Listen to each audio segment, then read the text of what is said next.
What if I told you there exists a book so ancient, so potent, that its very ink seems to bleed through time? A book not merely read, but summoned, spoken in low breath between candlelight and silence. A book whose authorship is disputed not by scholars, but by spirits. Its name, the Lesser Key of Solomon, or, as whispered by those who dare not speak too loudly, Goetia. In the shadows of crumbling cathedrals and hidden libraries beneath earth and stone, this book lived, cloaked in secrecy, sealed by wax and Latin tongues. It wasn't designed to entertain. It was made to command, to bind, to conjure. Within its pages, the seals of 72 spirits, each with a name etched in terror, each a riddle of power. These weren't mere demons. They were pieces of the human mind, externalized and worshipped, feared and invoked. But Goetia is no horror story. It is a system, a machine, a ritual blueprint for reaching into the abyss and pulling something out. Imagine a magician circled in chalk, speaking sacred names to open invisible gates, not to hell, but into the uncharted territories of consciousness, into the caverns where our desires become voices, where our fears gain faces, where knowledge, dangerous and raw, burns through illusion. This book is not just a manual. It is a mirror that doesn't show your reflection, but what's standing behind you. And now, for the first time, we do not just read this forbidden text. We journey through it, page by page, name by name, from the Preliminary Invocation to the binding of Bael, the King of the East, to the angelic resistance encoded beneath the seals. But beware, this is not fiction. Every word you hear from this point forward is taken from the true historical text, preserved, translated, and now reawakened. We have added only what is needed to guide you, to thread the story, to help you walk deeper into its blackened corridors. So take a breath, light your candle, and listen. The Goetia begins. The hand that fell to shadow. The words you're about to hear were never meant for daylight. They were stitched together in silence by one who fell, not from grace, but into obsession. The preface to the Goetia begins not with a proud declaration, but with a ghosted handoff, a translation left unfinished by a man known only as G.H. Fra, whose fate is woven into occult rumor that he succumbed to the four princes, spirits of destruction and war, led by martial flame. His house was investigated by another seer, but only the twisted forms of fallen adepts were found. No man, no soul, only echoes. And so the torch was passed, not by ceremony, but by necessity. And who received it? A poet, a rebel, a name both feared and admired, Aleister Crowley. The preface speaks of him indirectly as a poet, skilled student of magical lore, an expert Kabbalist, summoned to complete what had been left unfinished. Why? Because the first translator gave himself up to the very powers he once claimed to control. And yet, through these shadows, a divine formula was preserved. Here's the voice of the preface, unfiltered, as it was meant to be spoken. This translation of the first book of the Lemegeton, which is now for the first time made accessible to students of talismanic magic, was done after careful collation and addition from numerous ancient manuscripts in Hebrew, Latin, and French by G.H. Fra, DDCF, by the order of the secret chief of the Rosicrucian Order.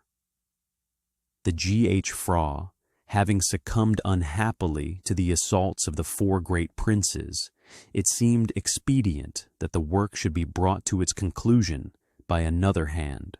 Here, the preface does not just set the stage. It conjures a lineage of secrecy, of failure, of spiritual warfare. We are told the original translator was overtaken, his will bent by unseen hands. We're told that the work was to be finished openly, that which had been begun in secret, invoking the divine echoes of Scripture. His bishopric let another take, and then the seal of the mountain. Not metaphor, but declaration. Ex Deo nascimur, in Jesu morimur, per SS revivissimus. From God we are born, in Jesus we die. Through the Holy Spirit we are reborn. These are not just phrases.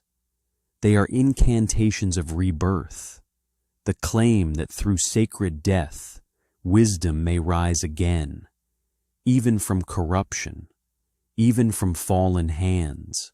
And so the preface ends, not with a period, but with a shadow, a warning unspoken, that the reader, the conjurer, must always beware the difference between mastery and surrender. You do not control what you do not understand, and what you summon always watches you back. The Bornless voice, before the seals, before the spirits, before the names that twist the air, there is the invocation, a prayer not to a god of flesh, nor a devil of flame, but to something older, something without origin, the Bornless one. This is not the beginning of a spell. It is the ripping open of the veil, a call to the architect of existence, not by name, but by paradox. You cannot label that which is bornless. You cannot control that which formed the stars with a whisper. Yet you call to it, not with arrogance, but with surrender. The invocation begins not in command, but in invocation. Thee I invoke, the Bornless one.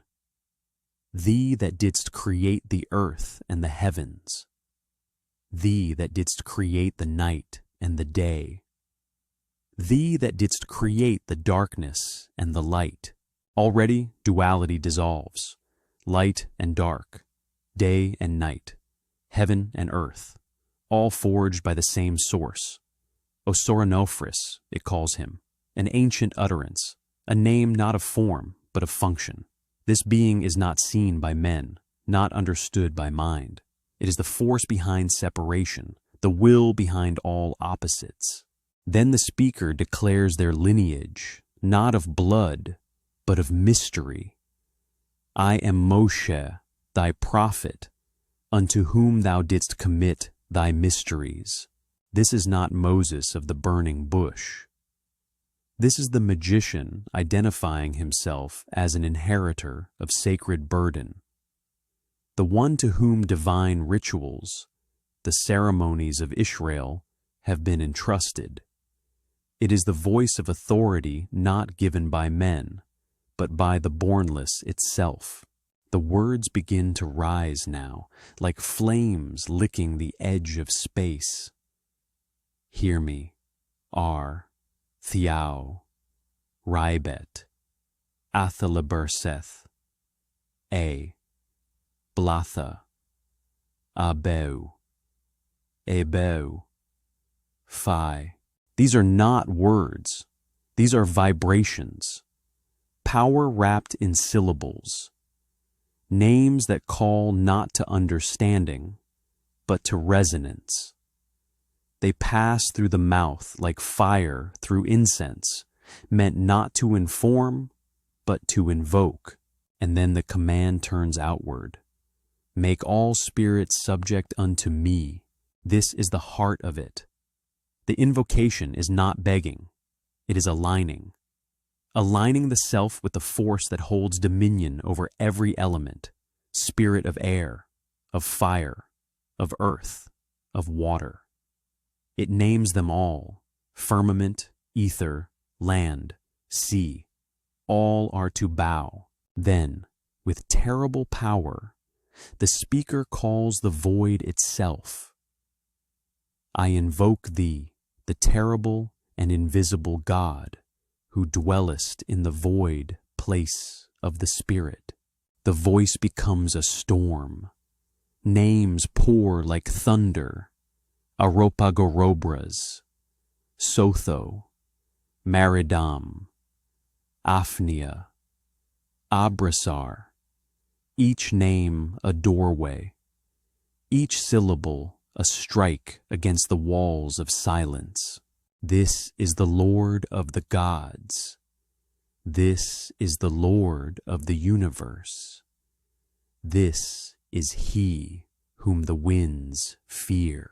And then the magician declares, I am he, the bornless fire.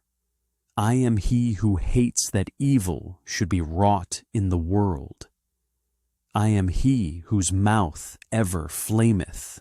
The invocation completes its circle. The speaker has become the vessel, no longer separate, no longer pleading. He is fire. He is truth. He is the flame that consumes illusion. The final words echo with thunder and breath. Come thou forth and follow me, so that every spell and scourge of God may be obedient unto me.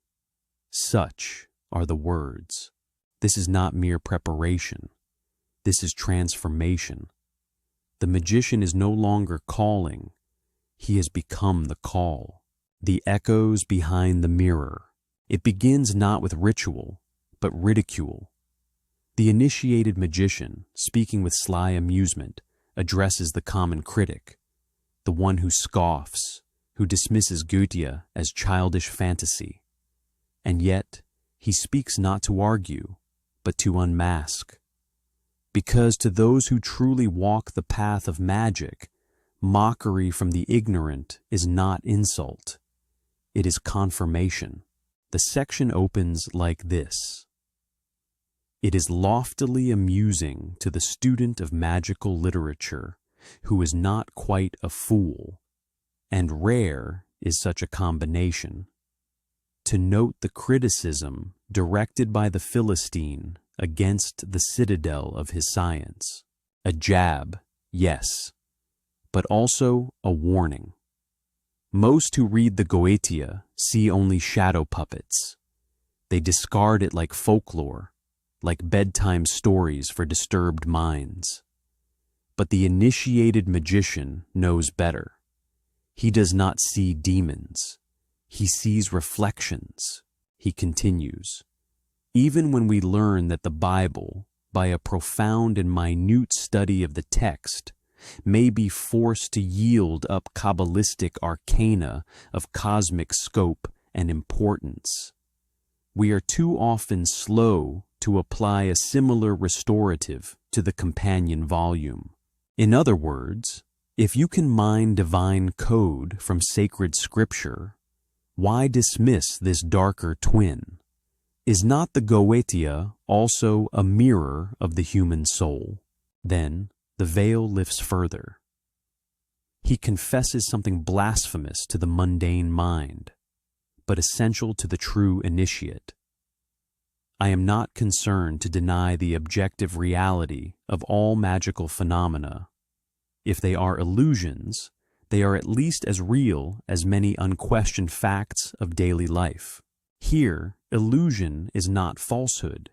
It is experience. It is interaction with reality through a shifted lens. And magic is the tool that shapes that lens. Then comes the heart of this section, the confrontation of the skeptic. What is a spirit, really?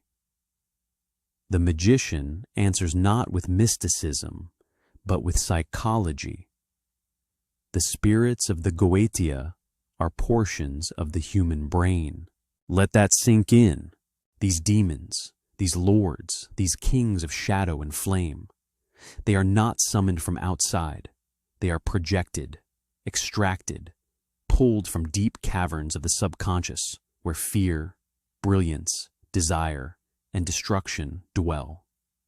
The seals? They are symbolic mechanisms, like keys designed to activate precise neural functions. The names of God?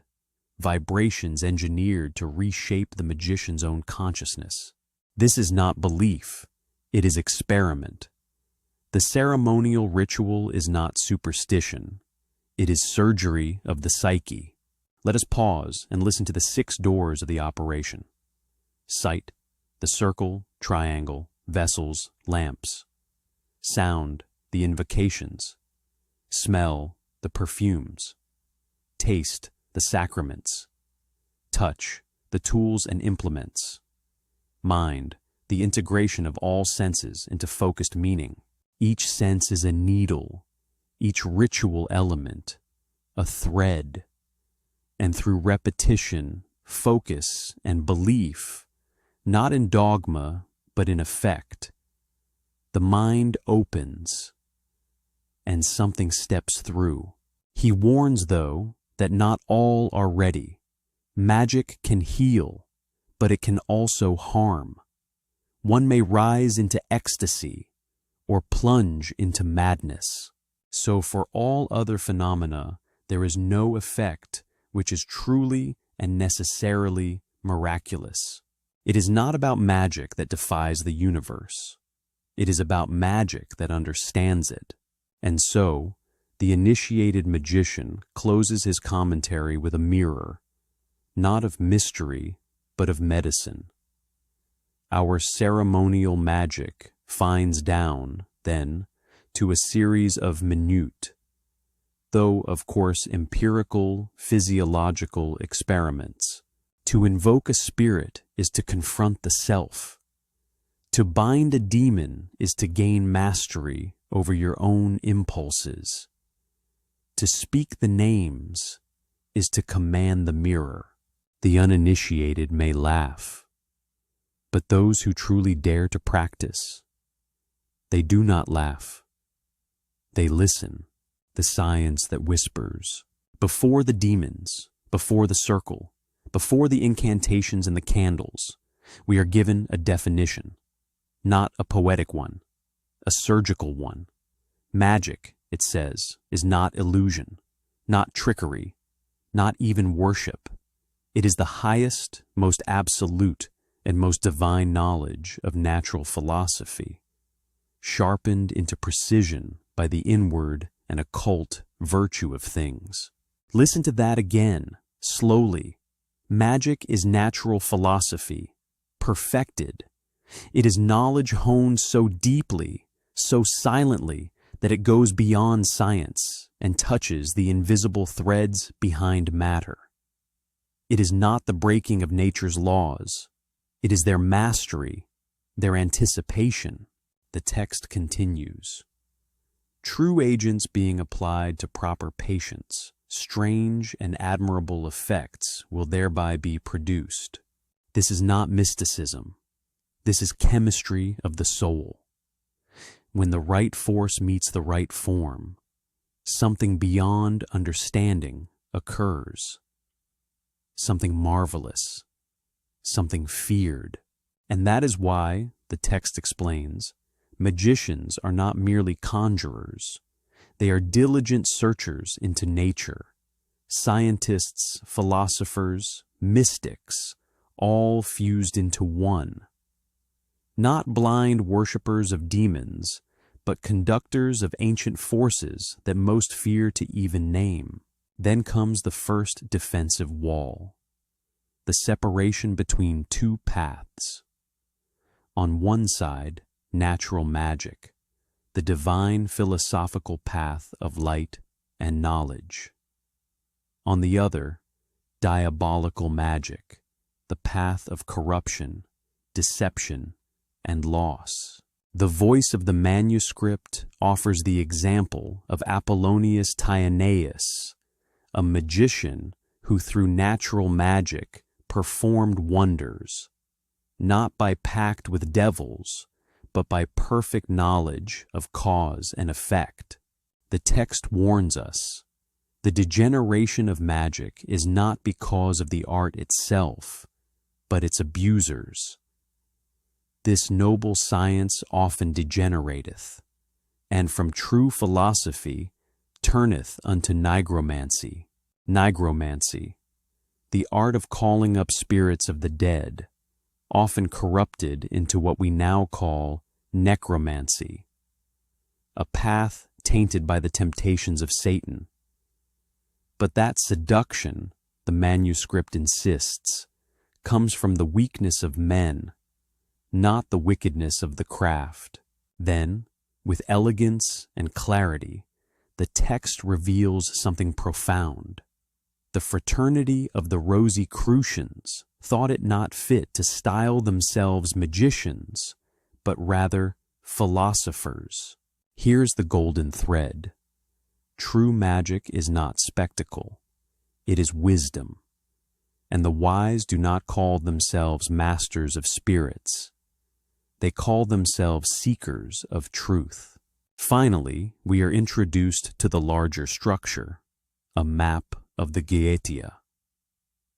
This book containeth all the names, offices, and orders of all the spirits with which Solomon ever conversed, divided into 5 special books.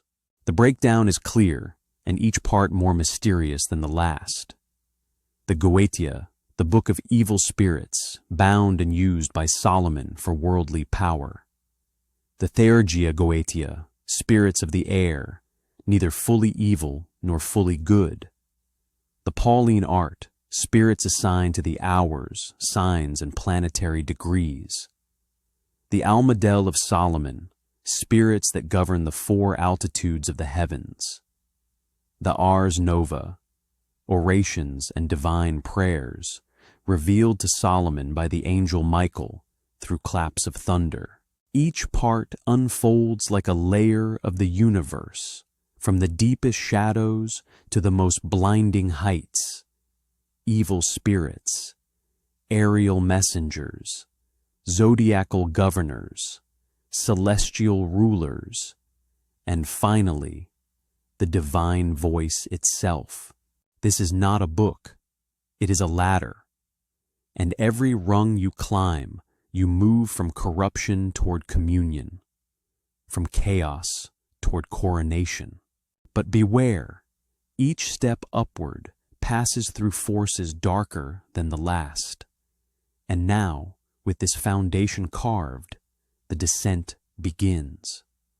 We enter the Goetia proper. 72 spirits await. The first is a king. His name is Bael. The first spirit, Bael, the king who wears a cat's skin. And so, the veil lifts. The first name is not whispered. It is throned. Bael, king of the east. The first of 72. Not merely a demon, but a sovereign, a commander of 66 legions of spirits who bend to his invisible hand. He does not appear with trumpets. He does not announce himself with thunder. Instead, he slithers into your vision in fragments. A cat, a toad, a man, sometimes all 3 at once.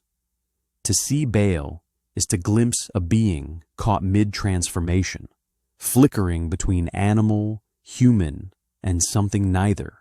This is not horror. It is a symbol, because Bael, the first king, does not dominate with fear. He dominates with secrecy. His gift, invisibility. To summon Bael is to learn the art of being present without being seen, of stepping into a room and leaving no echo. He teaches how to be the shadow behind the light, how to act while appearing absent. In a world obsessed with visibility, Bael is the master of masks. The ancient manuscript speaks directly. He maketh thee to go invisible. He ruleth over 66 legions of infernal spirits. He appeareth in divers shapes, sometimes like a cat, sometimes like a toad, and sometimes like a man, and sometimes all these forms at once. He speaketh hoarsely. Even his voice, not clear, but hoarse, distorted, faded at the edges, a tone that slips between dimensions. To call him forth, you must wear his character, a sigil, a spiritual lamen, etched with lines that twist and bind like a serpent swallowing its own trail. Without this lamen, the spirit will not obey. Without recognition of the symbol, he does not speak. Why? Because Bael is not just summoned. He must be mirrored. To command him is to understand him. To wear his sign is to say, I know your nature because it exists within me. The cat, silent and patient. The toad, grounded in earth, ancient and still. The man, the reflection of your will. Bael does not storm the gates of your mind. He unlocks them quietly. He is the first test, not of power, but of presence, not of noise, but of absence. Those who rush forward, who demand thunder and flame, often miss Bael entirely, because while they chant with trembling hands, he has already passed, unseen. And those who see him, those who learn the art of subtle dominion, of hiding in plain sight, they become kings of their own inner kingdom. The first seal is opened. The first king has bowed. But his lesson is just the beginning. For the second spirit does not make you disappear. He makes the world run toward you. His name is AGARES, the second spirit. AGARES, the old man who makes the earth tremble. After Bael, the hidden king, comes AGARES. And unlike his predecessor, AGARES does not slink in shadows. He rides. He storms. He speaks in the winds and walks with the trembling of the earth. He arrives not as a beast or flickering specter, but as an old man, fair and noble in face, yet commanding with presence. He rides atop a crocodile, a creature ancient and primal, and upon his fist sits a goshawk, sharp-eyed, hunting, patient. AGARES does not hide his power. He balances it. He is the second spirit, a duke, not a king. But do not mistake the title for weakness. He is under the power of the East, and his dominion is swift movement, reversal, and control over language itself. The ancient text whispers his authority. He maketh them to run that stand still, and bringeth back runaways. He teacheth all languages or tongues presently. He hath power also to destroy dignities, both spiritual and temporal, and causeth earthquakes. AGARES is motion. He is the breath of acceleration.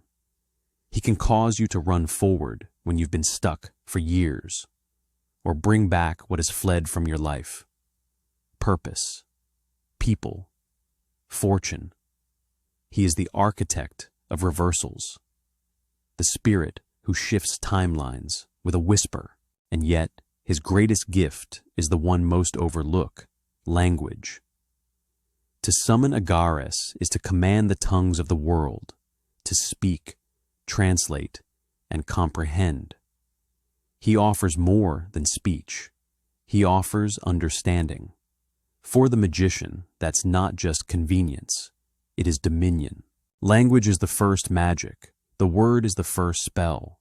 AGARES doesn't just teach you how to say what others will hear. He teaches you how to hear what others do not say. But he is not a gentle mentor.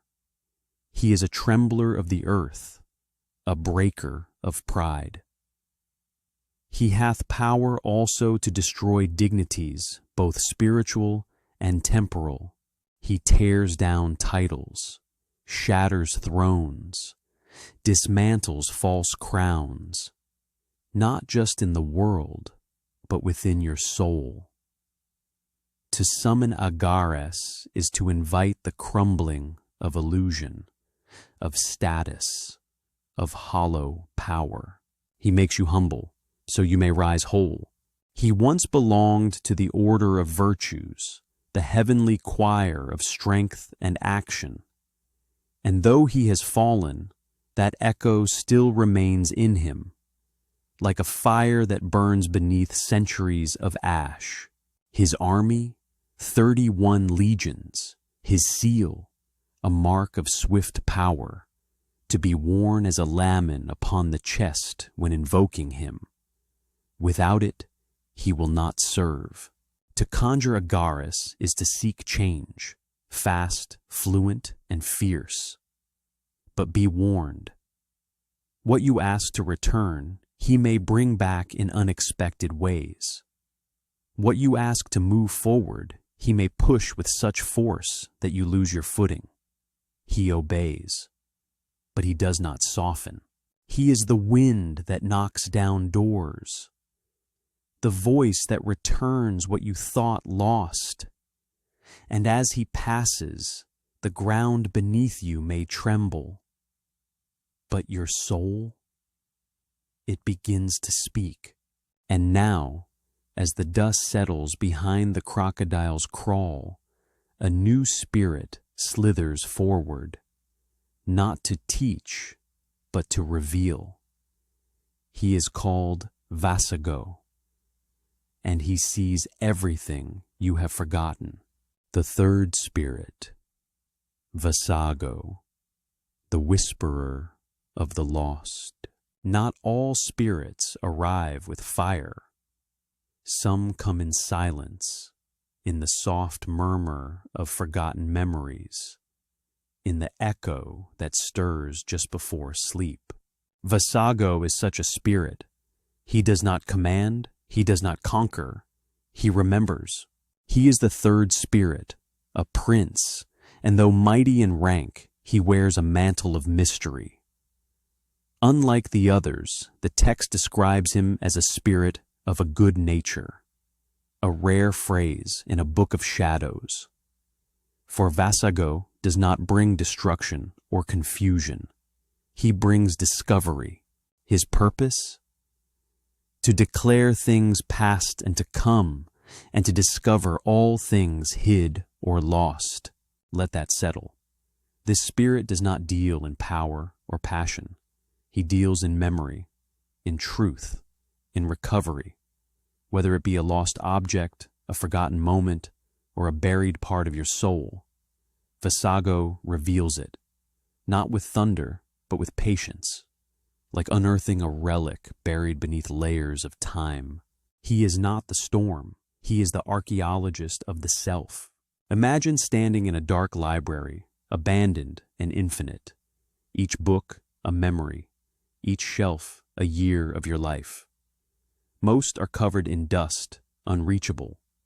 But when Vassago is summoned, he walks beside you, lantern in hand, and pulls the exact volume you didn't know you needed.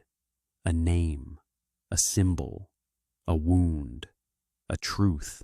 And what he shows changes you. In ritual, his demeanor is gentle. He does not roar like Bael or shake the ground like AGARES. He simply appears and speaks. And when he does, you feel the weight of his knowing, like the hush in a cathedral before a confession. The seal of Vassago is precise. an intricate design of curves and spires, the shape of memory made sacred. To invoke him without it is to knock on a door with no name, but wear it, and the door opens. His legions? 26. But make no mistake, his strength does not lie in armies, it lies in alignment. For those lost in confusion, Vassago brings the map. For those tangled in the webs of their past, he brings the shears. And for those who fear what they've forgotten, he brings light. But beware, the truth he reveals may not always be gentle. To remember is to awaken, and some memories sleep because they must. Vassago will not shield you, but he will stand beside you as you see. He is the spirit of closure, of clarity, of conscious sight. And he comes to those who are ready to face what was, in order to understand what is yet to be. And just as the last memory flickers back into view, something stirs in the distance. A low growl, a hoarse voice, hooves upon stone. For the fourth spirit does not whisper. He rides from beyond the veil of death itself. His name is SAMIGINA, the fourth spirit, SAMIGINA, the scribe of the silent dead. He arrives not in thunder, but in gait, the hollow echoing trot of hooves across a stone floor that does not exist. You do not see him at first. You hear him, like the clatter of something long buried rising from its grave. And when he finally comes into view, it is not as a man, not as a beast, but as something in between. SAMIGINA, the fourth spirit, a marquis, a being who rides forth in the form of a small horse or ass, humble, unassuming, a shape that mocks royalty until it shifts. For if the magician commands him, he will shed that animal skin and take on a human form, still hoarse in voice, still shadowed in presence, but now capable of speech. Yet even then, SAMIGINA does not roar. He does not challenge. He instructs. He is a librarian of the lost, a professor of the forgotten. He teacheth all liberal sciences, and giveth account of dead souls that died in sin. To summon SAMIGINA is to knock on the door of a library where the books bleed, where the ink cries.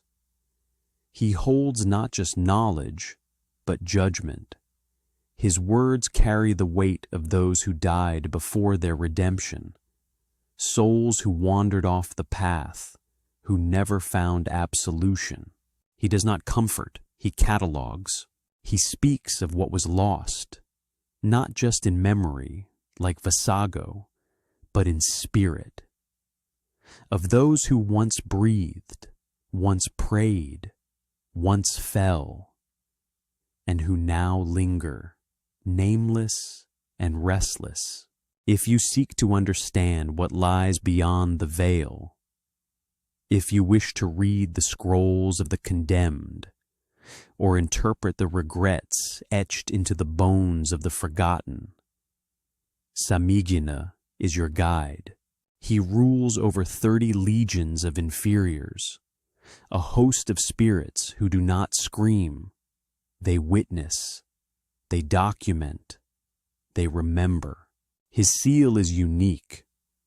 Etched with solemn lines, it feels more like a gravestone than a weapon. To wear it is to walk the halls of the dead without fear. Without it, you are simply trespassing. In ritual, his energy is not malicious, but melancholic. Like a spirit who knows too much and says too little. He does not offer salvation. He offers perspective. He is the undertaker of intellect. the one who teaches why men fall, not just how. His voice? Hoarse, cracked, as though every word he utters scrapes across centuries of ash.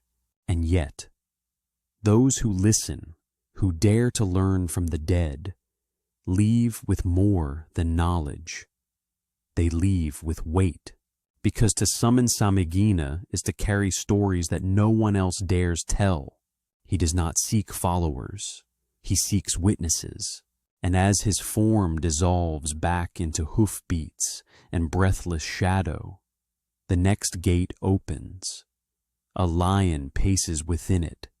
Its mane glows with wisdom, its breath with disease and healing. Its name is Marbas, the fifth spirit, Marbas, the lion with the lantern. You do not call Marbas. You feel him arrive, like pressure in the lungs, like knowledge cracking through ignorance, like ice under fire.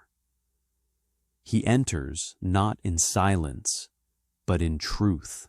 The fifth spirit, Marbas, a great president among spirits. He appears as a lion, regal, vast, with eyes like molten bronze. But he is not rage. He is not chaos. He is knowing. And if the magician wills it, the lion will fade, and a man will remain, still fierce, still dangerous, but now speaking. Marbas is not just a spirit. He is a forge.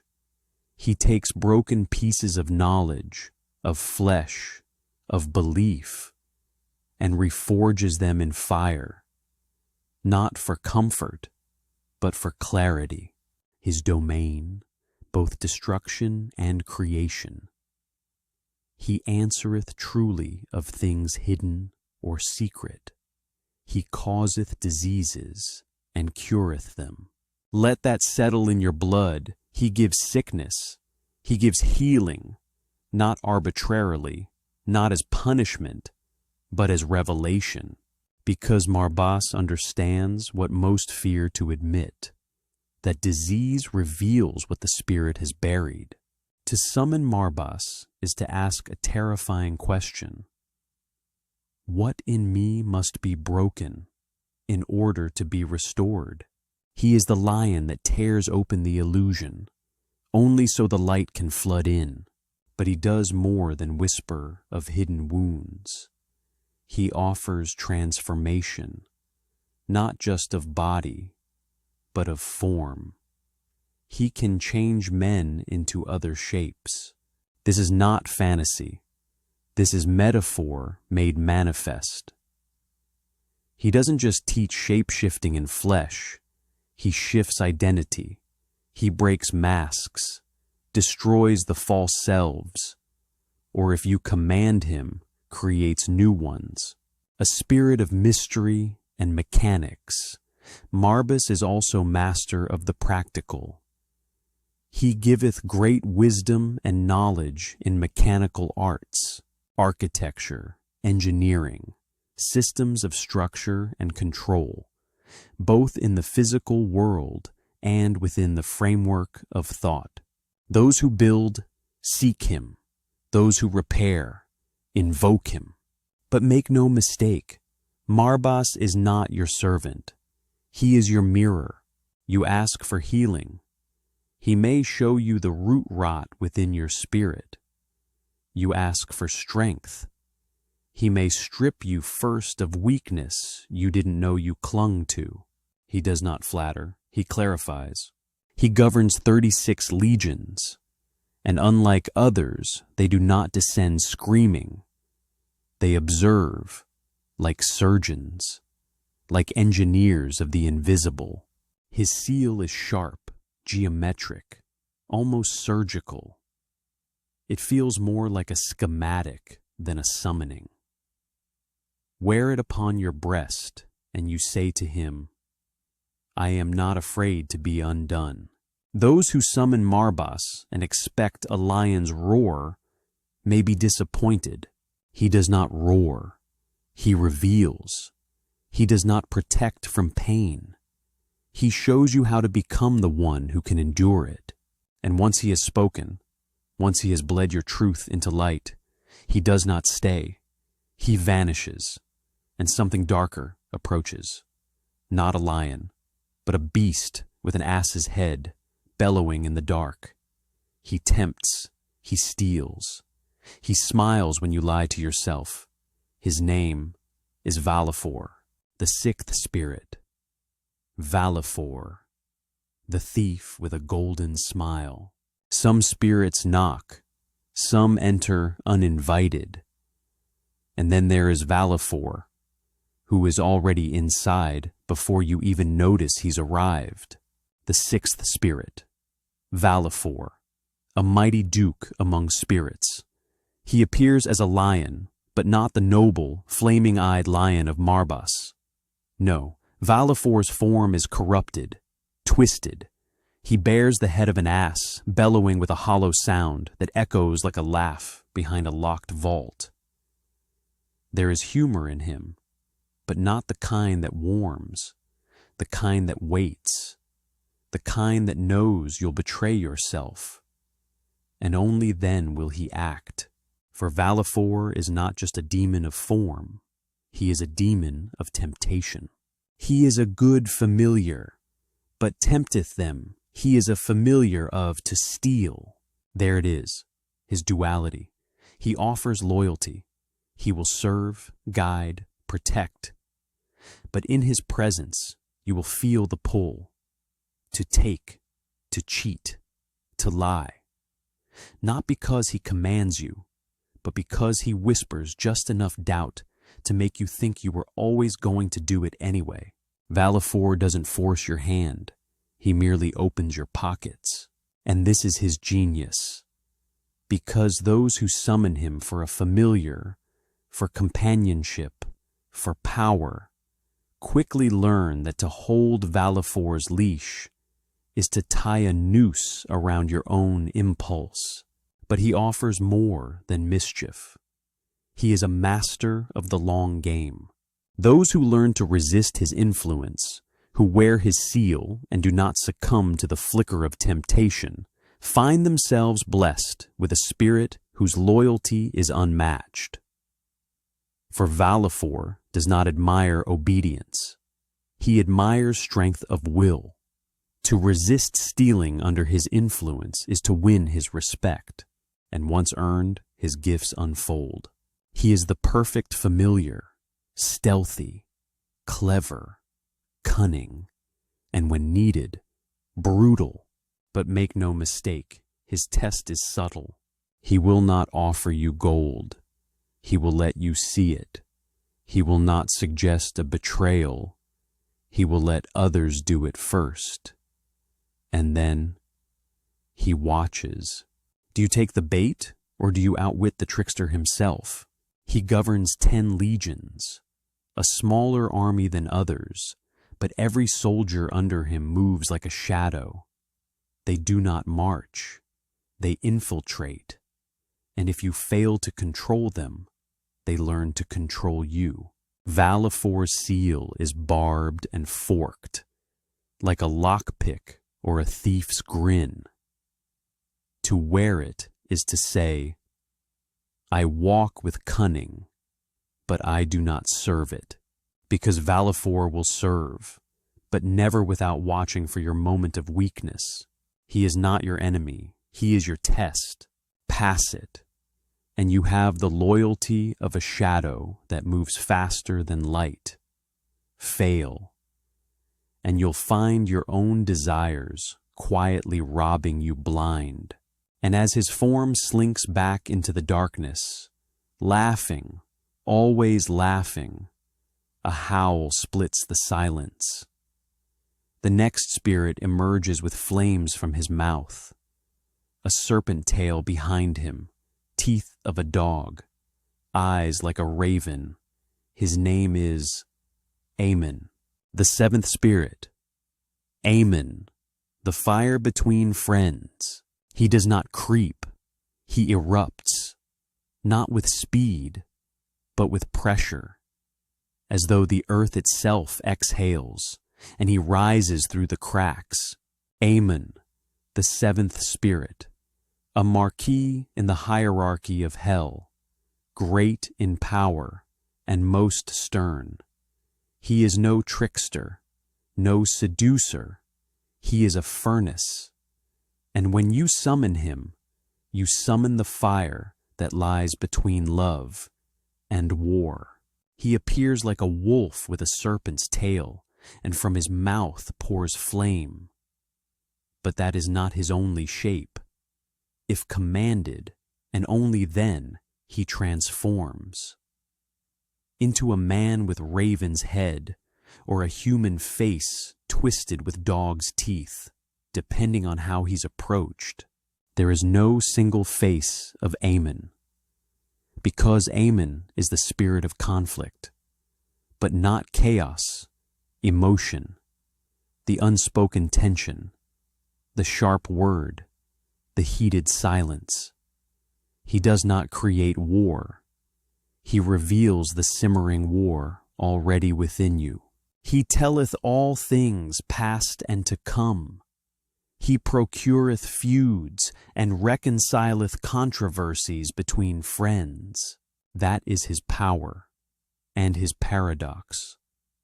He is the spark between reconciliation and division. Call on Aemon, and he can tear down a friendship in moments or rebuild it from ash. He does not decide. You do. But he hands you the weapon and the healing and watches what you choose. He is a god of the in-between. His knowledge of past and future is not passive. He doesn't just reveal, he helps you navigate. He is the emotional compass through the wilderness of memory and foresight. He tells you not only what was, but why it still burns. He shows you not just what will be, but the flame you're carrying toward it. Summoners seek him to mend broken trusts, to confront buried betrayals, to spark reconciliations, or end them with finality. His seal? Jagged, complex, like the language of arguments you've never fully spoken. Wear it not for control, but for clarity. Aemon does not yield to flattery. He yields to intention. He governs 40 legions, but he is not a commander of war. He is a commander of the human heart. To conjure Aemon is to sit before the fire of your own relationships and decide what to burn and what to rekindle. He will not sway you. He will only illuminate the choice. And that is his true danger. Not the flame, but the mirror inside it. Those who survive his truth come out purged, renewed, reforged. Those who don't are consumed by the very heat they tried to use. And now, as the last spark fades from the serpent's tail, a sound rises. Not flame, not scream, but song. Bird song, barking, whispered words and animal tongue. The next spirit walks not with fury, but with understanding. His name is Barbatos, the 8th spirit. Barbatos, the listener in the woods. He does not roar. He does not announce himself. He arrives when the noise dies down, when the last argument has been spoken, and the wind settles over the treetops. Barbatos, the 8th spirit, a great duke of hell, but one who walks softly, like a figure between worlds. He does not bear weapons.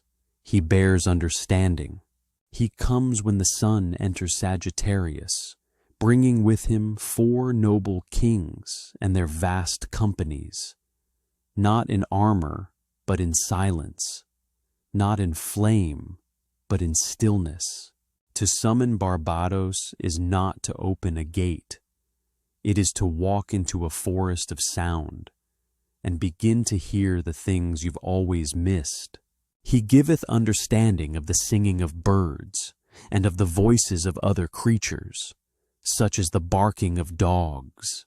It sounds poetic, even innocent, but this is deeper than nature.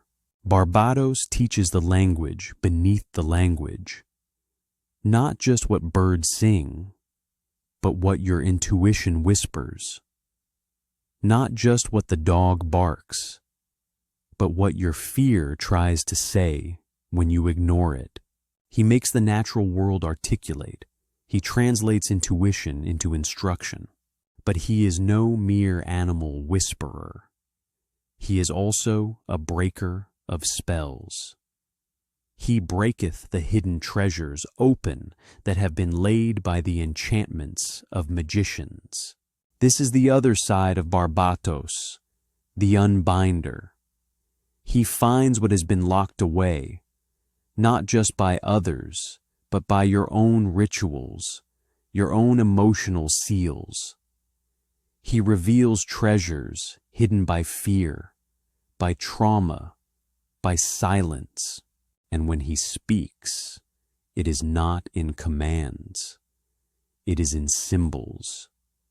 A breeze that arrives at the right moment, a crow that lands beside your door, a dog that looks at you and suddenly you know.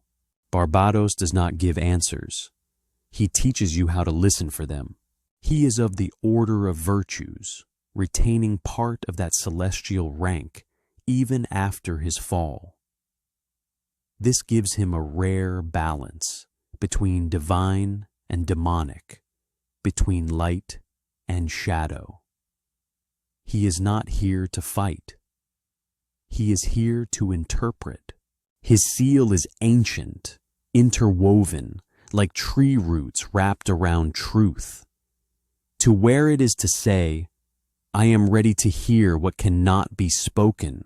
He governs 30 legions, but he never commands them loudly. His rule is like wind through reeds, felt but not forced. Barbados is not summoned for spectacle.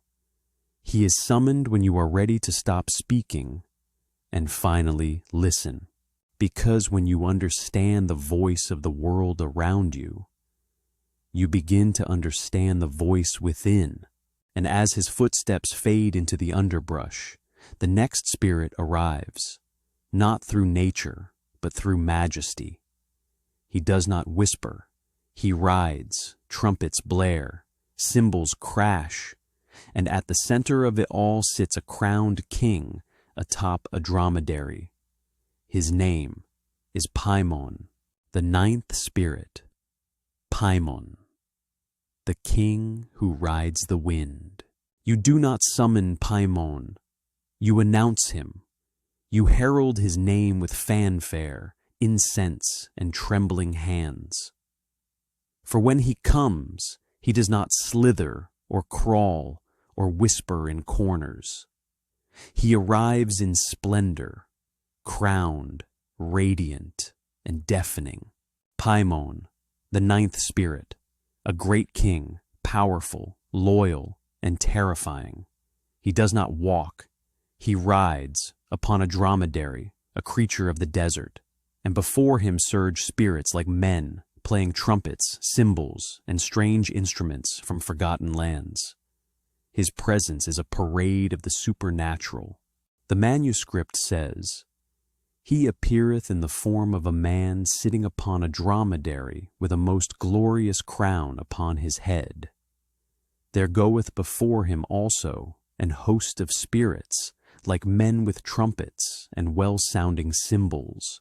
But Paimon is not just a spectacle. He is a vault of arcane knowledge.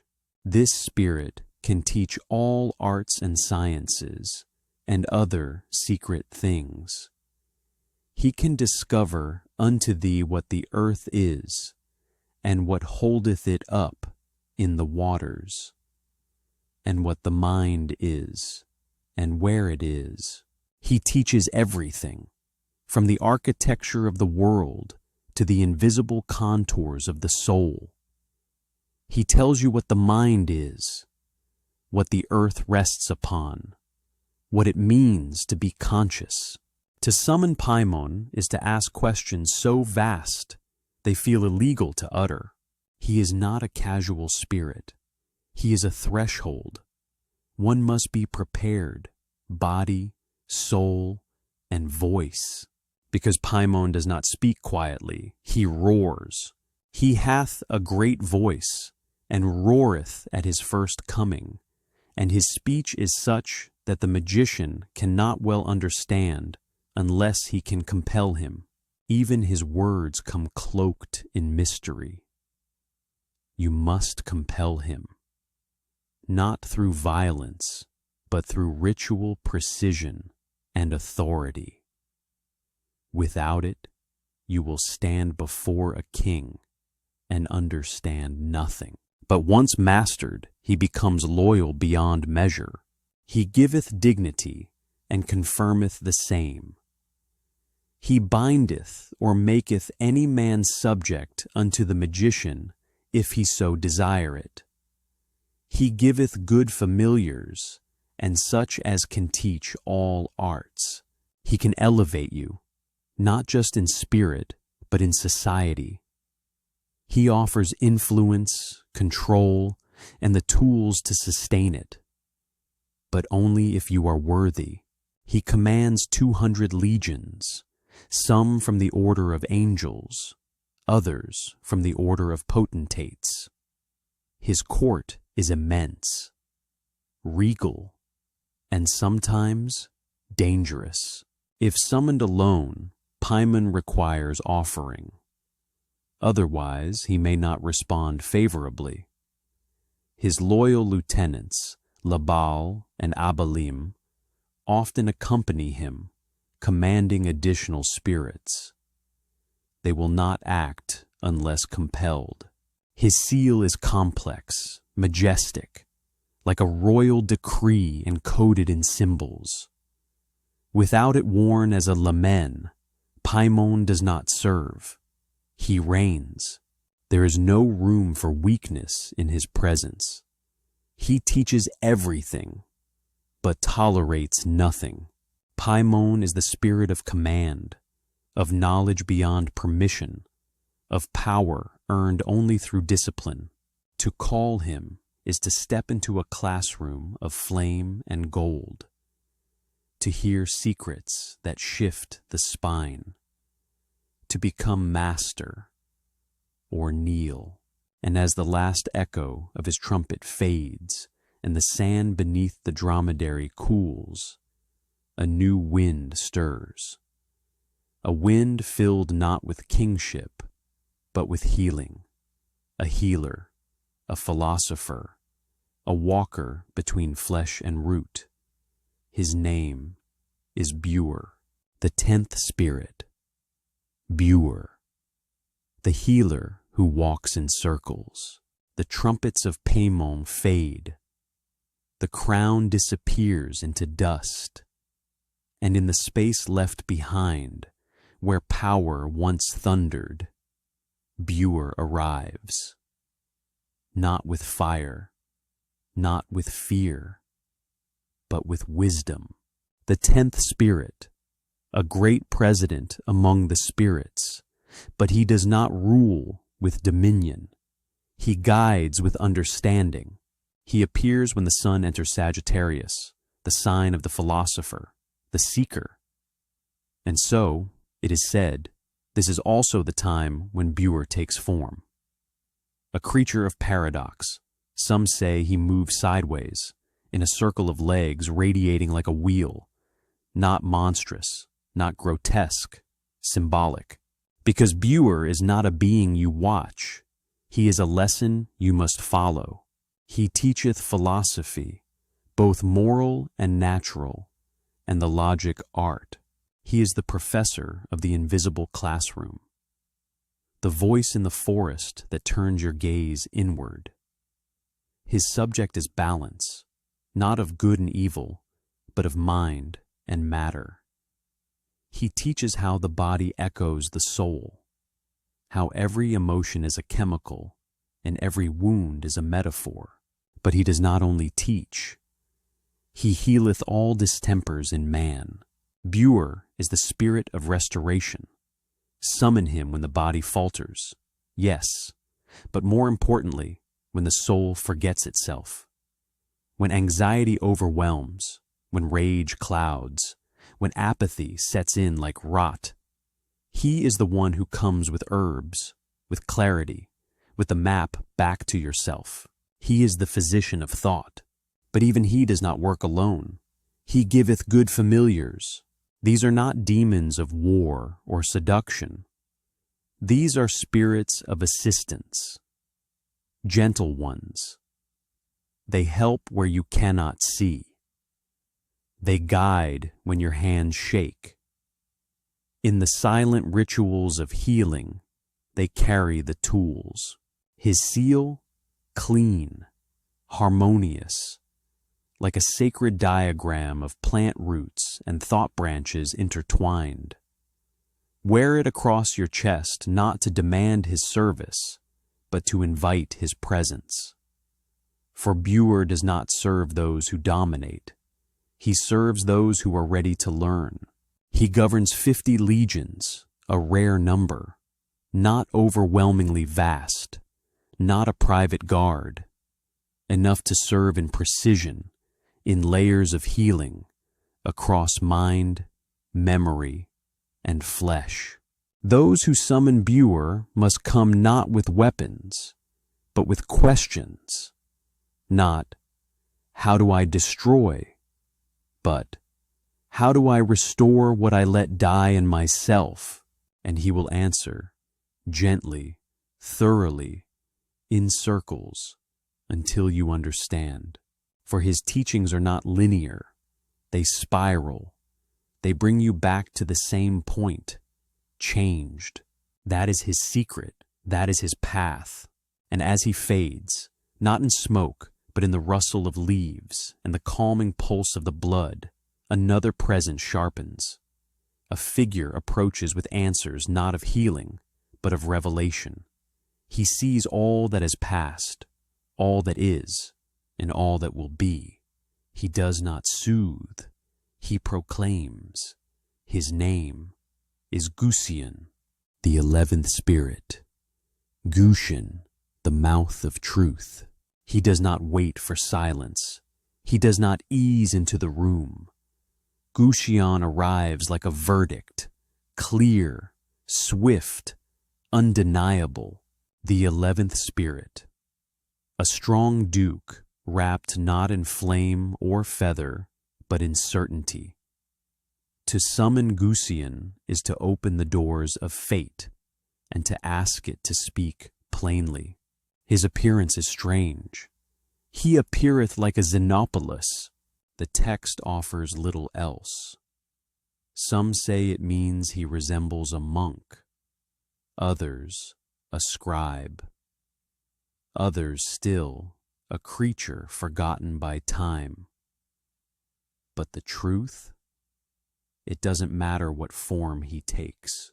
Because when Gusian speaks, you listen, no matter the voice, no matter the shape. He telleth all things, past, present, and to come, and showeth the meaning and resolution of all questions thou mayest ask. That is his domain. Revelation, clarity, fate. He sees your timeline like a scroll, already unfurled, already written.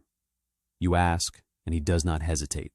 He tells you what was, the truths you buried, what is, the choices you're avoiding, and what will be, the consequences, the crossing paths, the things you hope to never hear.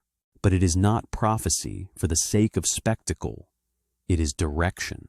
Gusian doesn't just offer answers. He offers understanding. To summon him is to sit before the mirror and demand, what am I becoming?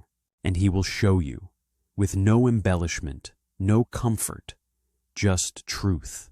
But it goes deeper. He doesn't only reveal, he guides. He reconcileth friendships. In a world where words fracture more than swords, Goetia is the voice that stitches old bonds, that reopens doors long thought sealed, that speaks the right sentence at the exact moment silence might destroy everything. But be warned, his reconciliation is not emotional, it is precise. He does not restore relationships because they feel good.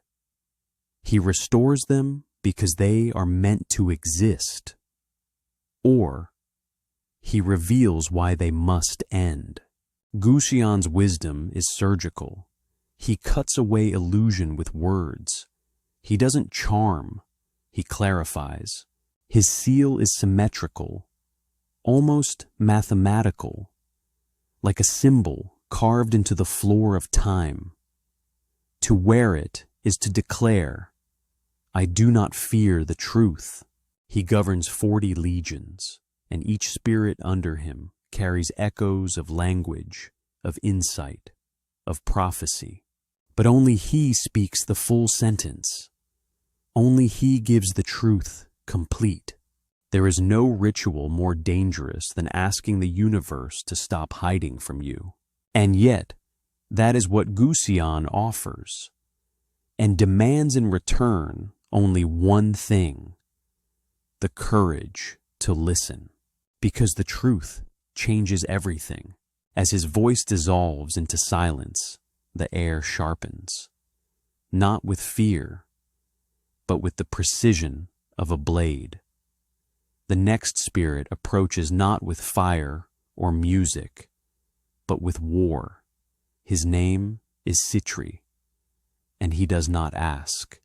He commands desire. The 12th spirit, Citri, the fire that undresses souls. He does not sneak. He seduces. He steps forward like a secret you were trying not to want, with a gaze that cuts through fabric, through skin, through every lie you've worn to protect yourself. Citri, the 12th spirit, a prince blazing with beauty and danger. He appears first as a leopard, fierce, graceful, wild, but not for long. If you command him to assume human form, he becomes something worse, or something better. He appeareth at first with a leopard's head and the wings of a griffin, but after the command of the magician, he putteth on human shape, very beautiful, beautiful enough to cause trembling, beautiful enough to ruin. He does not come to destroy you with claws. He comes to ignite, because Citri rules over one thing: desire, but not just carnal, not just lust. Desire as revelation, desire as exposure. He inflameth men with women's love, and women with men's love, and causeth them also to show themselves naked, if it be desired. Literal? Yes, but also metaphorical. Citri doesn't just strip clothing. He strips pretense. He forces the soul into vulnerability, into raw exposure. Those who summon him for seduction often find themselves the ones being undressed, emotionally, spiritually, ideologically. He burns away your roles, your masks, until all that remains is what you truly want and what you fear to admit. He is both temptation and truth in the same glance. Citri governs 60 legions of spirits, but do not imagine them as soldiers. They are fires, sparks of obsession, longing, passion. They spread quickly, and if you are unprepared, they consume more than the target. They consume you. His seal is wild and sharp, almost like a flame frozen mid-movement. Wear it close to your skin, and you may find dreams changing, people confessing, passions unlocking. But be warned, Citri does not play favorites. summon him to bend others, and he may first bend you. His beauty is not just surface, it is magnetic will. He reveals how quickly power becomes possession, how love becomes obsession, and how truth becomes nudity. He is not evil. He is the mirror of desire, polished to perfection, so that when you look, you can't look away. Some use him to seduce, some to manipulate, but the wisest summon Citri to understand themselves. What do I crave? What makes me burn? Who am I when all is stripped away? When you have that answer, when the fire no longer blinds you, Citri bows. He is not your servant, he is your test. And once the passion cools, once the air settles, the next figure walks forward with the quiet grace of a prince born in both shadow and logic. He does not seduce, he solves. His name is Belith, and he rides with music no man can escape. The 13th spirit, Beleth, the rider of fears and harmonies. When he arrives, do not stand still. Do not raise your voice. Do not command. Belial does not obey strength. He tests it. The 13th spirit in this sacred catalog of the infernal hierarchy. A mighty king, terrible in appearance, and even more terrible in temper. He rides upon a pale horse, its hooves striking sparks, its breath like mist. Around him, a cacophony of instruments, trumpets, horns, unearthly music that twists the air and shatters silence like stained glass dropped from heaven. He rideth upon a pale horse with trumpets and other kinds of musical instruments playing before him. But don't be deceived. This is not celebration. It is warfare in sound. It is command made flesh. His entry is not to comfort. It is to test the conjurer's will. At his first coming he appeareth fierce and terrible, that it may be known he is a great king. You are not summoning a helper. You are facing a storm in the shape of a monarch. To approach him is to face your own fear of power. He teaches not arts, nor seduction, nor healing. He teaches the consequence of command.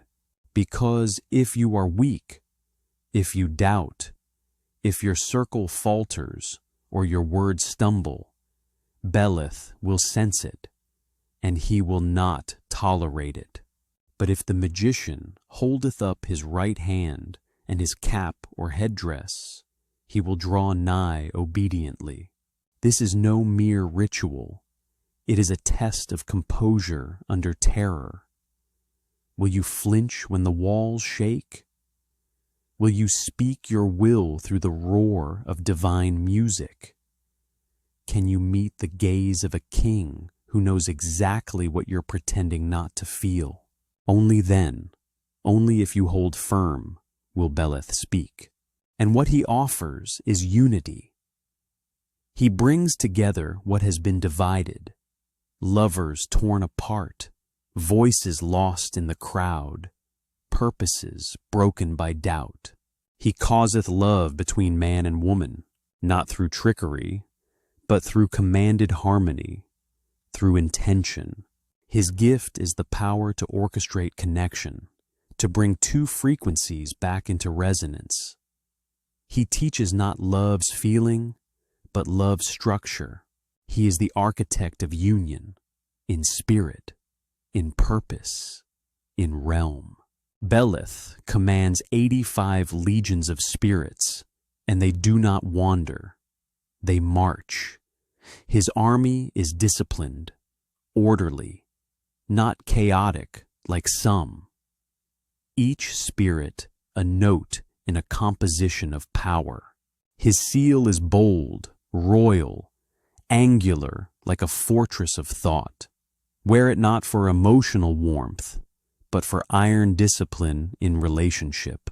Summoners who seek passion may be disappointed, but those who seek structure, loyalty, commitment, they will find Beleth willing to construct it, brick by brick, bond by bond. But first, he will break you down. To command love, one must confront fear. To summon connection, one must endure division. And once you do, Beleth becomes not just a servant, he becomes a pillar. And as his music fades into the wind, the next spirit does not gallop. He arrives in armor, wearing the past like a sword, wearing the truth like a banner. His name is Lirage, and he carries arrows that pierce not just flesh, but reputation. The 14th spirit, Lirage, the archer of invisible wounds. He does not rush, he does not bellow. He steps from shadow like a breath you didn't know you were holding.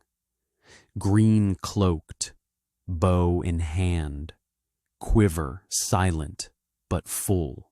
Lirage, the 14th spirit, a mighty marquis.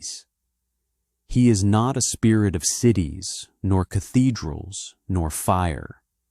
He belongs to the forest of conflict, the hidden war, the silent feud, the wound that no one sees, until it festers. He appeareth in the likeness of an archer, clad in green, and carrying a bow and quiver. He is nature's soldier, the shadow that moves between anger and consequence. His arrows, they don't just pierce, they linger. He causeth all great battles and contests, and maketh wounds to putrefy that are made with arrows. It is not just physical decay, it is symbolic. Lirage doesn't create the fight. He amplifies the wound that came from it, ensures it lasts, becomes infected with memory, with shame, with silence. He is the patron spirit of hidden resentment. Call on him when you want to ensure a message is never forgotten. When you want not to destroy a person, but to leave a scar that speaks every time they move. But he is not merely a spirit of vengeance. He is also a spirit of exposure. He reveals which battles will erupt, which will rot, and which are merely staged. He brings the truth to the surface, even when it hurts. His seal is sharp and clean, like a glyph carved on a hunter's bow. To wear it is to accept that some wounds are not fatal, but they are foundational. He governs 30 legions, a focus number, not overwhelming, not diminished, just enough to puncture, to inflame, to remind. To summon Lirage is not to begin a war. It is to point the arrow at the ghost of the war already within you. Who did you wound and forget? Who wounded you and never looked back?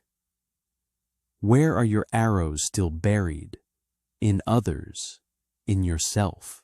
He asks these questions with every pull of his bow. His energy is surgical, cold, precise. But within that coldness lies a paradox. Because the one who wounds best often knows how to heal deepest. If you ask him not for infection, but for insight, Lirage may turn his arrows toward the illusion, the lie, the enemy within. And when they strike, clarity bleeds out like light. He is not cruel. He is unforgiving. And that is not the same thing.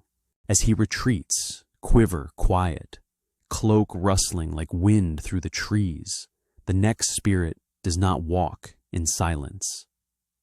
He arrives through knowledge, through language, through the ancient art of the contract. His name is Eligos, and he speaks to the battlefield with strategy.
The 15th spirit, Eligos, the strategist who reads the war before it begins.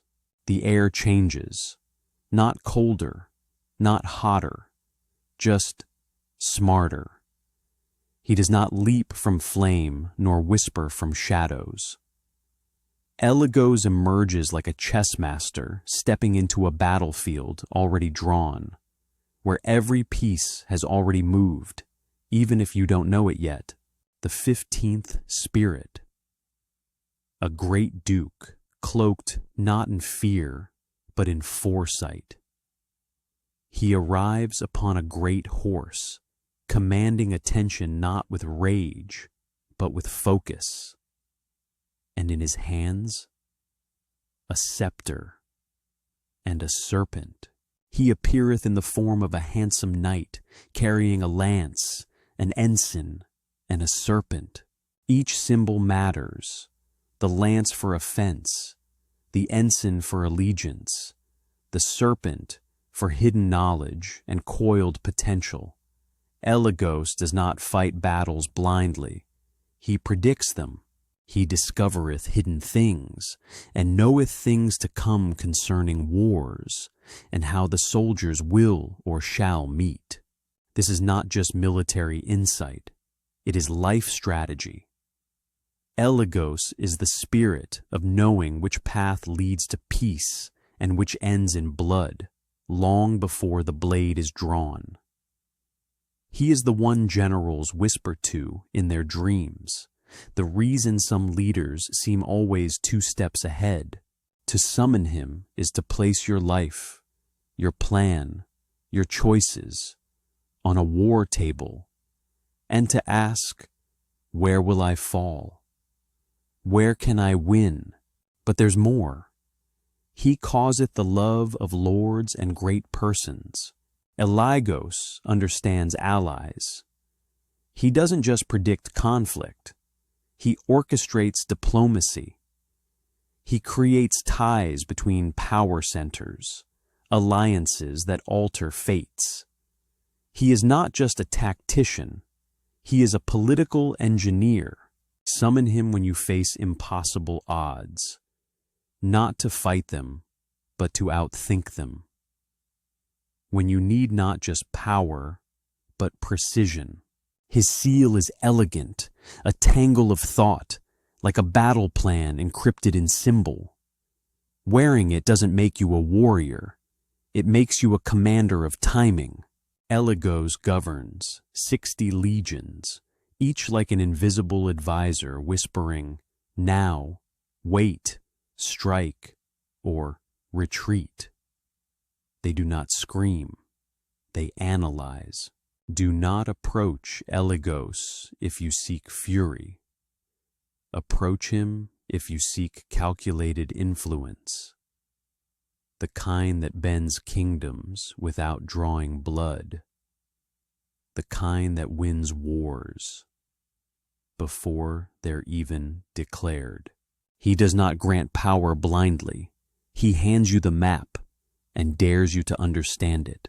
And as he fades into the ether like a commander disappearing from the war room, the next presence does not arrive with plans, but with temptation. He does not ask, "What is your strategy?" He asks, "What do you crave most in secret?"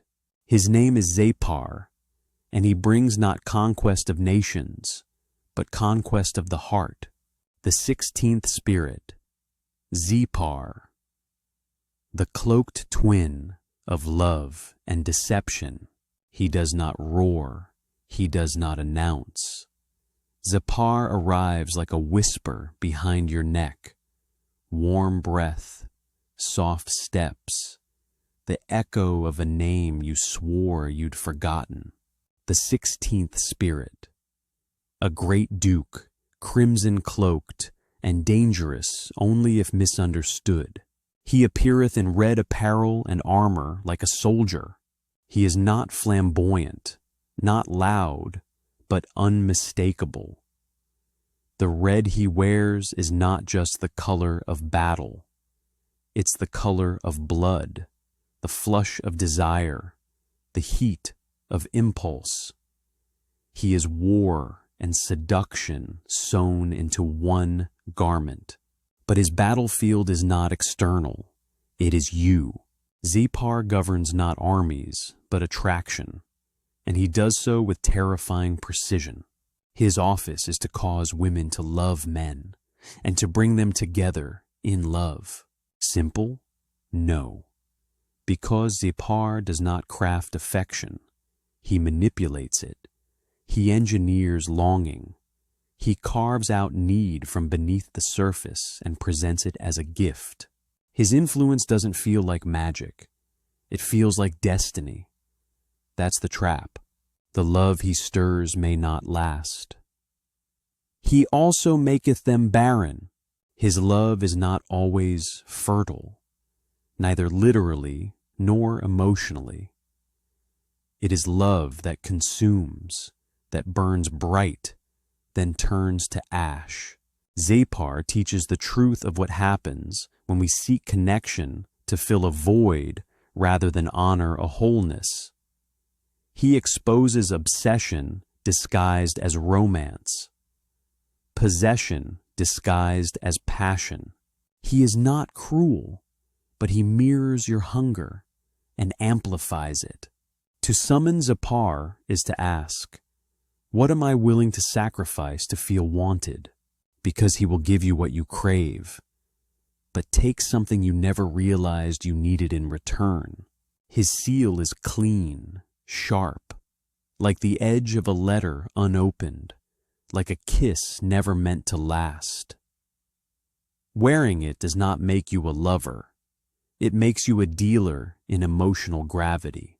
Zapar governs 26 legions, fewer than most, but his numbers lie in quality, not in brute strength, but in the intensity of their effect. Those who walk away from a ritual with Zapar often don't realize the consequences until the feeling starts to fade, and by then, the damage is already done. But there is power in understanding this spirit, in learning to hold love without clutching, to feel desire without being devoured. Zapar does not only destroy, he teaches the cost of what you thought was free. And as the final flicker of red dissolves into air and the silence between pulses returns, a new presence approaches. No armor, no seduction, just a calm, calculating eye, and the cold arithmetic of gain through destruction. His name is Botis, and he comes with two sharp edges, one for the truth, one for the throat, the 17th spirit, Botis. the serpent who speaks with two blades. There is a rustle in the dust, a faint hiss between syllables, and then, without thunder or music, Bodis arrives, not to dazzle, not to lure, but to confront the 17th spirit, a great president and earl wrapped in coiling paradox. His image defies certainty. He cometh at first like a viper, terrible and cruel. But after a while, at the command of the magician, he putteth on human shape. But even then, he carries a sharp sword in his hand, and the glint in his eyes is not kindness. It's clarity with teeth. Bodis doesn't dress his truth in poetry. He cuts it out of you. He telleth all things past and to come, and reconcileth friends and foes. Here lies his paradox. He is serpent and sage, wound and medicine. The same spirit who bears fangs to reveal your fear will also offer you a map through it. Bodis is not the prophet who shows the future with beauty. He hisses it into your bones, carves it into your dreams, drops it like venom you must survive to understand. He tells of what has happened, but you refuse to name. He tells what will come unless you change course. And he doesn't soften the blow, but then the unexpected. He reconcileth friends and foes. Bodis doesn't heal like a priest. He forces confrontation. He brings you face to face with the one you hated, or the part of yourself you buried. He draws swords between people, not to spill blood, but to ask, are you ready to stop bleeding each other in silence? Bodis knows that reconciliation is not soft. It's surgical, and like his blade, it is double-edged. You don't just mend a bond, you confront the original betrayal. His seal is jagged and angular, almost like the echo of a broken weapon, now forged into something sacred. To wear it is to accept that clarity often wounds before it frees. He governs 60 legions of spirits, each precise, coiled, calculating, not beasts of chaos, but agents of exposure. To summon Bodis is to ask, what have I refused to look at because I feared the shape of the truth? And then to brace for the answer, because Bodis does not lie, but he also does not comfort. He is the serpent in the garden who doesn't offer temptation, but revelation. And as his sword lowers and his form flickers out of your space, like smoke coiling back into the ground, another figure steps forward, not with poison, but with power, cloaked in ice. He is not your friend. He is your rival made manifest. His name is Bathan, and he walks through worlds to reveal the weight you carry and why it must be lifted. The 18th spirit, Bathan, the wanderer who carries the weight of invisible realms. He does not ride. He walks with the slow, heavy rhythm of someone who has crossed more realms than roads. When Bathan arrives, the air thickens, not with smoke or sound, but with the echo of distances traveled and truths too heavy to carry alone. The 18th spirit, a mighty and strong duke. He is not made of flame, nor cloaked in seduction. He is armor and silence, wrapped in the dignity of ancient purpose. He appeareth in the form of a strong man with the tail of a serpent, sitting upon a pale-colored horse. The symbolism is precise. The serpent tail, knowledge of what coils beneath the surface. The pale horse, not death, but the burden of pilgrimage. Bathin does not rule by fear. He rules by movement, by depth, by the weight of things seen and unseen. He knoweth the virtues of herbs and precious stones, and transporteth men suddenly from one country into another. But do not confuse this with parlor magic. Bathin is not a teleporter. He is a cartographer of the soul. When he moves you, it is not just physical. It is spiritual relocation. He takes you from where you think you are to where you need to be. He knows not only the medicinal properties of the earth, but the emotional resonances within them. The herb that calms a voice too afraid to speak. The stone that strengthens a spine too used to bowing. Bathin offers no spells. He offers understanding through journey.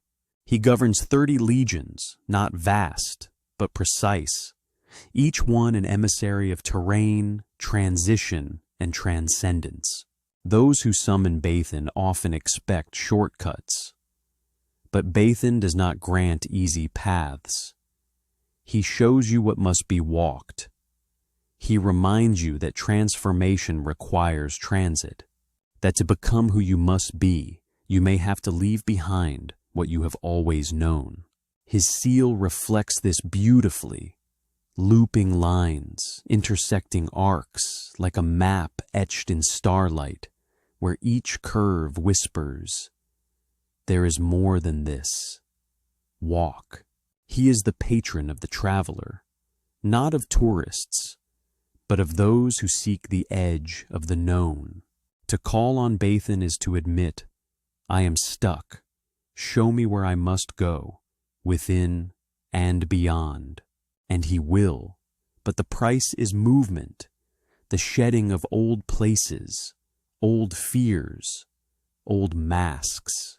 He does not carry you. He walks beside you and ensures you carry what matters. As his pale horse fades into horizon and dust, the next spirit doesn't walk or ride.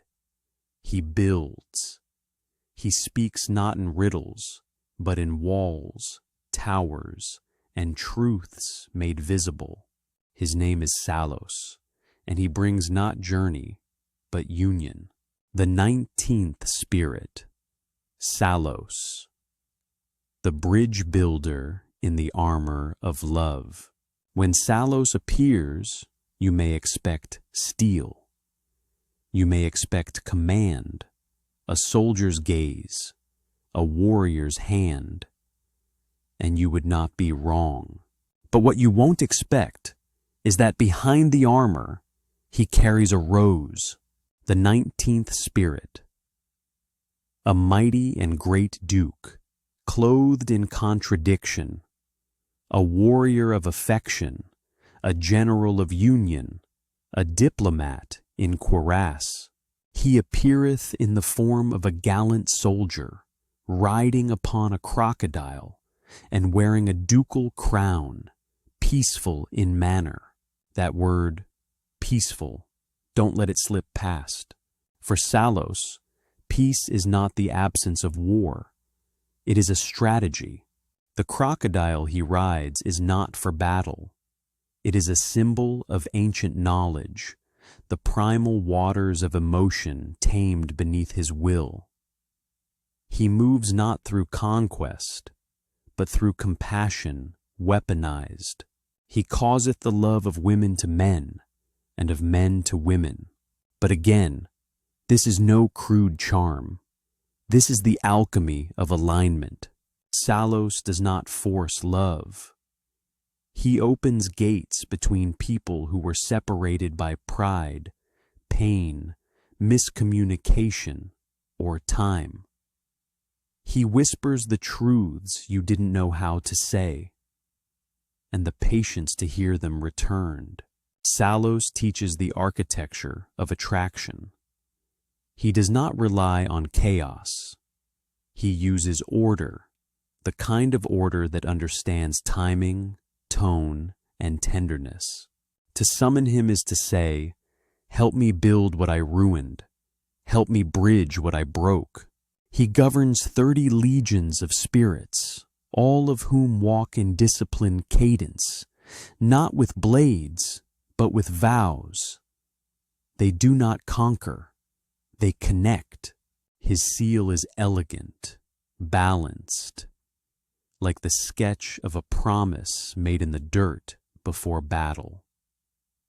To wear it is to embody the power of one who could destroy, but chooses instead to embrace. Many conjure sallows to kindle new affection, but his deeper gift is this: he can reignite love buried beneath ash, the love you thought was dead, because your pride was louder than your apology. The bond that cracked because silence rotted it. Salos is the balm to hearts bruised not by hate, but by misunderstanding. But he demands sincerity. He will not repair the bridge if your intention is to cross it only to manipulate. He is a spirit of authentic union, not illusion. And as the crocodile shifts its weight and vanishes beneath the surface, the echo of union still warm in the air, a new presence emerges. Not with armor, not with tenderness, but with fire in one hand and a mirror in the other. He does not ask who you love. He asks, what do you deserve?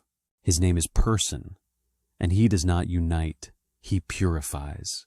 The 20th spirit, Person. The king who walks between worlds with a trumpet and a torch. He does not hide. He does not slither nor seduce. Person announces himself, not with words, but with the blare of a trumpet that seems to echo across not just air, but across realms. The 20th spirit, a mighty king who holds court in paradox, half sovereign, half oracle, half beast, half divine witness. He appeareth commonly like a man with the face of a lion, carrying a ferocious viper in his hand, and riding a bear. He is noble and terrifying, a vision that speaks of raw animal force, fused with spiritual dominion. The lion's face signals power that does not need permission. The viper in his hand is not to strike, but to signify control over hidden poisons. The bear he rides lumbers not in rage, but with the unmovable weight of knowledge earned. And before him, he goeth before with a great noise of trumpets. This is not noise, it is declaration. Person does not sneak into the ritual. He arrives like truth that can no longer be denied. He knoweth all things hidden, and can discover treasures and things lost. He is the key to your locked doors, not just in the world, but in the psyche. He brings to light what was buried, old memories, forgotten paths, opportunities missed and still recoverable. But he does more than expose. He giveth good familiars and governeth 22 legions of spirits, partly of the order of virtues and partly of the order of thrones. Here lies his duality. He is not simply infernal. He bridges heaven and hell, virtue and chaos. His spirits are not bound by a single realm. They walk among virtues, the celestial patterns, and thrones, the seat of divine judgment. Summoning Person is like opening a gate you didn't know existed, one that reveals not only what is hidden in your life, but also why it matters. He is the cartographer of the soul's deeper geography. Many summon spirits to gain, but person asks, do you know what you already have? Do you know what you've already lost? Are you brave enough to ask why? His seal is majestic, a crown of complexity, coiled with symbols of dual power. To wear it is not to command person, but to carry a reminder that the deepest revelations are often cloaked in the most terrifying truths. Person will show you treasures, yes, but he will also show you how you abandon them. He grants familiars, spirits that walk beside you. But these companions do not flatter.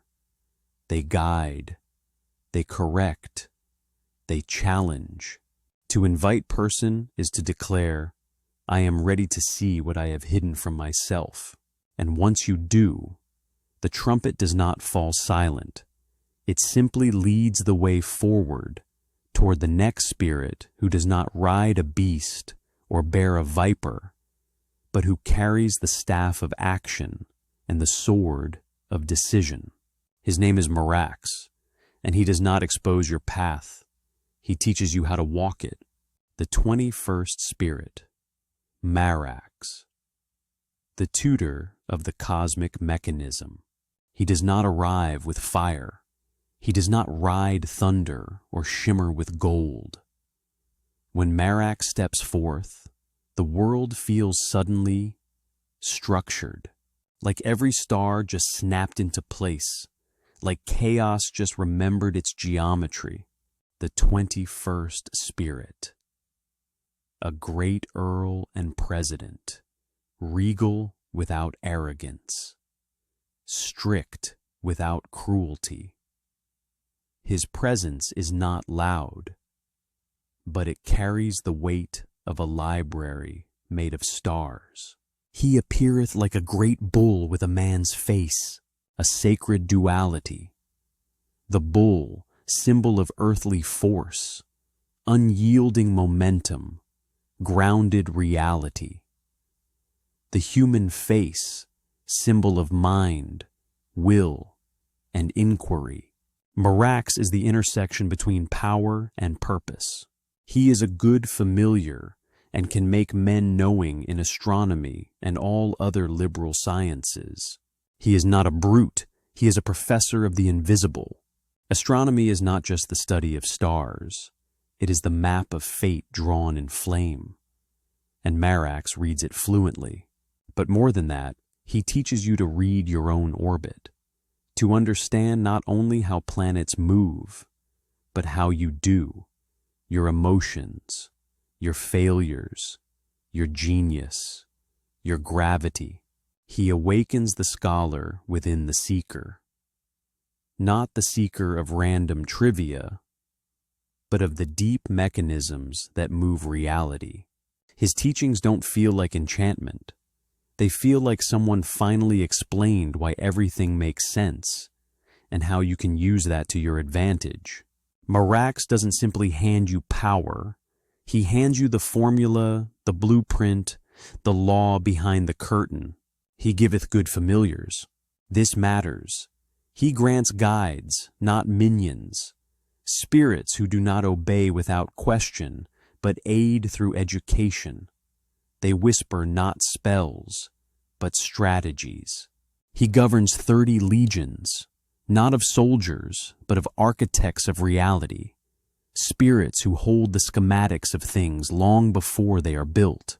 To summon Marax is to say, I am ready to understand the machinery behind the miracle. But he warns, do not ask for knowledge if you are unwilling to be changed by it. For every truth he teaches unveils a lie you once lived. His seal reflects balance, symmetry, strength, simplicity. To wear it is to carry a compass of inner order. He is the teacher whose lessons never end, because each one unlocks a greater question. And as he fades, not into smoke, but into formulas and frequencies, another figure begins to take shape. This next spirit does not teach through diagrams. He teaches through conflict, through defiance, through the precise chaos of breaking and rebuilding. His name is Ipos, and he does not ask what you want to know. He asks, are you brave enough to confront what you've become? The 22nd spirit, Ipos. The wolf-hearted seer who knows what you hide. The wind shifts, not with cold, not with heat, but with instinct. And then Ipos is present, not summoned with fire or ritual thunder, but by the trembling sensation that someone already knows your secrets. The 22nd spirit, a mighty prince and earl, cloaked in paradox, wearing both wisdom and wildness like twin crowns. He appeareth in the form of an angel with a lion's head, and goose's feet, and a hare's tail. These aren't random fragments. They are symbols, coded messages for the soul. The angel, divine authority, guidance, light. The lion's head, courage, instinct, unflinching gaze. The goose's feet, awkwardness, unpredictability, movement between realms. The hare's tail, speed, escape, cunning. Ipos is the fusion of grace and danger, a spirit that stands at the edge of reason, asking, are you brave enough to look at yourself without the mask? He knoweth things past, present, and to come, and hath the power to make men witty and bold, wit and boldness. This is no small gift. Wit is not just cleverness. It is the ability to see patterns others miss, to dance between danger and delight with words that cut and comfort. Boldness is not recklessness. It is the courage to speak what must be said, to face what must be faced. Ipos grants these not as ornaments, but as tools for survival in a world ruled by deception and doubt. To summon him is to ask, what have I been too afraid to say? What truth have I kept buried beneath politeness or fear? He governs 36 legions of spirits, each one forged in the flames of revelation. They do not bring chaos. They bring the chance to live without illusion. But beware, Ipos sees through lies, especially the ones you tell yourself. He does not mock. He does not punish, but he reveals. And in that revelation, you either rise or retreat. His seal is elegant but fierce, a sigil that burns with the outline of inner knowing. To carry it is to promise that you will no longer hide from your own potential. And once he has whispered what was, outlined what is, and forecasted what could be, he turns and leaves not a footprint, but a mirror, so that you can see with new eyes the path ahead. And then the silence is shattered by wings, massive, shadowed, flaming. A new spirit emerges with flames from his mouth, a serpent tail behind him, teeth of a dog, eyes like a raven. His name is Aim. The 23rd spirit, Aim.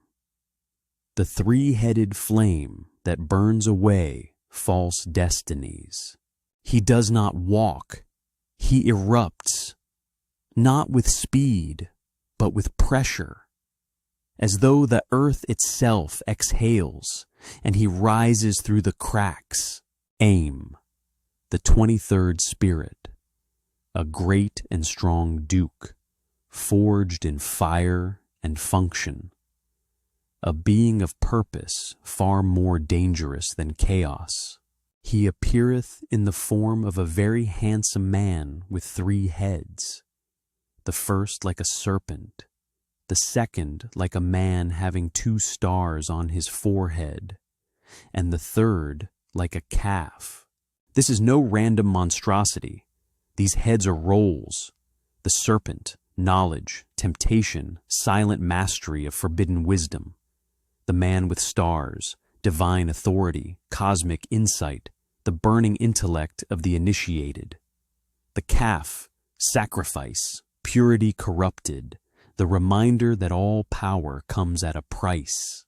He is not beautiful by accident. He is beautiful because he knows exactly what he is doing. He carrieth in his hand a burning firebrand, wherewith he setteth cities, castles, and great places on fire. But Aim is no arsonist. He doesn't burn at random. He burns to cleanse. To summon Aim is not to seek answers. It is to ask for release from illusions, to watch the empires you built on fear or ego collapse, so something truer may rise. You cannot call Aim without consequence. He doesn't wait for permission. He destroys what enslaves you, even if you've grown attached to it. A toxic relationship, an identity built on lies, a belief that once protected you, but now keeps you small. He incinerates it all. But here's what separates Aim from other spirits of flame. He maketh one witty in all manner of ways. Wit, again. But here it is sharpened by fire. Aim does not just destroy. He equips you to see, to speak, to strike. He trains your tongue to pierce veils, your thoughts to spark change, your presence to command attention, even in the ashes.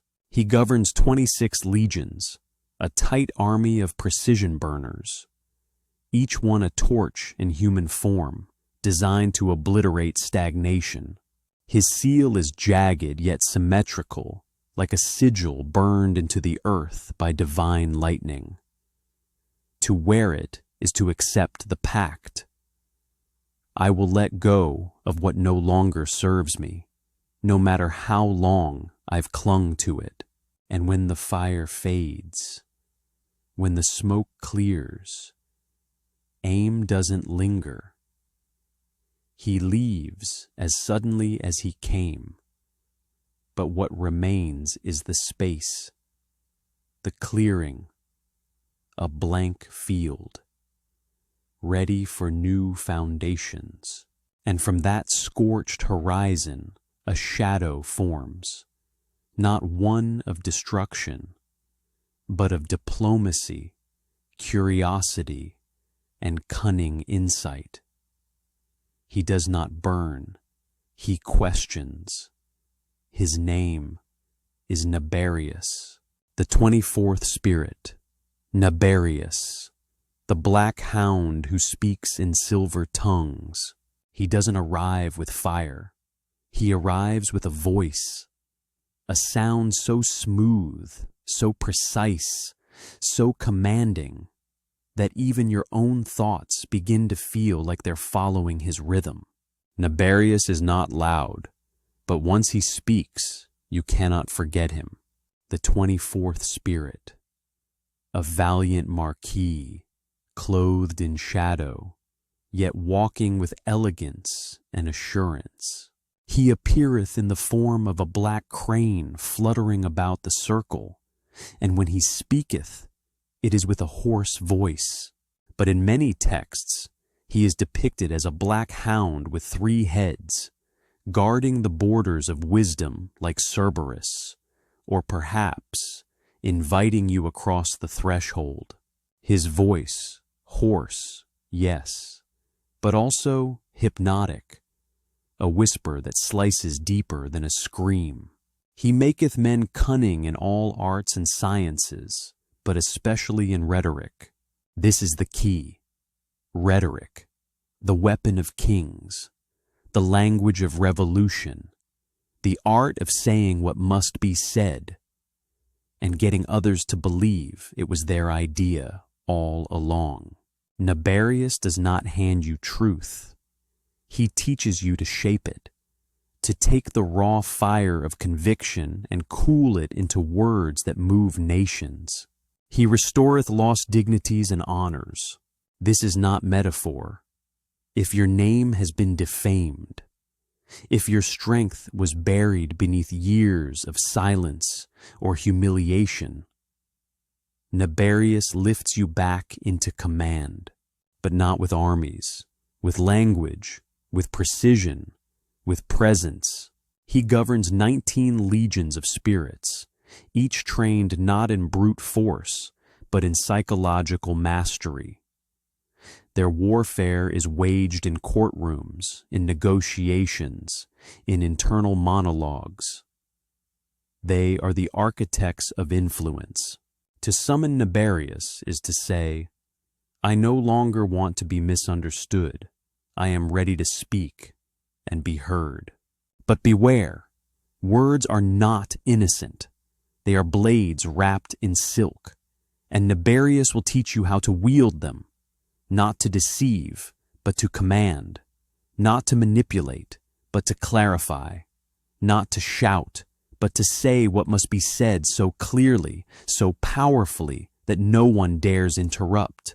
His seal is curved, fluid, and sharp, like a sentence that starts soft and ends with a dagger. To wear it is to carry a pact. I will no longer let others write my story. And as his dark wings fold back into silence, and the whisper of words lingers like perfume in an empty room, you hear not a voice, but a presence, one who does not speak first, but knows what you are thinking before you do. His name is GLASYA-LABOLAS, and he does not just deal in speech, he deals in fate. The 25th spirit, GLASYA-LABOLAS, the blood-stained scholar who reads destiny in the ashes. He does not knock, he enters, like a blade drawn before the duel begins, like a shadow cast not by the sun, but by your own conscience. GLASYA-LABOLAS is not here to charm you, he is here to test your intentions. The 25th spirit, a mighty president and earl, veiled in mystery, crowned in paradox, feared by the foolish, revered by the wise. He cometh in the form of a dog with wings, and yet speaketh with the voice of a man. The image is haunting. A dog, loyalty, instinct, primal protection. With wings, transcendence, spiritual insight, the ability to rise above, and a man's voice, clarity, reason, and terrifying fluency. GLASYA is the beast and the angel fused, the predator who asks you kindly to confess. He teacheth all arts in an instant, and is an author of bloodshed and manslaughter. Here, most recoil. Bloodshed, manslaughter. But wait, GLASYA is not a warmonger. He reveals the cost of knowledge when misused.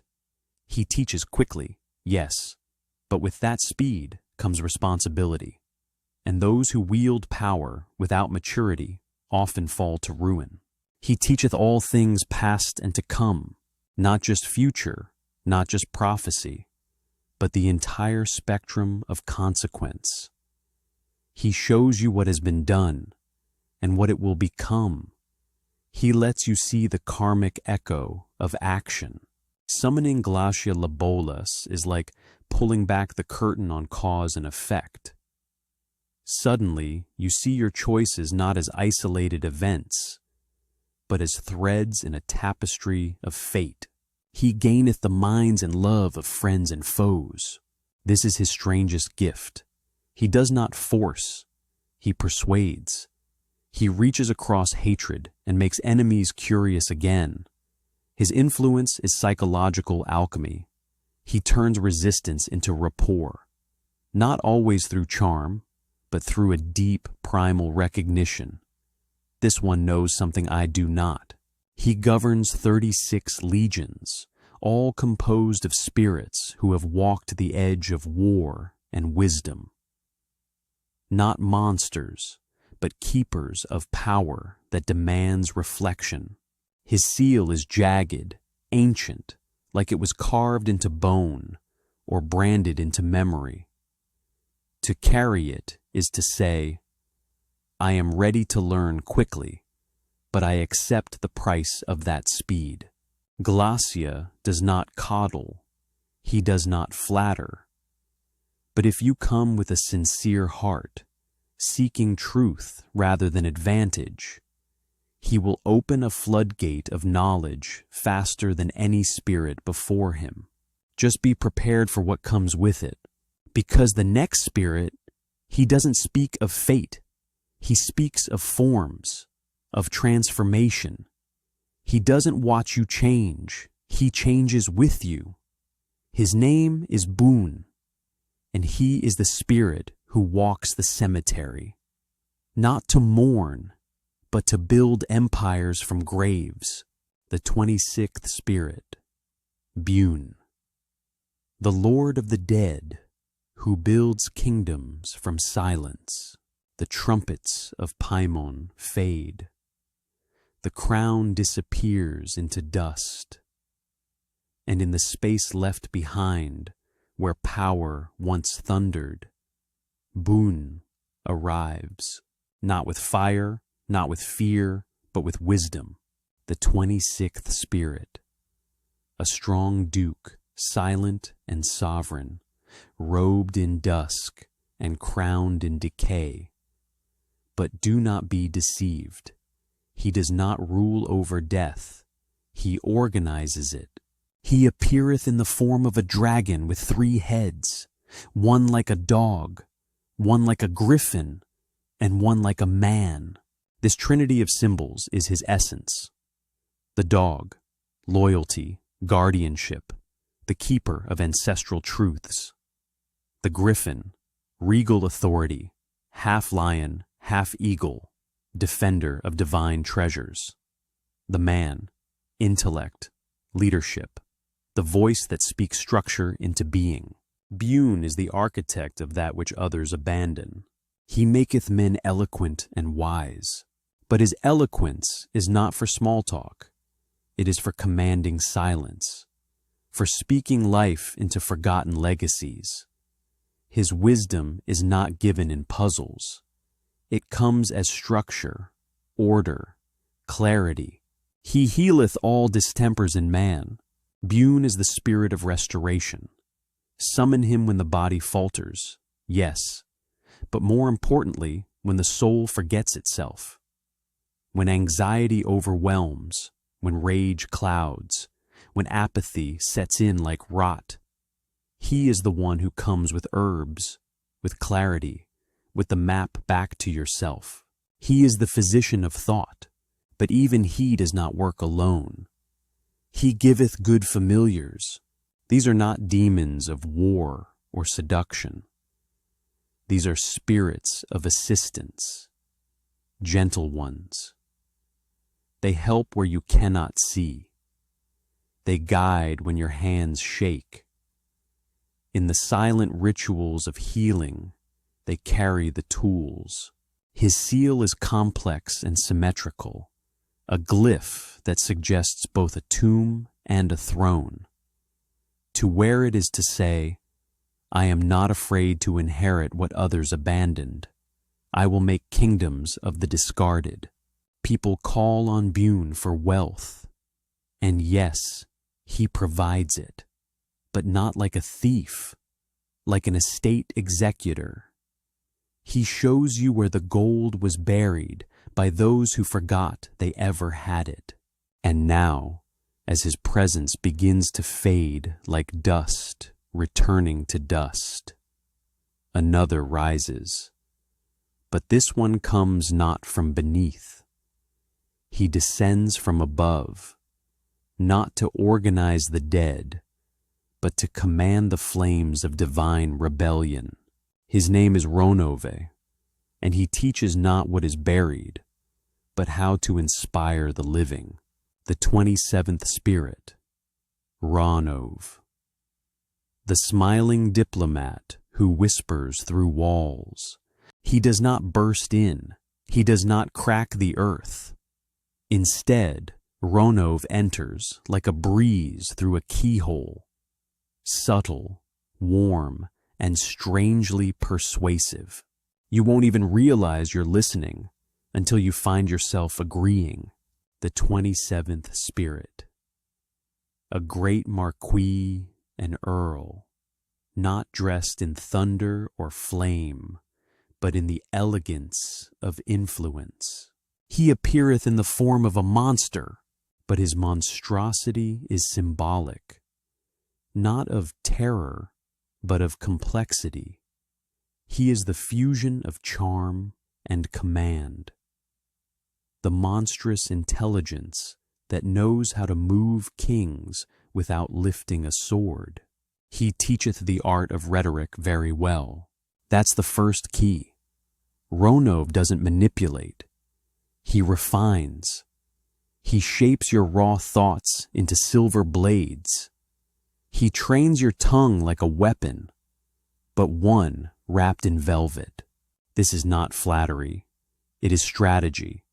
The ability to speak and be believed, to ask and be granted, to suggest and be obeyed. He giveth good servants, knowledge of tongues, and favors with friends and foes. Servants, yes, but not slaves. Ronove grants you those who believe in your cause, who follow because you inspire, not because you dominate. He bestows the knowledge of tongues, not just languages, but the unspoken dialects of power, status, timing, and the ability to win both friend and foe. This is no charm spell. It is the power to align conflicting desires, to disarm hatred, to awaken curiosity in the hostile. He governs 19 legions, an elite task force of messengers, interpreters, and envoys. Spirits that carry intent through resistance like wind through stone. Ronove is not for those who seek to shout. He is for those who seek to be heard without raising their voice. To summon him is to say, I am ready to learn the dance of diplomacy. I am ready to win without war. His seal is rounded and looping, like a voice that weaves and returns, always landing where it must. To wear it is to vow. I will speak with precision, and I will wield my words with reverence. Ronove doesn't only teach what to say, he teaches when silence is louder, when a nod is more powerful than a monologue, when a pause becomes the most persuasive punctuation. And when he is done, he leaves you not with applause, but with a door opened that you didn't even realize was locked. Now, that door swings wider, and through it steps a figure not of gentle speech, but of decisive knowledge. He does not whisper, he instructs. He brings not influence, but the very laws of the invisible. His name is Bareth, and he does not ask questions. He brands answers into the soul. The 28th Spirit, Beereth. The alchemist of names who melds lies into truth. He arrives not with fury, but with finality. There is a weight in the air when Bareth is near, a certainty that whatever he says will become real. The 28th spirit, a mighty duke crowned in crimson, cloaked in flames that do not burn the flesh, but etch the soul. He appeareth in the form of a soldier with red clothing, riding upon a red horse, and having a crown of gold upon his head. This image is no metaphor. It is a warning. The red soldier is not here to negotiate. He is not the diplomat. He is the enforcer of esoteric law. His golden crown is not ornamental. It is earned. The mark of a spirit who understands not just secrets, but how to make them rule the world. He teacheth and discovereth the secrets of all things, past, present, and to come.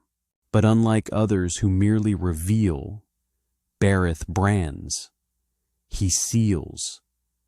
His knowledge is not fleeting. It doesn't come in dreams or metaphors. It comes as commandments, spoken with such force that you feel them lodge beneath your ribs. He can turn all metals into gold. Ah, the famous gift.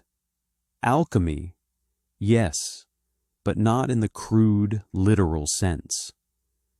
Bareth's true transmutation lies in turning falsehoods into functional truths, in taking that which is broken and naming it as whole until the world agrees.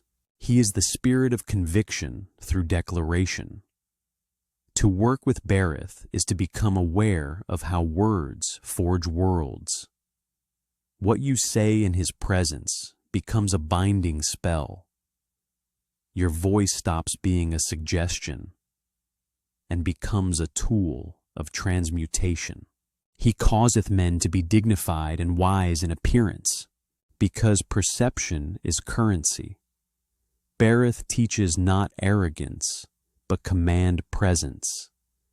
He trains your posture, your silence, your gaze, until simply entering a room becomes an act of magic. But he is not without danger. He is a liar, and not to be trusted by novices. This is not betrayal. This is initiation. Bareth teaches through paradox. He will lie to show you how easily you believe. He will deceive to teach you how to see clearly through illusion. To work with Bareth is to be tested. Your desire for truth will be sharpened against his falsehoods, and only then will you be able to hold what is real.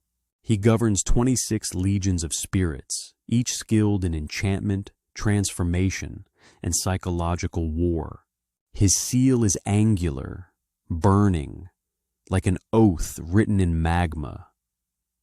To wear it is to declare, I will speak the world I want into being, and bear the weight of that responsibility.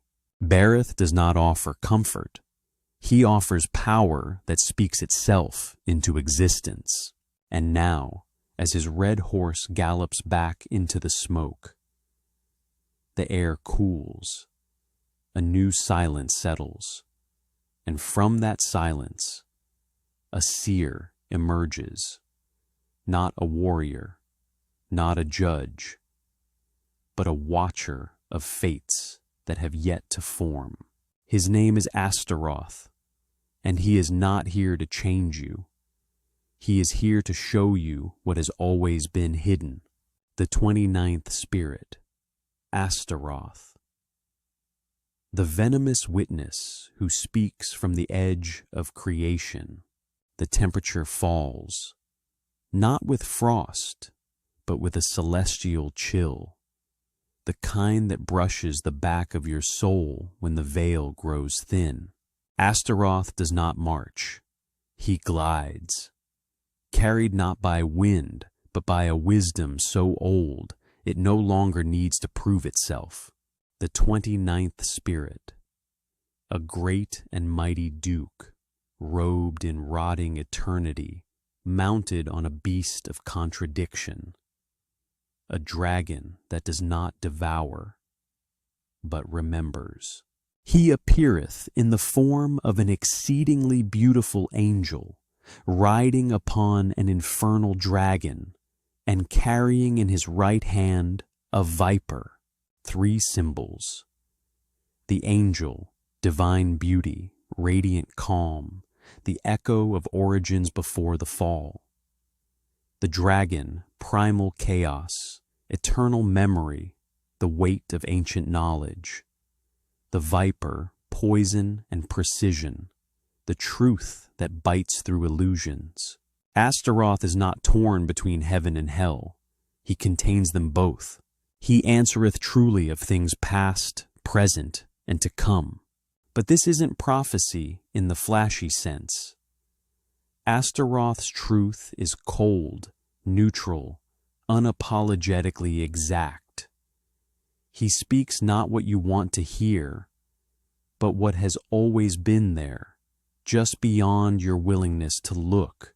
To call on Astaroth is to say, I am ready to see everything, even that which may undo me. He discovereth all secrets, and is an excellent teacher of sciences. But his sciences are not limited to numbers and formulas. He teaches the cosmic structure of truth, the interwoven lattice of meaning, consequence, and cause. He helps you decode the matrix of reality, peeling back the curtain that keeps most minds blind. He ruleth 40 legions of spirits. His court is vast, filled not with warriors, but with archivists, observers, and record-keepers of forbidden wisdom. They do not fight. They illuminate. They whisper not in words, but in understanding. To work with Astaroth is to feel your intuition sharpen like a blade, to know before knowing. But there is danger. He must be approached with great caution, for he is of the order of seraphim, and is extremely proud. This pride is not vanity. It is cosmic memory. Astaroth remembers when angels did not fall, but chose. His pride is the echo of what was lost, and what he still believes was worth it. His seal is a perfect balance of curvature and geometry, a glyph that mirrors the infinite spiral of truth collapsing into the now. To carry it is to pledge, I will not fear the truth, even if it tears down what I love. Astaroth does not lie, but his truths are venomous, because once seen, they cannot be unseen. And as his serpent winds back into his hand, and the dragon's wings rise in eerie silence, a different force stirs. He is not an observer, not a philosopher. He is a builder, a forger of empires, not from ideas, but from invisible influence. His name is Forneus, and he comes not to show you truth, but to teach you how to bend perception itself. The 30th spirit, Forneus, the tide shaper who turns reputation into power. He doesn't appear with fury. He doesn't hiss or roar.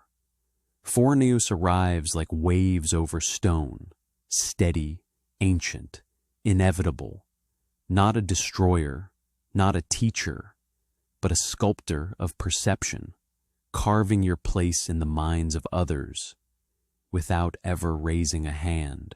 The 30th spirit, a mighty and great Marquis, whose domain is not fire or blood or prophecy, but the realm of fame, favor, and the faceless court of opinion. He appeareth in the form of a great sea monster, not grotesque, not vile, but vast, a creature whose tentacles ripple beneath the surface, moving the tides without being seen. Forneus is the oceanic subconscious of society, the invisible current that pulls attention, reputation, and social harmony to where he wills it. He teacheth and maketh men wonderfully knowing in the art of rhetoric. Not just speaking, not just writing, rhetoric as alchemy, the art of saying what needs to be said in exactly the right way to turn resistance into admiration. With Forneus, every word becomes a mirror, every phrase a current, drawing people in without them realizing why. He causeth men to have a good name. This is his crown jewel. He doesn't just protect your reputation. He builds it, shapes it, casts it in the golden light of grace, even if your past is stained in shadow. To call Forneus is to ask, how can I be seen not as I am, but as I am meant to be remembered? He maketh one beloved by his foes as well as friends. This is no trick. It is a spiritual mastery of image and presence, not deception, but transfiguration.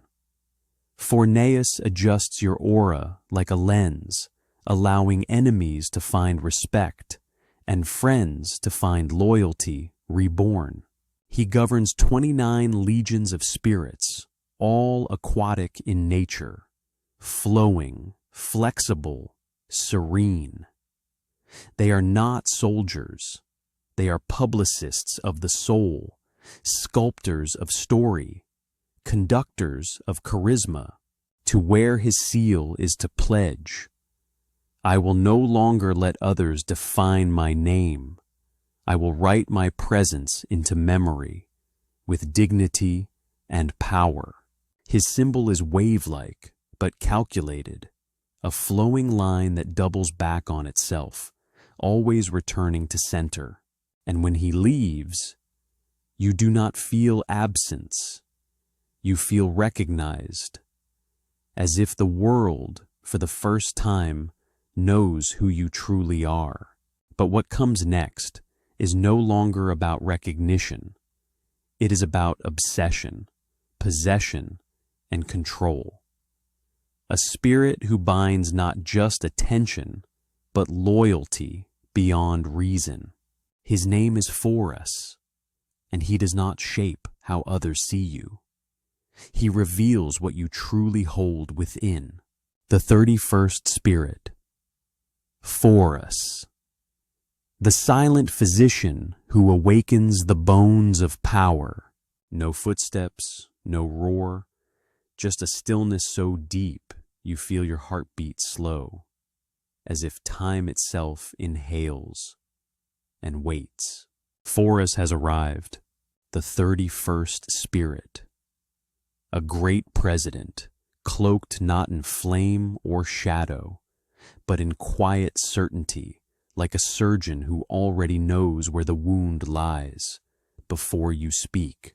He appeareth in the form of a strong man, in human shape, not a beast, not a monster, a man.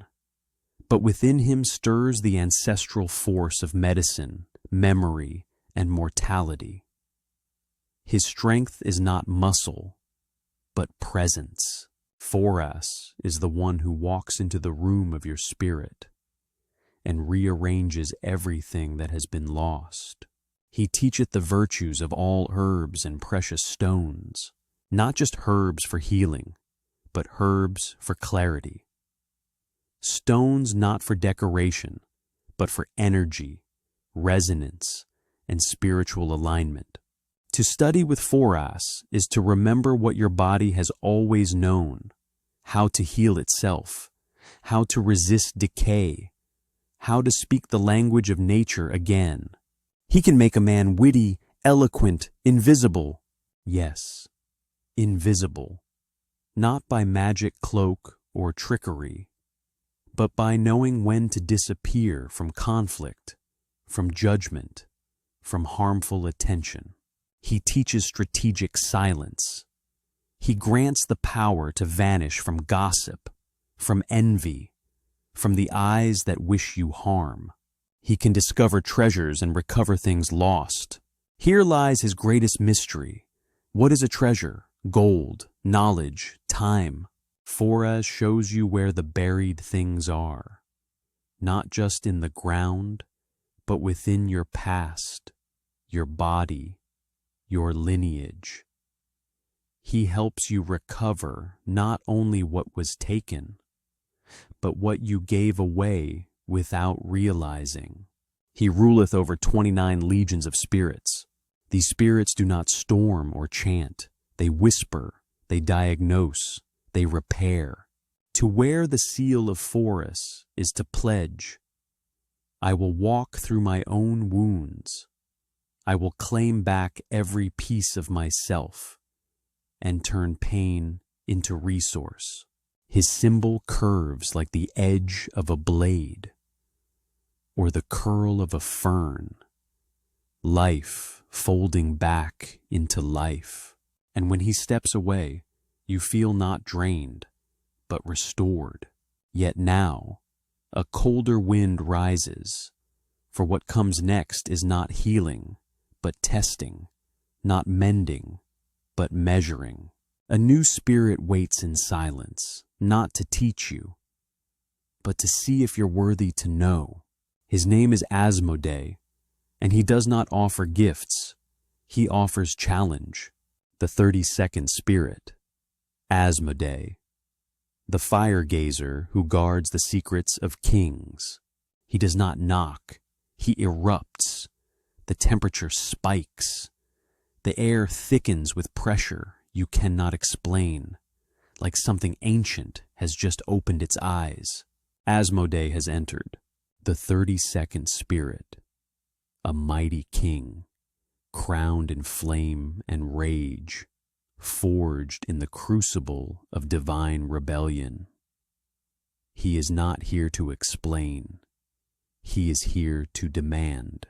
He appeareth with 3 heads, the first like a bull, the second like a man, and the third like a ram. Each head speaks of power in form. The bull, brute force, primal energy, wealth that does not ask permission. The man, calculation, planning, the executor of intention. The ram, willpower, domination, the strength to charge forward regardless of resistance. He rideth upon an infernal dragon and beareth a lance with a banner. This is not symbolism. This is declaration. Asmoday is not a spirit of advice. He is a test of will. To summon him is to light a fire you may not know how to extinguish. He is very strong and giveth the ring of virtues. Here is his paradox. Yes, he is wild. Yes, he is fierce. But within his wrath lies honor. The ring of virtues he bestows is not jewelry. It is authority earned through ordeal. He offers you dominion over invisible forces, if you can survive what he reveals within you. He teacheth the arts of arithmetic, astronomy, geometry, and all handicrafts, but not gently. Asmoday throws you into the forge of learning. He does not coddle. He does not repeat. He challenges you to rise to the level of his flame. With him, numbers become weapons, geometry becomes ritual, craft becomes alchemy. He giveth true and full answers to all demands. But his answers are tests in disguise. Can you understand the truth without clinging to your bias? Can you hold power without losing control? Asmoday will tell you the truth, but only if you can hold eye contact with the dragon beneath him and not blink. He ruleth over 72 legions of spirits. This is not coincidence. 72, the number of totality, of the full circle of dominion. He commands the entire wheel of infernal wisdom. To work with Asmoday is to say, I am willing to break, if that's the only way I learn what I truly am. But beware, he must be approached with great caution, for he is extremely powerful and hot-tempered. If you lie, he will see it. If you flinch, he will press harder. If you're not ready, he will consume you. His seal is sharp, angular, almost carved with a blade into stone. To wear it is to say, I no longer fear the fire. I am the fire. And when he vanishes, the air does not cool.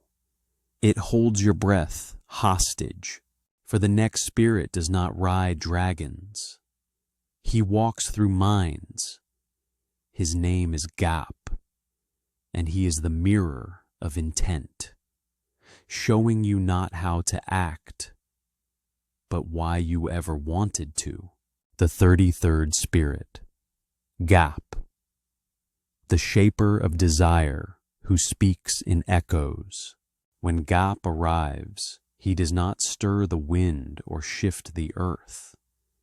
Instead, something inside you bends, a memory, a want, a quiet thought that now screams like thunder. He is the 33rd Spirit, a great president and a mighty prince, cloaked not in flame or shadow, but in the raw gravity of desire. He appeareth when the sun is in some of the southern signs, in a human shape, going before 4 great and mighty kings, as if he were a guide to conduct them. This isn't mere symbolism. Gap is the gatekeeper of will. He goes before kings not to serve, but to set their intentions. He is the one who whispers in the emperor's ear before the war begins, the one who makes conquest feel righteous. He teacheth philosophy and all the liberal sciences, but Gap's philosophy is not academic. It is visceral. He teaches you why you want what you want. He unmasks your motives, breaks open your logic, and reveals the hidden engine behind your actions. Most fear him for this, because what if the reason behind your ambition is rotting?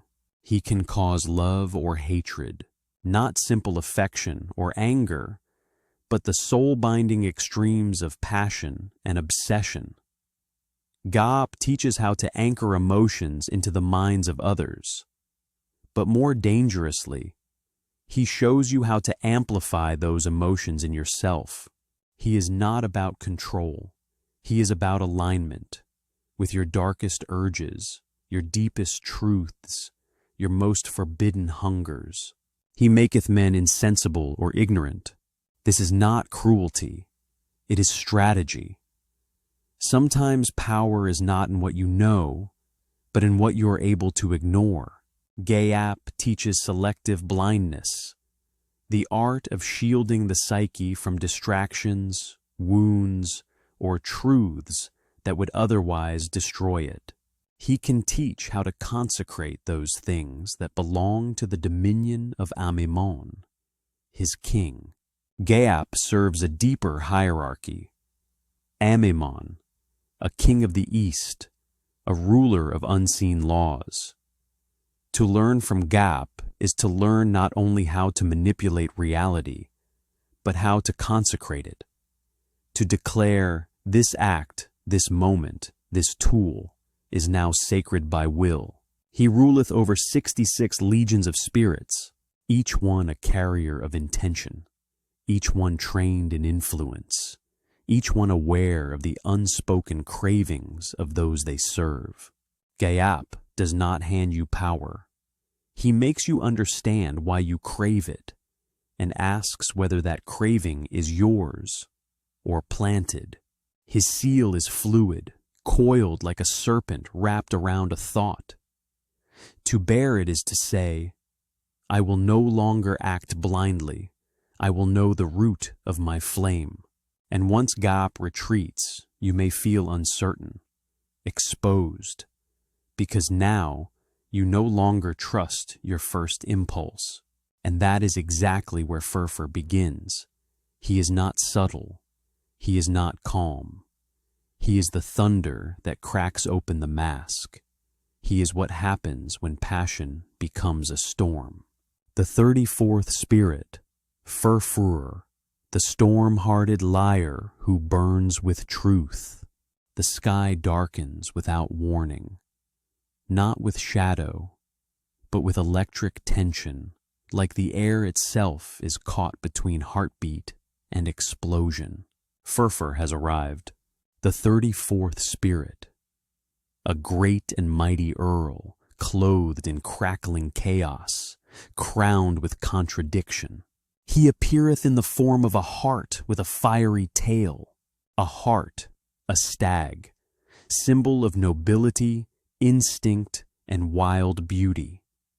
But the tail burns, because Furfur is not tame. He is the moment before the lightning strikes, elegant, then obliterating. If commanded into a triangle, he will take upon himself the form of an angel. This is your first lesson. Furfur teaches form is manipulation. Appearances are tools, used by both spirits and mortals to gain access to trust. He will show you how truth wears masks, and how masks tell truths deeper than faces ever could. He speaketh with a rough voice, rough, not gentle, not melodic, because he doesn't seduce. He rattles. He demands to be heard, not for comfort, but for disruption. He kindleth love between man and woman, but his is not Cupid's arrow. Furfur brings the firestorm kind of love, obsessive, consuming, the kind that leaves scorch marks on your ribcage. He awakens the magnetic pull between opposites, the heat that cannot be reasoned with. His love is wild and sacred and dangerous. But here is his paradox. He is a liar unless compelled within a magic triangle. Without boundaries, Furfur will twist your mind, not because he enjoys deceit, but because he tests your discipline. He will lie until you command truth with clarity and strength. Only then does he speak purely. Only then does the storm become instruction. He can raise thunder, lightning, and great storms. These are not just weather phenomena. These are emotional landscapes. He stirs the inner weather, calls forth the storm within the soul, anger, passion, grief, all intensified. Furfur is not meant to be banished. He is meant to be danced with, to ride his chaos without falling into it. He giveth true answers concerning secret and divine things. Once contained, once honored in the triangle of will, Furfur becomes a seer of immense clarity. He reveals the divine not through serenity, but through eruption. When the smoke clears, when the lightning fades, truth stands naked and permanent. He commands 26 legions of spirits. They are not orderly. They are not still. They come like a flood, a riot, a transformation. To wear Furfur's seal is to declare, I do not fear the storm within me. I will hold it, command it, and let it show me what calmness never could. And as Furfur roars into the distance, his thunder fading into silence, the next figure steps not from the sky, but from the dust of fallen temples. His name is Marcosius, and he is the memory of what was once noble and betrayed. The 35th Spirit, Marcosius, the fallen hero who still hopes for redemption. He enters not with fury, nor with seduction, but with a presence heavy with memory. You feel him before you see him, like the echo of a drumbeat that once led armies into battle. Marcosius has returned, the 35th Spirit, a mighty Marquis, not of rebellion, but of remorse. He appeareth at first in the form of a wolf having griffin's wings, and a serpent's tail, vomiting fire out of his mouth. He is beast, sky, serpent, and flame, a fusion of instincts, primal and celestial. The wolf, loyalty twisted into wrath. The griffin wings, nobility shackled to fallen grace. The serpent tail, knowledge hidden behind the mask of vengeance. The fire, pain that refuses to die quietly. But after a while, at the command of the exorcist, he taketh the shape of a man, because Marcosius remembers what he once was, and what he longs to become again. He is a strong fighter, and giveth true answers to all questions. He is not just a warrior of blades, but of spirit. He fights not for conquest, but for redemption.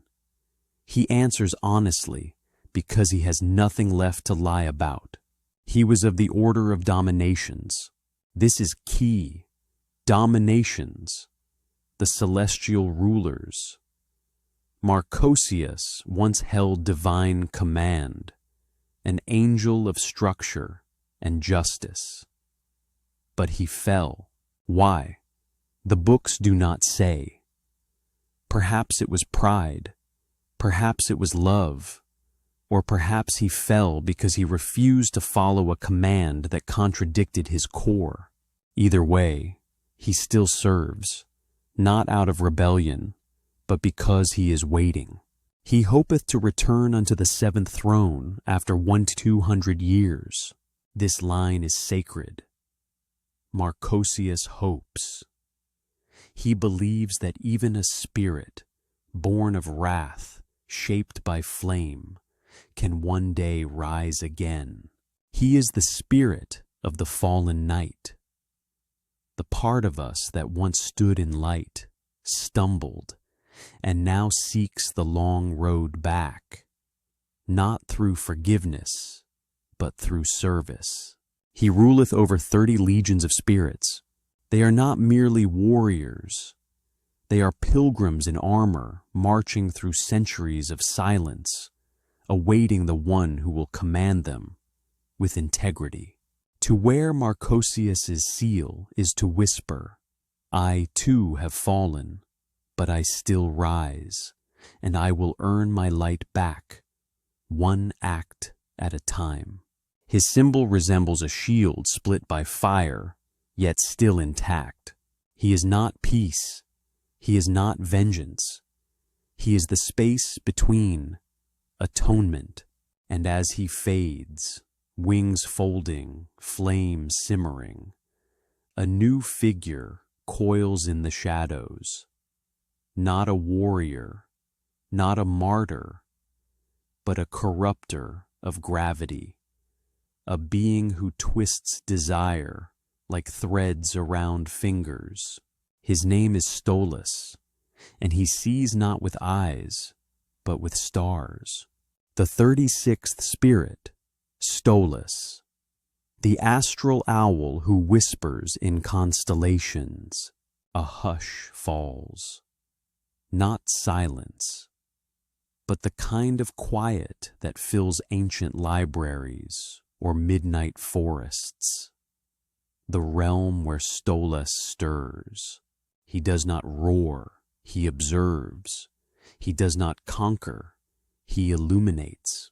The 36th Spirit, a great and powerful prince, whose kingdom is not made of bricks or blood, but stars. He appeareth in the form of a mighty raven, or so it seems, until you look again. Because Stolas is not bound to feathers or flesh. He is symbol, sight, and cipher. At the command of the magician, he taketh the form of a man, but whether raven or man, his eyes never change. They are the eyes of deep space, glinting with knowledge so vast you cannot tell whether it is teaching you or watching you. He teacheth the art of astronomy, but this is no schoolbook astronomy. Stolas does not name planets. He names forces. He shows you how the sky is a map not of distance, but of meaning. The stars are not just gas and flame. They are mirrors of the inner cosmos. He teaches the pulse behind the planets, the spiritual equations that move destinies, the geometry of fate, and the virtues of herbs and precious stones. To Stolas, everything is vibration. Each herb carries a frequency that harmonizes with different stars. Each stone, a frozen star seed containing codes of memory and influence. To study with Stolas is to learn the hidden harmonics of all creation. He ruleth over 26 legions of spirits, not soldiers, but scribes, oracles, alchemists, and watchers. His spirits do not shout. They wait in silence until the mind is quiet enough to hear the truths that cannot be spoken. His seal is elegant, like a constellation folding into a sigil. To bear it is to declare, I am ready to gaze into the heavens not for beauty, but for instruction. For those who summon him, he offers not vision, but perception. He won't just tell you where Mars sits. He'll tell you what Mars wants from you. But be warned, Stolas will awaken the part of you that sees patterns in chaos, meanings in dreams, and messages in the madness. And once that sight begins, you cannot turn it off. But there is another, one who doesn't deal in stars, but in the flesh, in temptation, in taste, in all things forbidden and delicious. His name is Phoenix, and his song is not sung with truth, but with longing. The 44th spirit, Shax, the splitter of minds who sows the seeds of rage and war. The ground stops trembling. The dust from Sabnok's fortress settles. But the calm that follows isn't peace. It's the tension that comes before a sudden and violent rift. Shax has arrived, the 44th spirit, a great marquis, but unlike the others who came with seduction or solidity, Shax wields a different weapon altogether, conflict. He appeareth in the form of a stock dove. Wait, a dove? The symbol of peace? But do not be fooled. This dove does not carry olive branches. It carries division. Because Shax understands that the greatest wars begin not on battlefields, but in the quiet spaces between thoughts. He speaketh with a hoarse voice, but subtly, hoarse, like Nabirius, but subtle. He doesn't command through volume. He plants seeds in whispers, doubts in suggestions, fractures in barely audible insinuations. He can take away the sight, hearing, and understanding of any man by the magician's command. This is not blindness of the eyes. This is blindness of perception. Shax can make enemies unable to see your approach, unable to hear your plans, unable to understand your strategy. But more dangerously, he can do the same to you if you are not careful. He can steal money out of kings' houses and carry it whither the magician commandeth. Like Raum, he steals. But Shax is more precise. He doesn't tear down empires. He redistributes their power. He finds the wealth, the influence, the authority, and moves it to where it can serve better purposes. He seeketh to deceive the exorcist, unless compelled into a triangle. Here is his test. Shax will lie, mislead, and misdirect, not out of malice, but to see if you have the strength to hold him accountable. Only when contained by will and discipline does he serve faithfully. He can discover hidden things if they are not kept by evil spirits. He is a finder of the concealed. But he cannot touch what is protected by darker forces. This makes him a spirit of balance, able to uncover secrets, but only those that deserve revelation. He giveth good familiars. His familiars are scouts, spies, and infiltrators. They move through the cracks of reality, gathering intelligence and preparing the ground for your next move. He governeth 30 legions of spirits, each legion trained in the art of division, infiltration, and strategic chaos. They do not destroy randomly. They create precise disruptions that serve larger purposes. To summon Shax is to say, I am ready to divide what must be separated. I am ready to steal what has been hoarded unjustly, but I will not let chaos rule me. His seal is sharp and angular, like a dove's wing sharpened into a blade. And as his presence dissolves into strategic silence, a new figure emerges from the boundaries between worlds. He does not divide. He reveals. His name is Vine. And he comes not to create war, but to show you the wars already raging beneath the surface. The 45th Spirit, Vine, the builder of storms who reveals the wars within. The strategic whispers of Shax fade into background noise. And then, a different kind of pressure. Not division, but revelation. Not conflict created, but conflict exposed. Vine has arrived. The 45th Spirit, a great king and an earl, crowned in the authority of truth-telling and the power to reshape what others see. He appeareth in the form of a lion, riding upon a black horse and bearing a viper in his hand. Each symbol carries weight. The lion, courage, authority, the strength to face what others flee from. The black horse, the journey through shadow, the willingness to travel dark paths for truth. The viper, the poison that becomes medicine, the dangerous knowledge that heals. Vine does not come in disguise. He arrives as exactly what he is, powerful, dangerous, and absolutely necessary.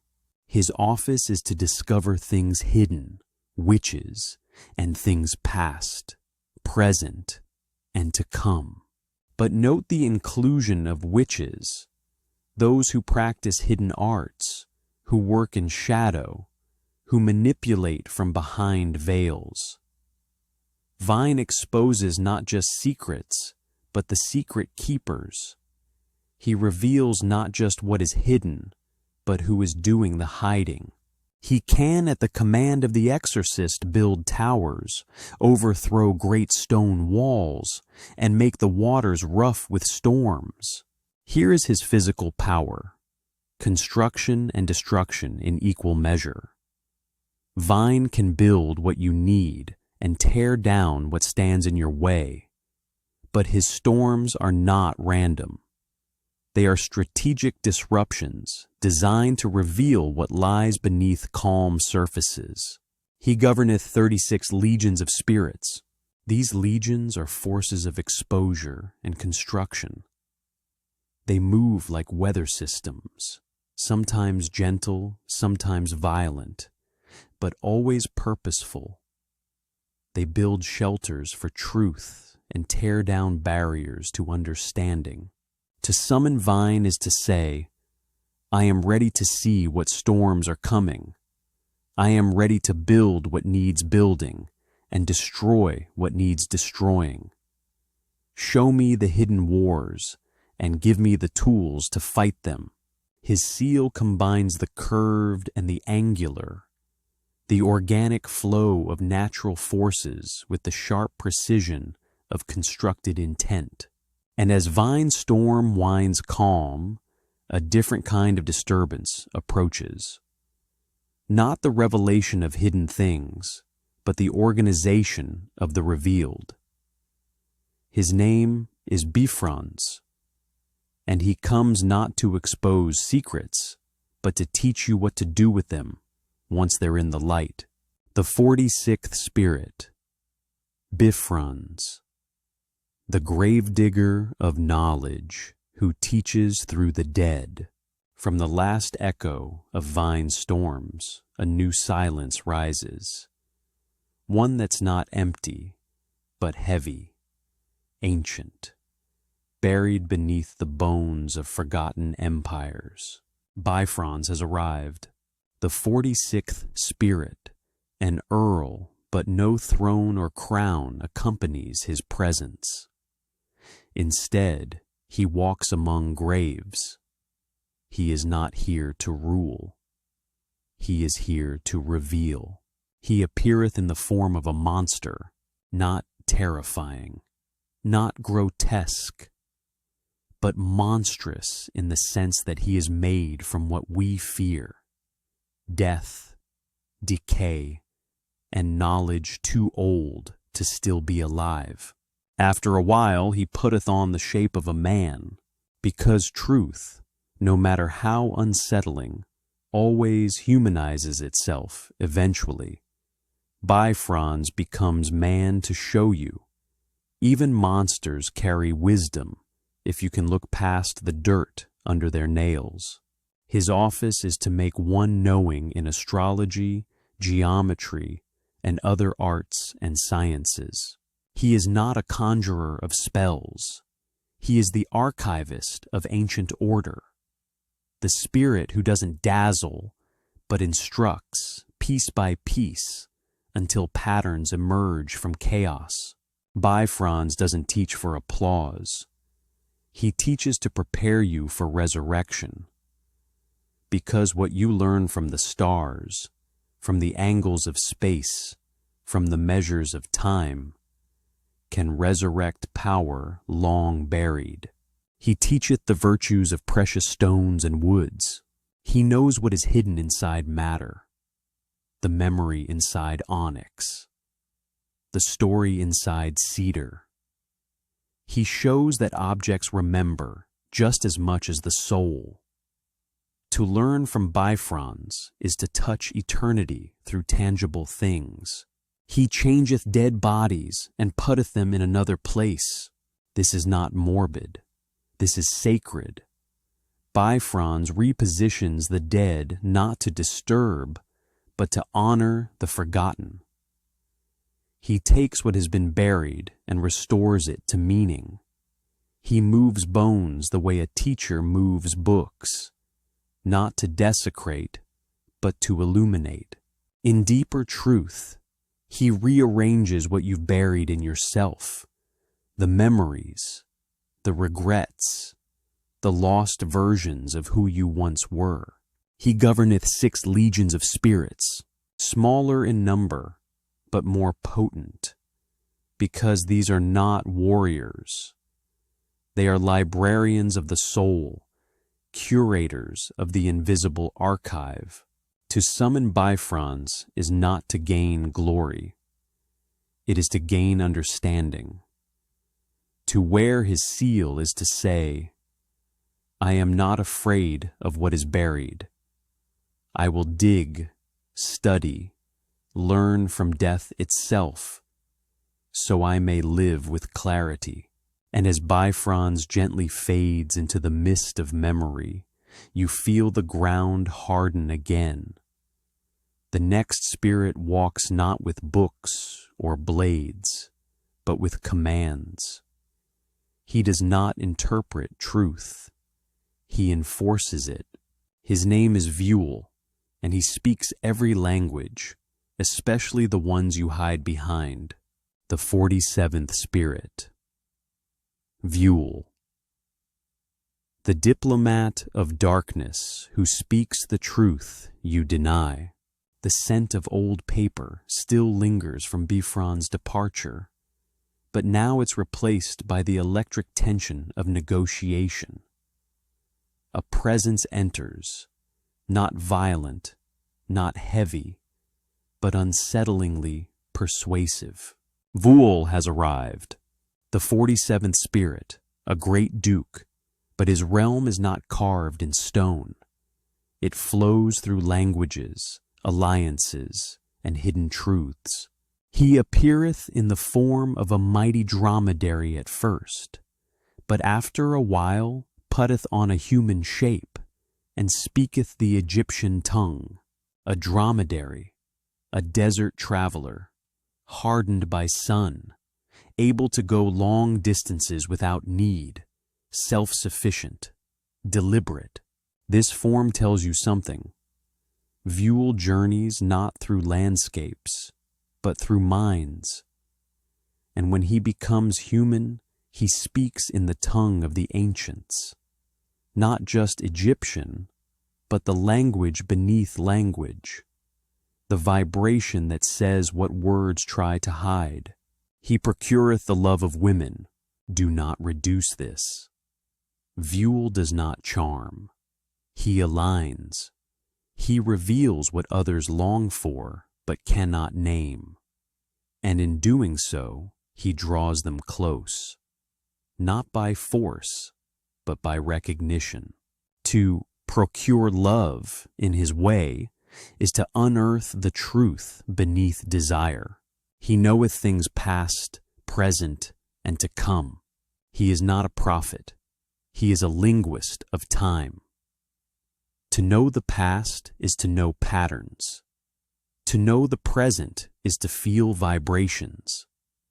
To know the future is to sense what is already unfolding, in the way people speak, stumble, or refuse to say what must be said. Vuel listens, not with ears, but with insight. He knows what you cannot admit, and he holds it like a diplomat holds leverage. He procureth friendship between enemies. This is his greatest power. Where others divide, Vuel connects. He does not flatter. He translates. Between enemies, between wounded lovers, between parts of your own fractured self, he whispers the words you wish you could say, and makes them land like peace offerings wrapped in fire. He governeth 37 legions of spirits, each spirit a carrier of reconciliation. But they do not beg, they negotiate, they bargain, they challenge lies with inconvenient truths. To summon Vuel is to say, I am ready to speak not what is safe, but what is real. To wear his seal is to enter rooms where secrets melt under truth, and enemies finally see each other as mirrors. And as Vuel's final syllables echo away, a new energy coils into the space, quieter, sharper, more poisonous. For the next spirit does not speak in treaties. He speaks in veins. Hagenti is coming, and he offers you a cup. But what's in it can either transmute your soul or burn everything you are. The 48th Spirit, Hagenti. The alchemist of spirits who turns blood into gold and foolishness into wisdom. You feel it before he arrives. A swirling sensation in your chest, as if your blood is shifting, transforming, boiling into something it wasn't before. This is not fear. This is transmutation. Hagenti has arrived, the 48th spirit, a president of the infernal legions, and a mighty one indeed. But unlike the others, he is no general, no judge, no diplomat. He is an alchemist, and not just of matter, but of the soul itself.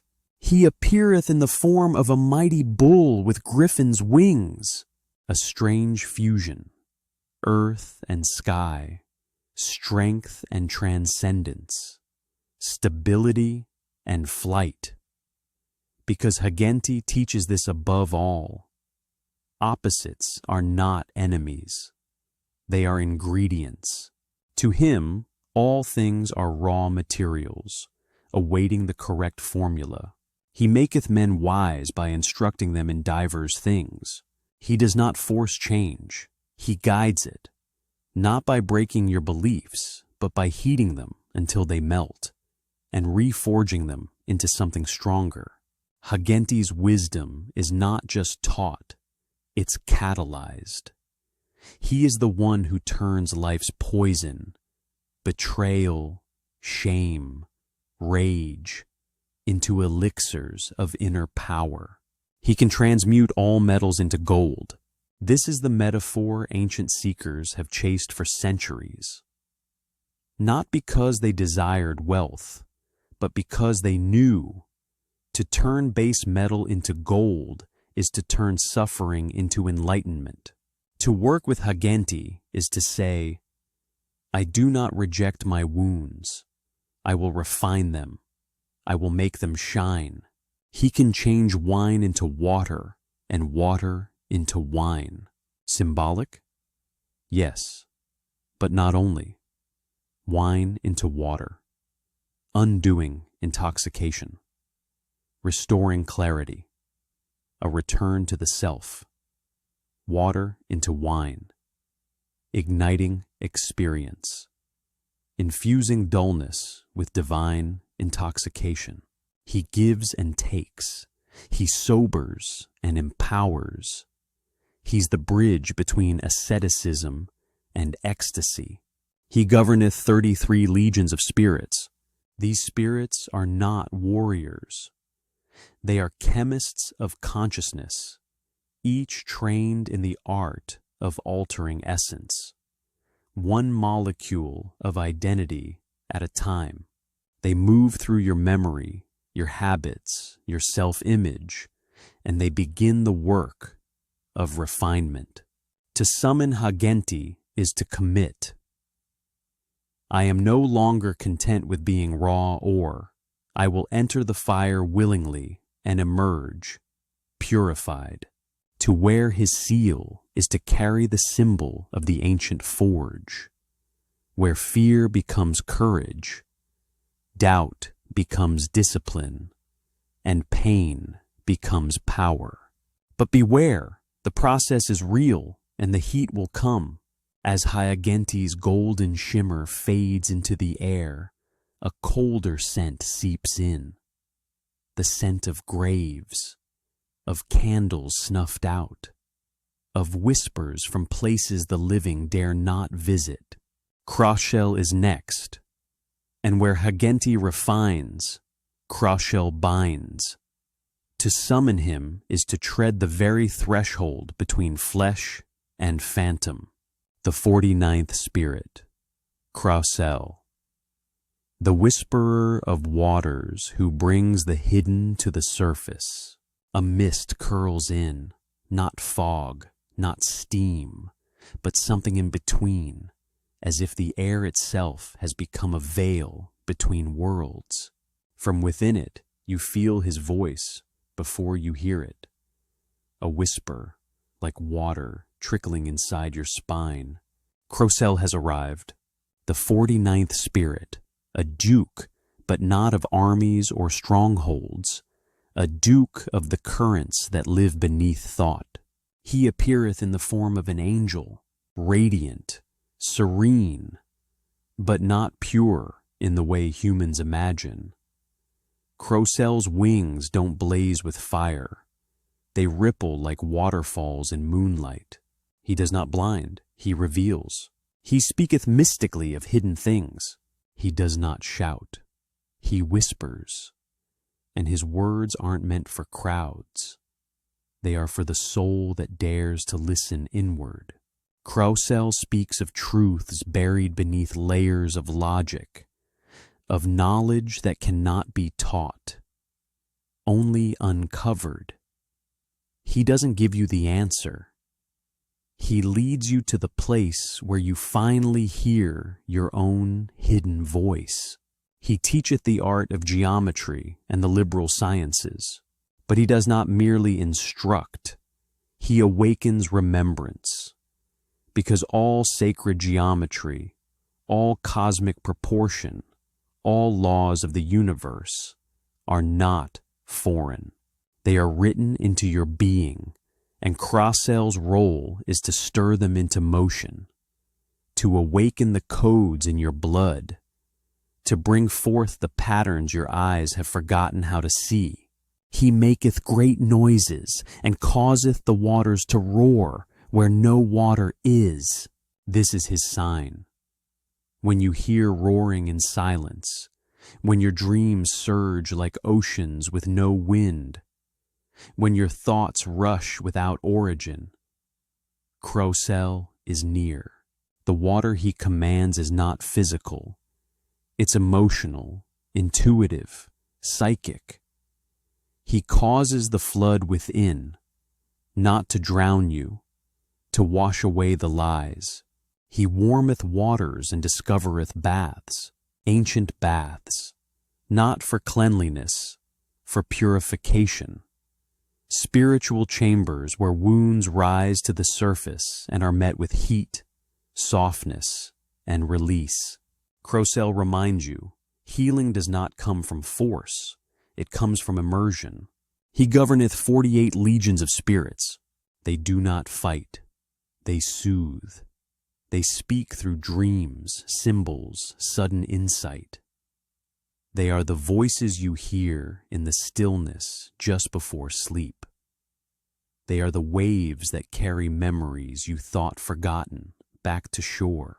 To summon Crocell is to say, I am ready to feel what I have suppressed.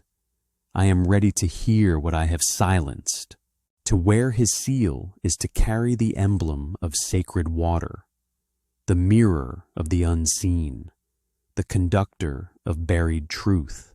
And as his waters recede, you sense something harder, colder, sharper. A spirit who does not whisper. A spirit who does not warm. Furcus is next, and he does not teach through emotion. He teaches through discipline sharpened to a blade. The 50th spirit, Furcus, the knight of discipline who sharpens the mind like a blade. The mists of Crocell vanish, drawn back into the silence. What remains is a distinct pressure in the air, the kind that comes when a presence arrives not to comfort, but to command. There are no soft whispers here, no mystical murmurs, only the sound of footsteps, deliberate, echoing like iron striking stone. Furcus has arrived, the 50th spirit, a knight, a wise and ancient warrior, but not in the way of war. He rides no beast, he draws no blood, yet every word he speaks cuts cleaner than any sword. He appeareth in the form of a cruel old man with a long beard and a hoary head, sitting on a pale horse with a sharp weapon in his hand. A man aged not by weakness, but by truth survived. His beard is not for show. It is the rope of years, wound tight with victories, losses, and the harsh clarity of solitude. He carries not just a weapon, but a symbol, the edge of knowledge.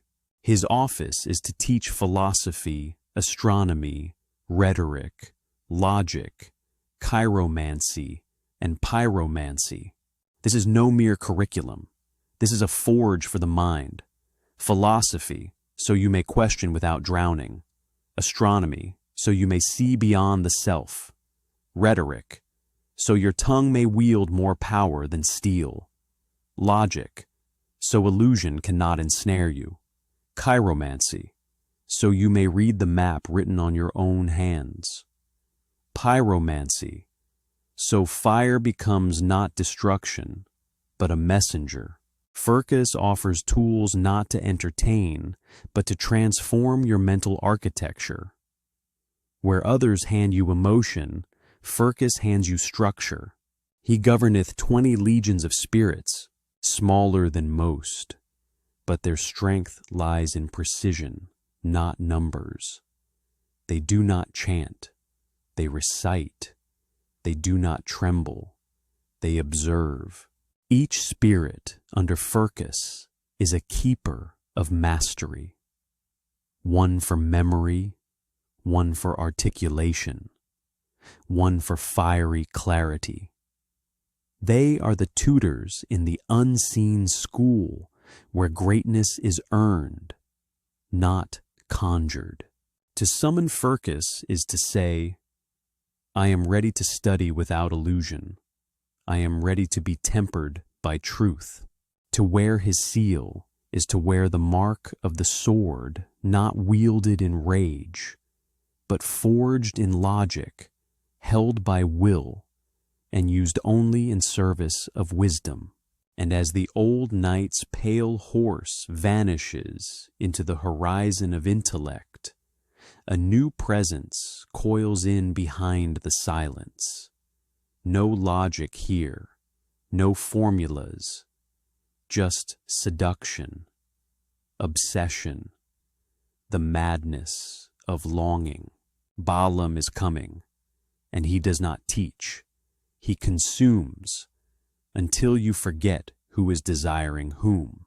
The 51st Spirit, Balaam, the Serpent-King of perception who turns desire into prophecy. From the logic-tempered realm of Furcus, you enter a place where vision distorts, where sound vibrates deeper than thought, where your wants begin whispering back at you. Balaam has arrived, the 51st Spirit, a terrible and mighty king, not crowned in gold, but wreathed in the flames of knowing. He appeareth with 3 heads, the first of a bull, the second of a man, and the third of a ram. This is not myth, it is metaphor manifested. The bull, stubborn, relentless power. The man, intelligence and speech. The ram, fiery instinct and drive. 3 heads, 3 perspectives, 3 desires pulling in different directions. Yet in this chaotic vision, Balaam speaks with one voice. And when he does, you listen. He hath a serpent's tail, and eyes flaming fire, and he rideth upon a furious bear, carrying a hawk on his fist. The serpent's tail, desire that winds and coils, the flaming eyes, perception that burns illusion, the bear, untamed force, the hawk, vision that sees all, even from the shadows. Balaam is a storm of archetypes, and yet he is composed, precise, purposeful. His office is to give perfect answers on things past, present, and to come. But do not mistake this for comfort. Balaam's answers cut, they pierce, they ignite. Because prophecy is not always about revelation. Sometimes it's about reckoning. He shows you not what you want to hear, but what burns beneath your denial. He tells you what your future is made of if your current path remains unchanged. To ask Balaam a question is to risk your illusions. To demand his insight is to face the part of you that already knows the answer, but has buried it too deep to speak. He maketh men to go invisible and witty, a strange pairing, but not really. Invisibility, freedom from others' gaze. Wit, freedom within your own mind. He gives you the ability to vanish from what distracts you, and then to command language like a blade. He governeth 40 legions of spirits. Each one dances like flame, restless, sharp, radiant. They are not here to flatter. They are here to ignite your awareness until truth is no longer something you seek, but something that erupts from within you. To summon Balaam is to say, I no longer fear what I might see. I open my eyes, even if they burn. To wear his seal is to carry the triple crown of perception, animal instinct, human reason, and divine foresight. And as Balaam's serpentine presence coils back into the unknown, a sharp wind follows. Not of fire, not of mystery, but of a cunning that moves through loopholes, legacies, and lies. Aleister is next, and he does not predict the future. He orchestrates it with command, cruelty, and calculated nobility. The 52nd spirit, Aleister, the general of strategy who marches with fire in his mind. Balaam's swirling presence fades like prophecy swallowed by dawn. And into that hush, marching, metallic, sharp, steps a figure not shrouded in riddles, but forged in discipline and precision.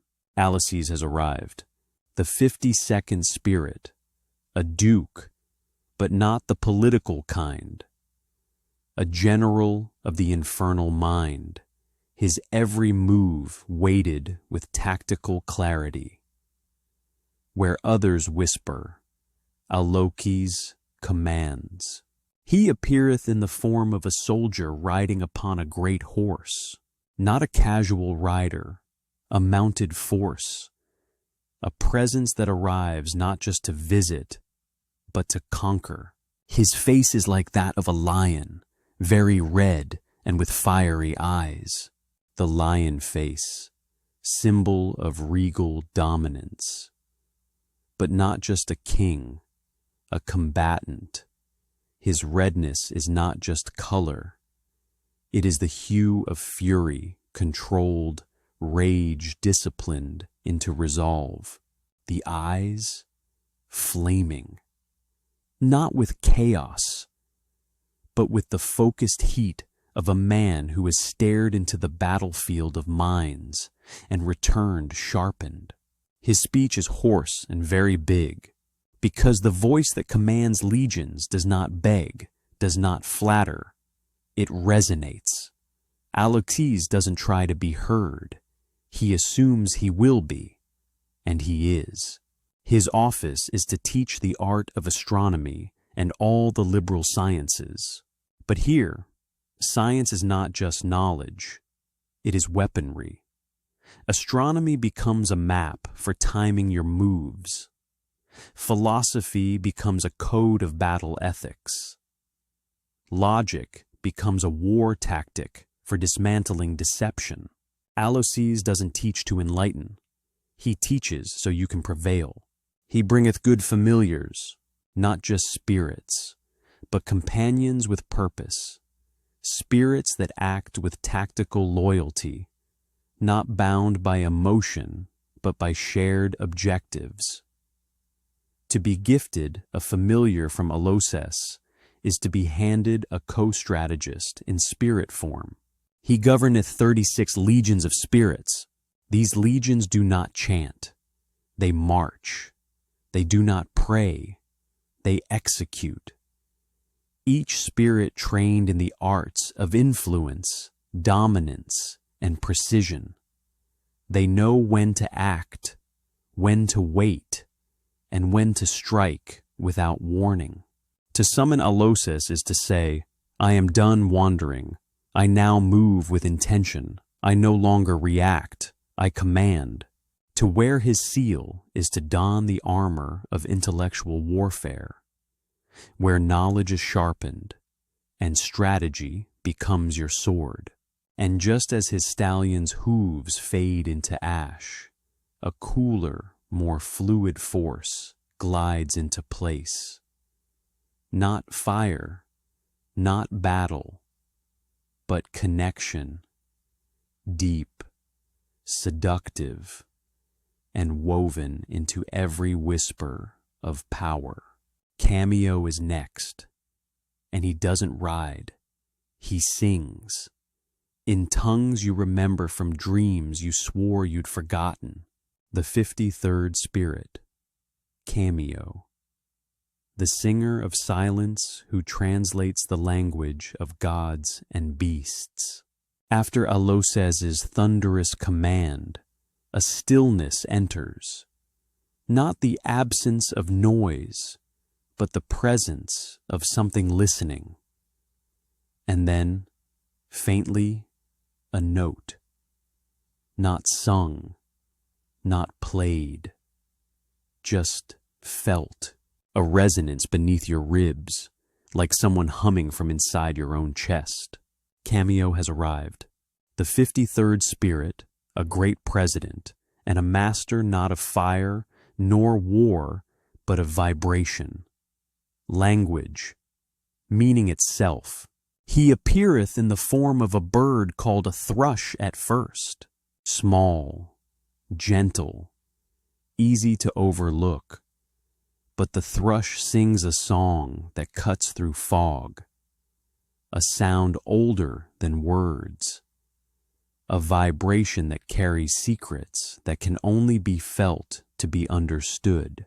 Cameo begins this way, subtle, melodic, veiled, but after a time he putteth on the shape of a man carrying a sharp sword, because beneath beauty lies danger, beneath melody lies truth.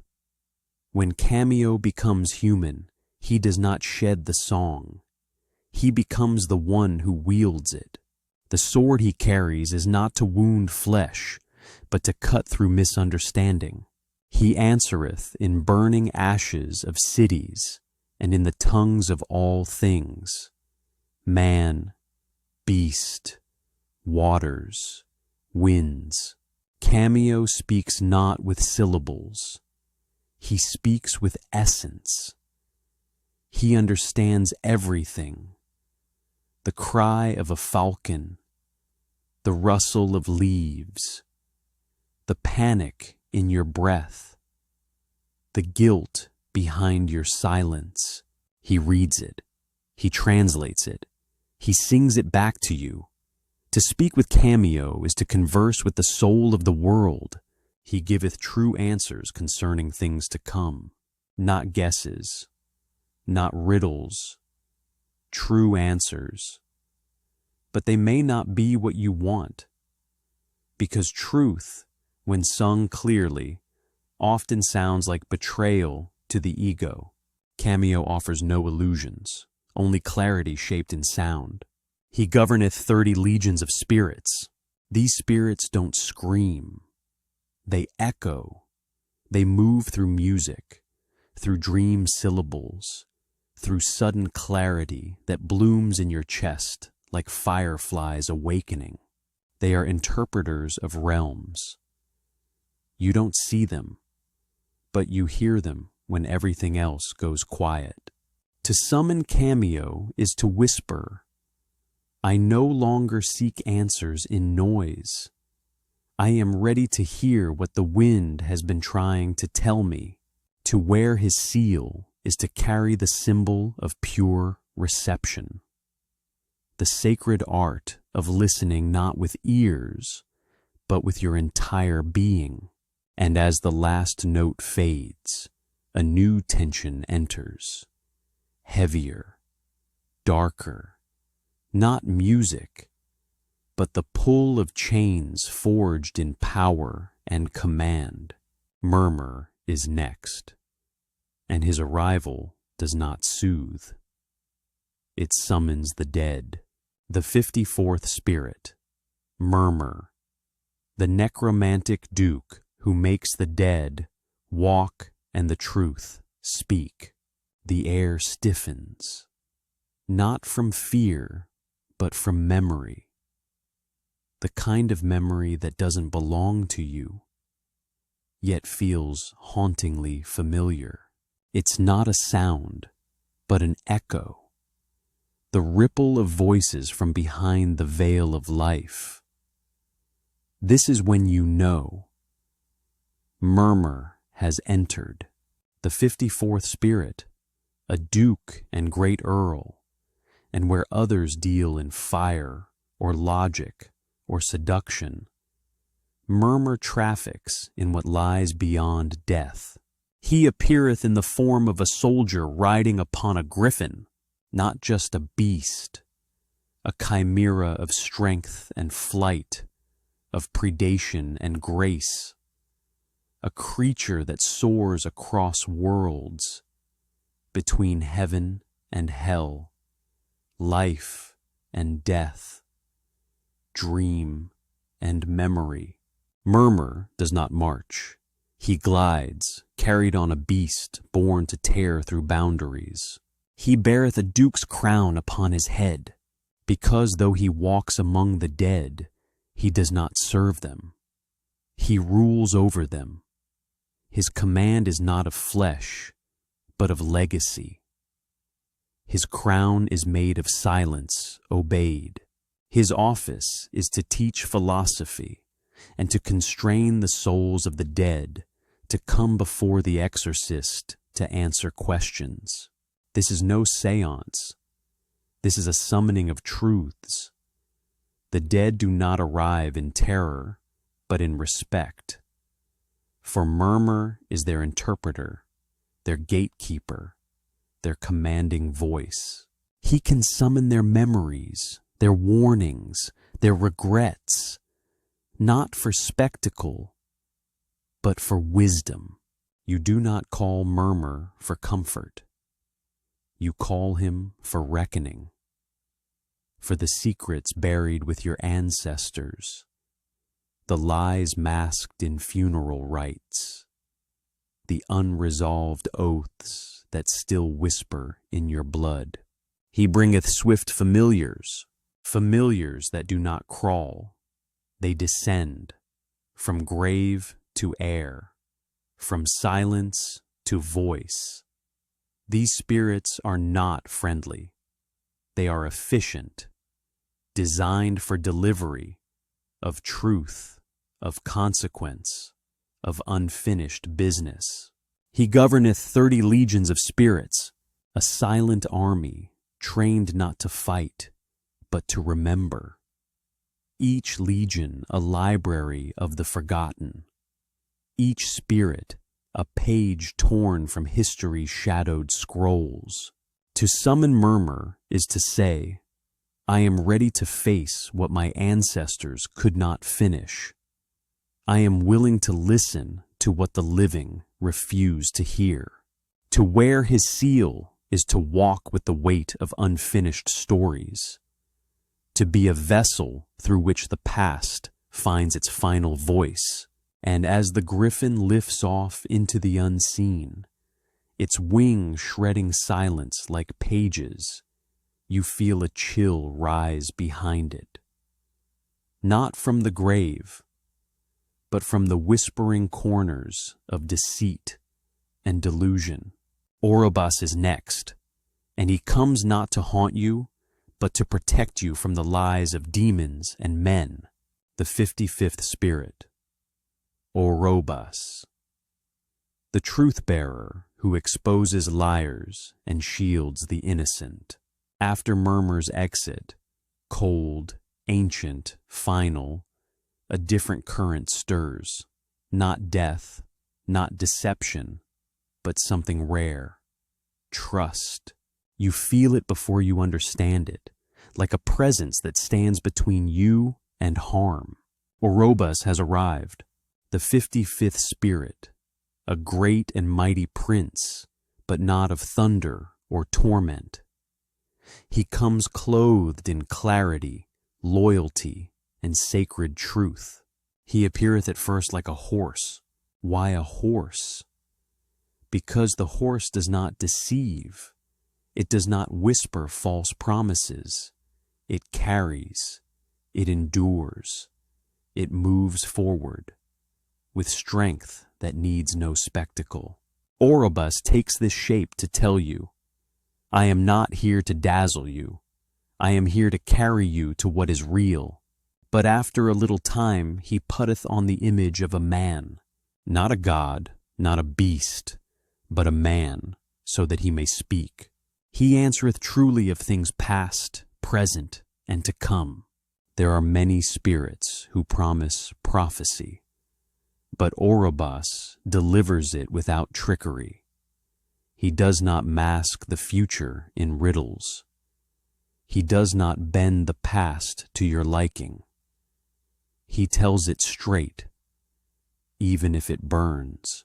He giveth dignities and prelacies, and the favor of friends and foes, because truth, when carried well, attracts both respect and resistance. Orobas grants favor not through flattery, but by making your character undeniable. He turns you into someone others cannot ignore, whether they love you or loathe you. He is faithful to the conjurer, and never deceiveth any man. In the entire Goetia, only a few can claim this. Orobas is a guardian against corruption, a shield against betrayal. He stands between you and the lies of both men and spirits. He exposes charlatans, banishes false visions, and ensures your path stays yours, untainted, uncoerced. He discovereth all things past, present, and to come. Yes, again. Because with Orobas, truth is the axis. He doesn't just give answers. He unveils motives. He shows you not just what will happen, but why. He hath under his rule 20 legions of spirits, smaller in number, but immense in purpose. His legions are truth hunters, voice clearers, distortion breakers. They move like light into shadowed corners, revealing what others want buried.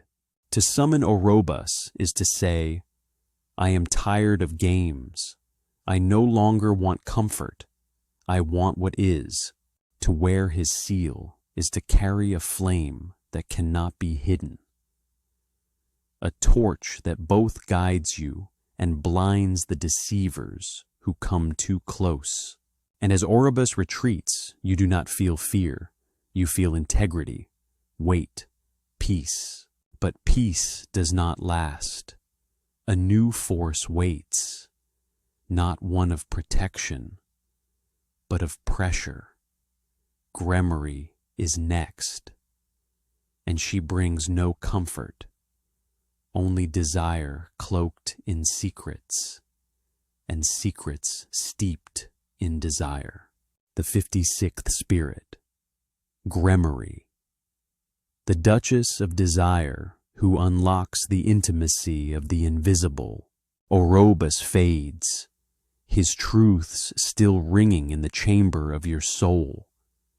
But now a scent lingers in the air, something ancient, feminine, not sweet, but potent, magnetic, and veiled in dangerous beauty. The room bends. The atmosphere tightens, not with fear, but with a strange gravity, as if every secret you've ever kept begins to lean forward, listening. Grimoire has arrived. The 56th spirit, a strong and powerful duchess, whose presence is not shouted, but summoned by longing itself. She appeareth in the form of a beautiful woman with a duchess's crown tied about her waist and riding on a great camel. A duchess, royalty of refinement. But the crown is not on her head. It's tied at her waist, a sign that she does not need titles to command. Her authority is not decorative. It is worn like a blade, within reach, beneath the gaze. She rides a camel, not a war horse, not a serpent, but a creature made for endurance across dry, forgotten lands. Because Grimoire traverses deserts of the subconscious, places parched of affection, cracked by shame, hidden by masks, she crosses them not to conquer, but to reveal. Her office is to tell of all things past, present, and to come, and of hidden treasures. But her treasures are not just gold. They are emotional vaults, the wealth locked in the hearts of others. She tells you not only what has been or will be, but what people hide beneath their smiles. She procureth the love of women, both young and old. This is not about seduction alone. It is about connection, bridging the gap between form and feeling.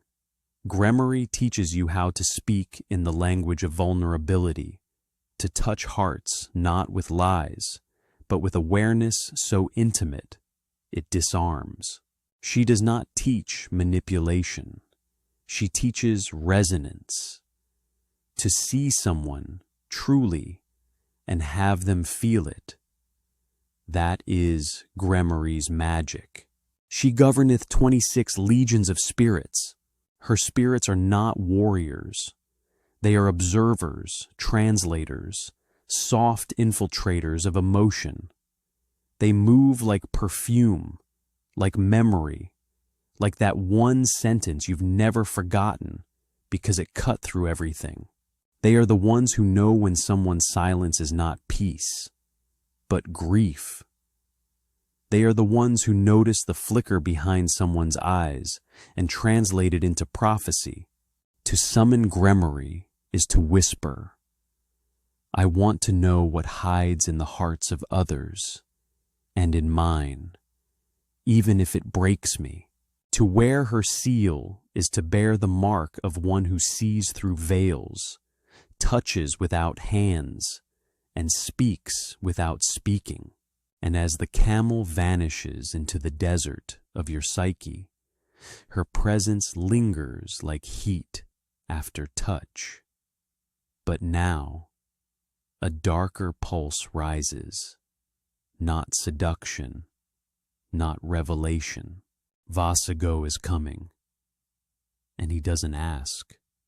He knows. He walks through locked doors as if they never existed. The 57th spirit, Vassago, the gatecrasher of secrets who uncovers the invisible threads of destiny.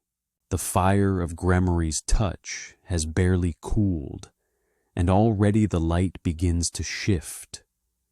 Not brighter, not darker, just clearer, as if the room itself has decided to remove its disguises. Walls feel thinner, time stretches. You feel watched, not by malice, but by awareness. That's when you realize Vassago has entered. The 57th spirit, a mighty prince who does not need to break doors, because he never sees them. To Vassago, all veils are illusions. All barriers are invitations. He is a mighty prince, being of the same nature as AGARES, and yet he is his own mystery. Not loud, not violent, but inevitable. His nature is like gravity. You don't notice it until something falls, or something long hidden rises. He is called a spirit of good nature. Good, not in the moral sense, but in the structural one. He is aligned with order, with honesty, with the invisible code that governs outcomes. He does not corrupt. He corrects.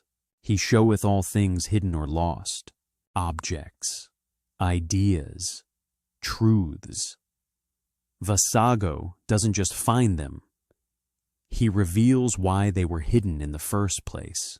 A lost ring, a buried memory, a name you almost remembered but couldn't. Vassago touches it, and suddenly it's there. Clear, cold, and unshakable. He discovereth all things past, present, and to come. Yes, others have claimed this. But with Vassago, it is not just a statement. It is a system. He doesn't just tell you what happened. He maps it. He draws the thread from past decision to present consequence to future manifestation. He is not prophecy. He is pattern. And once you see the pattern, you are never blind again. And discovereth all secrets and things hidden. Secrets buckle under his gaze. They try to resist, but cannot. Because Vassago is not a spy. He is a mirror. You don't tell him anything. He reflects it from you. He governeth 26 legions of spirits. These spirits do not speak in riddles. They are analysts, archivists, soul scribes. They whisper behind courtrooms, dreams, diplomatic treaties, and suppressed childhoods. They don't invent answers. They find them where no one's looked. To summon Vassago is to declare, I am no longer afraid of what I buried. I am ready to understand what I once chose to forget. To wear his seal is to carry the light of forensic insight, to walk with the calm authority of someone who already knows where the evidence leads. And as Vassago fades, there is no whisper, no drama, just a door, left open without ever being touched. But now the air thickens again, not with clarity, but with presence. Seer is next, and he brings no questions, only speed, obedience, and results that arrive before you finish asking. The 58th spirit, Seer, the fleeting messenger who bends distance, obedience, and outcome. After Vassago's precision peels back the veil of the hidden, you're left in silence, the kind that often lingers between knowing and action. And then, without sound or warning, he's already there. Seer does not arrive. He's simply present. The 58th spirit, a mighty prince under a Paimon, and where others march or reveal or haunt, Seer delivers, faster than thought, cleaner than consequence. He appeareth in the form of a beautiful man, riding upon a winged horse. This is no beast of myth for show. The winged horse is a metaphor incarnate, speed with grace, movement without hesitation. And the rider? Beautiful, because Seer represents the effortless elegance of a wish fulfilled with no struggle, no delay. He is obedient to the exorcist. Let that sink in. This prince, mighty and radiant, does not debate, does not negotiate. He listens. He acts. Without pride, without delay. In a world of spirits that tempt, twist, and test, Seer stands apart, a creature of purity and swiftness, and willing to do what the exorcist commandeth.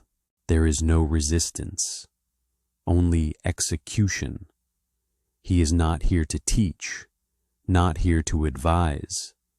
He exists to move, and move he does. He can carry or pass over the earth at the speed of a moment. Imagine it. A thought forms, a word is spoken, and before your lips close, the task is already done. He travels not in time, but in intention.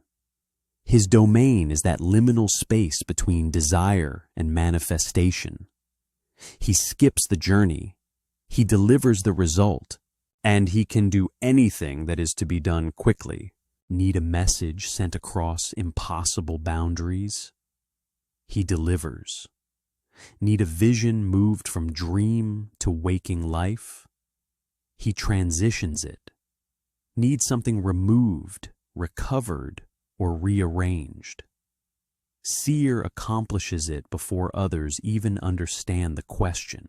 He can cause all things to happen suddenly. This is not chaos. This is acceleration. To summon Seer is not to ask for favors.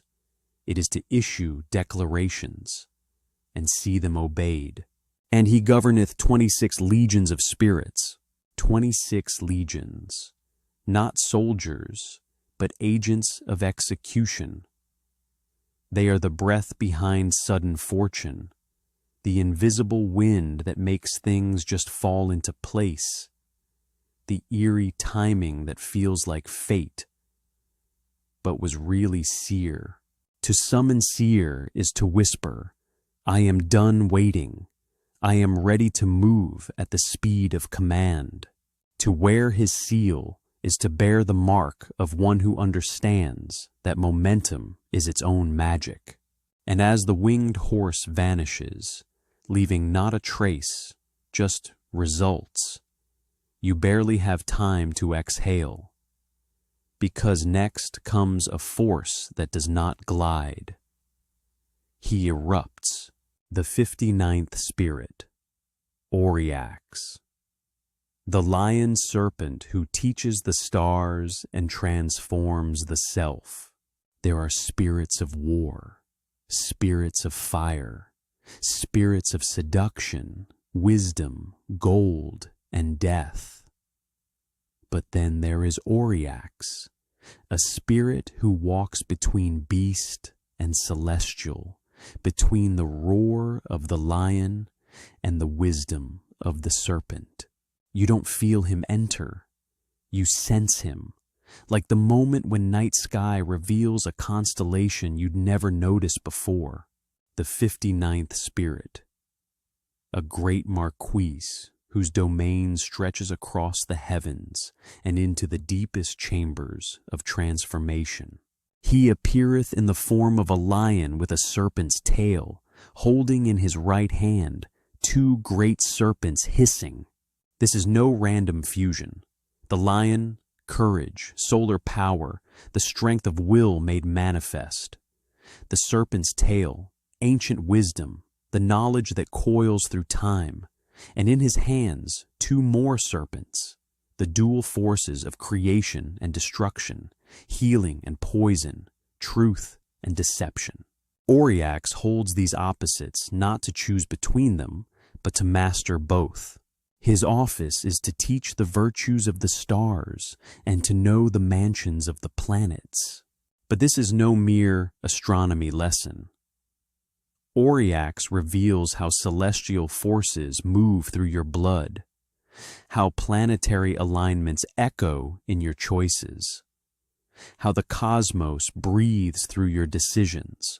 He teaches not just where Mars sits in the sky, but why Mars burns in your anger, your passion, your drive to conquer or create. He also transformeth men, and he giveth dignities, prelacies, and confirmations thereof. Transformation is his gift, not just of form, but of essence. He can shift your fundamental nature from fearful to fearless, from scattered to focused, from hidden to commanding. And the dignities he grants are not hollow titles. They are recognitions of what you have become through his fire. He governeth 30 legions of spirits. These legions do not march in formation. They orbit like planets, each one a teacher of stellar wisdom, each one a guide through the labyrinth of your own becoming. To summon Auriax is to say, I am ready to be remade. Show me my place in the cosmic order and transform me into someone worthy of it. To wear his seal is to carry the mark of one who has gazed into the stars and found their reflection burning in your own eyes. And as Auriax fades back into the stellar darkness, another presence emerges, not from the heavens, but from the forge of pure knowledge. The 60th spirit, Vapula, the lion of knowledge who forges minds in the fire of understanding. From the cosmic dance of Auriax, you descend into something more grounded, more immediate. The roar of a mindset ablaze with learning. Vapula has arrived, the 60th spirit, a great duke and earl, who comes not with mystery or seduction, but with the raw power of knowledge made manifest. He appeareth in the form of a lion with griffin's wings.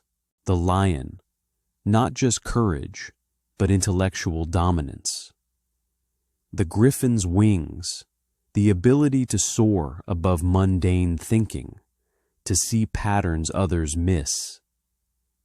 Vapula is the spirit of learning that transforms you from student into master. His office is to make men knowing in all handicrafts and professions. But this is not mere technical training. Vapula awakens the architect within you. He shows you how every craft is a form of magic, every profession a path to power. Under his guidance, the carpenter becomes a shaper of reality. The writer becomes a weaver of spells. The merchant becomes an alchemist of value and desire. He also giveth good familiars. His familiars are not demons of destruction, but spirits of construction. They whisper solutions in your ear, guide your hands to create what others thought impossible, and ensure your work carries an invisible authority that commands respect. He governeth 36 legions of spirits. Each legion specializes in a different art, a different science, a different way of bending reality through skill and knowledge. They are the invisible masters standing behind every true craftsman. To summon Vapula is to declare, I will no longer be satisfied with surface knowledge. Teach me the deep mechanics of creation.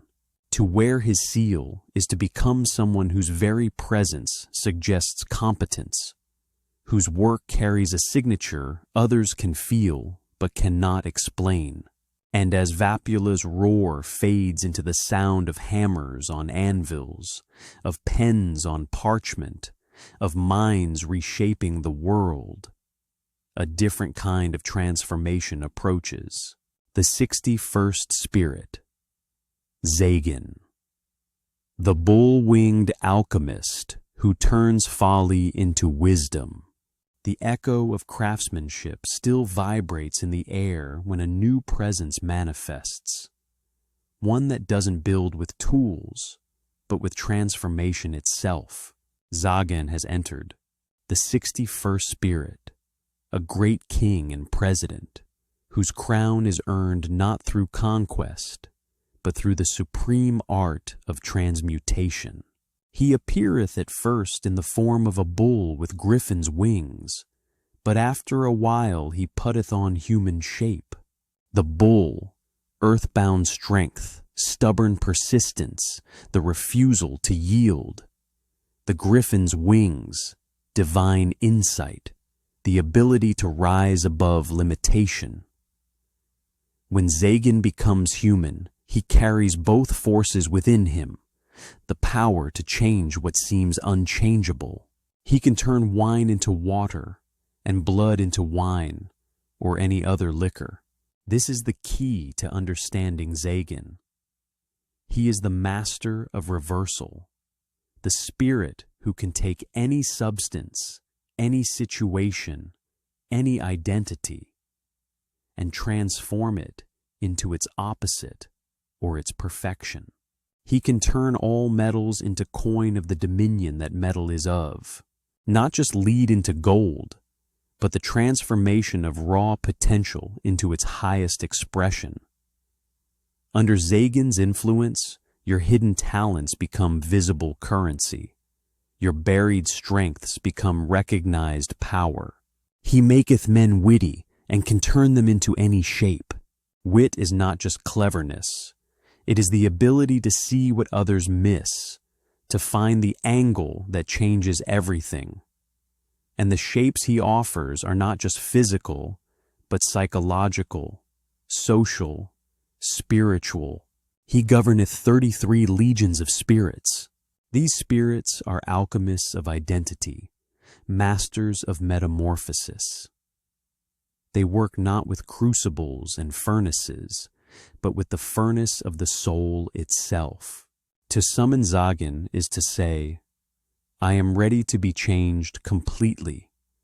Turn my weaknesses into strengths, my failures into wisdom, my limitations into launching points. To wear his seal is to carry the philosopher's stone of the spirit, the power to transmute whatever life gives you into whatever you need it to be.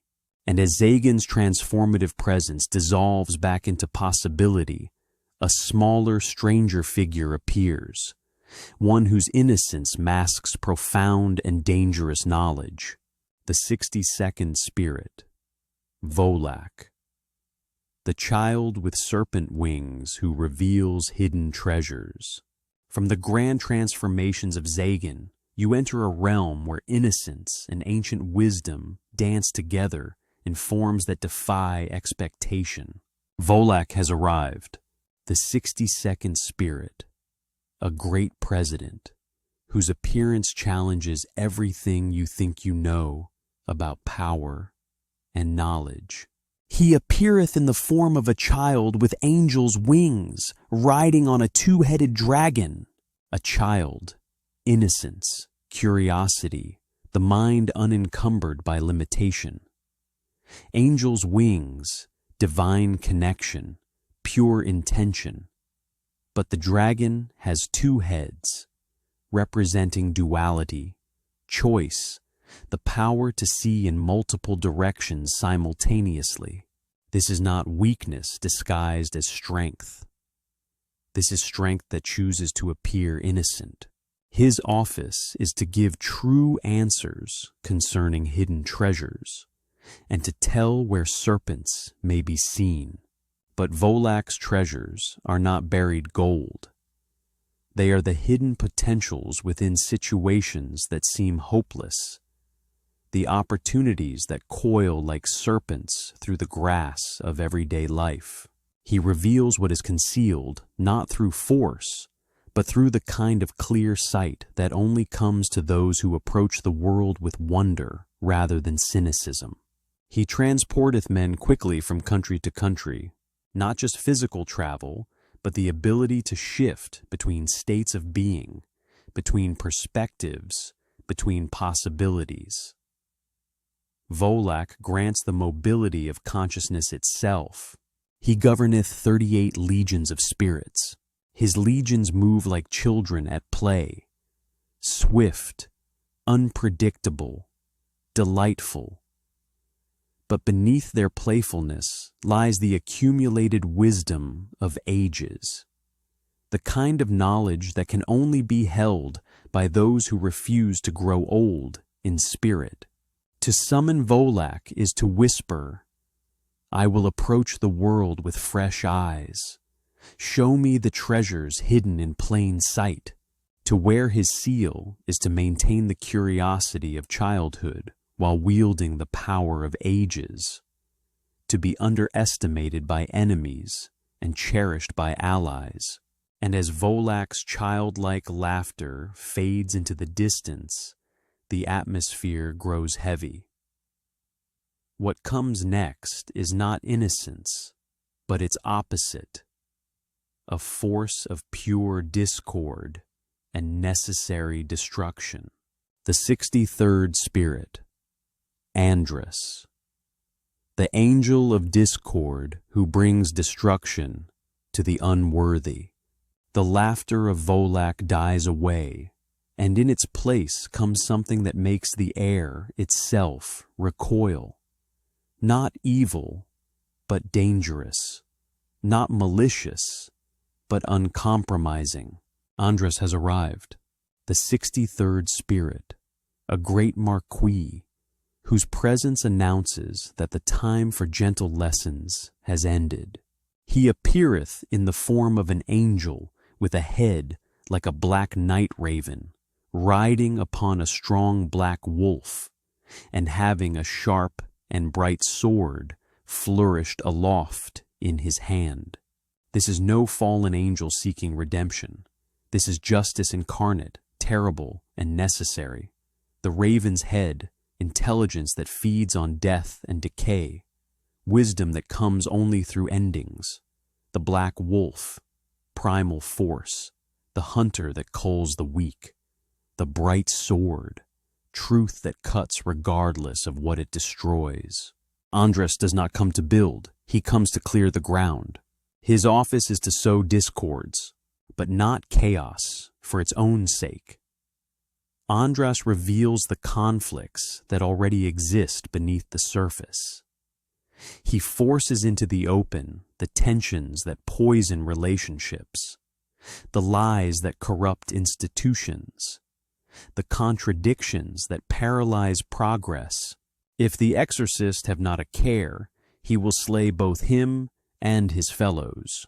This is the warning that echoes through every grimoire. Andras serves only those who approach him with absolute honesty. If you harbor secrets, if you deceive yourself about your motives, if you are not pure in your intention, he will destroy you along with your enemies. He is the spirit of consequences made manifest.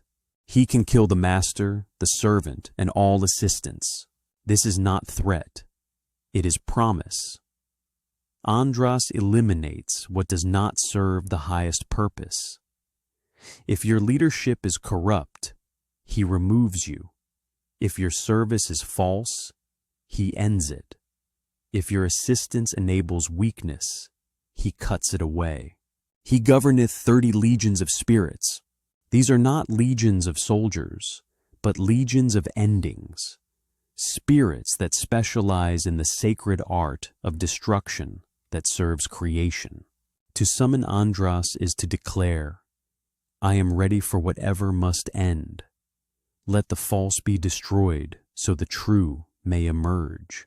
To wear his seal is to become an agent of necessary change, someone who brings clarity through crisis, healing through heartbreak, and as Andras vanishes with the sound of wings like thunder, a new presence stalks forward, one that burns with protective fury rather than destructive wrath.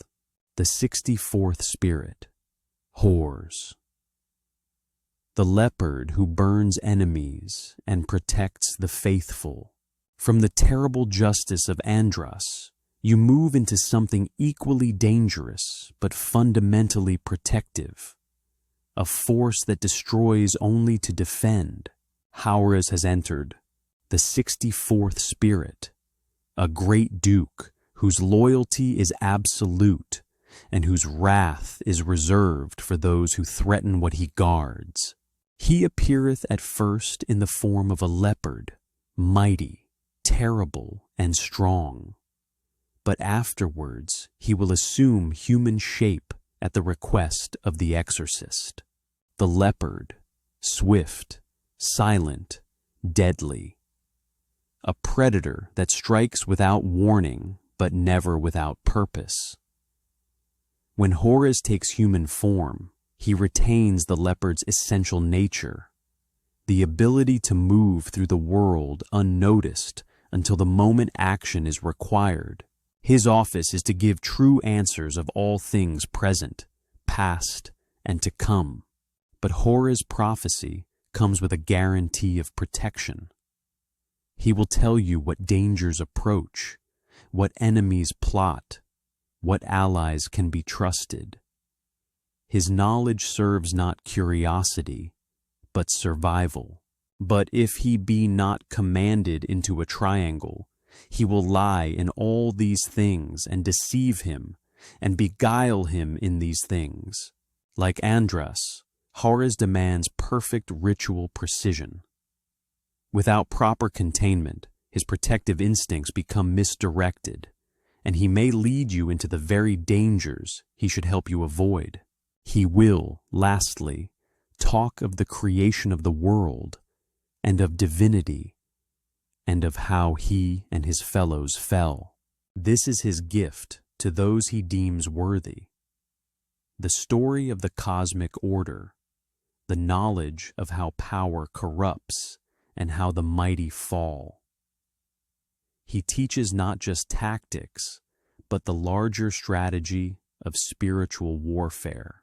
He destroyeth and burneth up those who be the enemies of the exorcist, if they be wicked. Ars is the guardian who needs no command to act against true evil. If your enemies are genuinely wicked, he will move against them with the fury of divine justice. But if your conflicts are based on ego or misunderstanding, he will force you to resolve them honorably. He governeth 36 legions of spirits. His legions are protectors and avengers, spirits who specialize in the defense of the righteous and the punishment of the corrupt. To summon Horus is to say, I place myself under your protection, defend what is sacred, destroy what threatens it. To wear his seal is to walk with the confidence of one who knows that true evil cannot touch them, and that false accusations will burn away in the fire of truth. And as Horus' protective presence fades into watchful vigilance, something altogether different manifests. Beauty itself, but beauty with a purpose deeper than decoration. The 65th spirit, Andri-Alphys. The peacock of geometry who teaches the mathematics of the soul. From the fierce protection of Horus, you enter a realm where beauty and knowledge merge into something transcendent. Andri-Alphys has arrived. The 65th spirit, a great Marquis, whose magnificence serves not vanity, but the deepest understanding of cosmic order. He appeareth in the form of a peacock, raising great noises, but after a time he putteth on human shape. The peacock, not mere vanity, but the display of divine patterns made visible. Its tail contains the eyes of heaven, the geometry of perfection, the mathematics of beauty itself.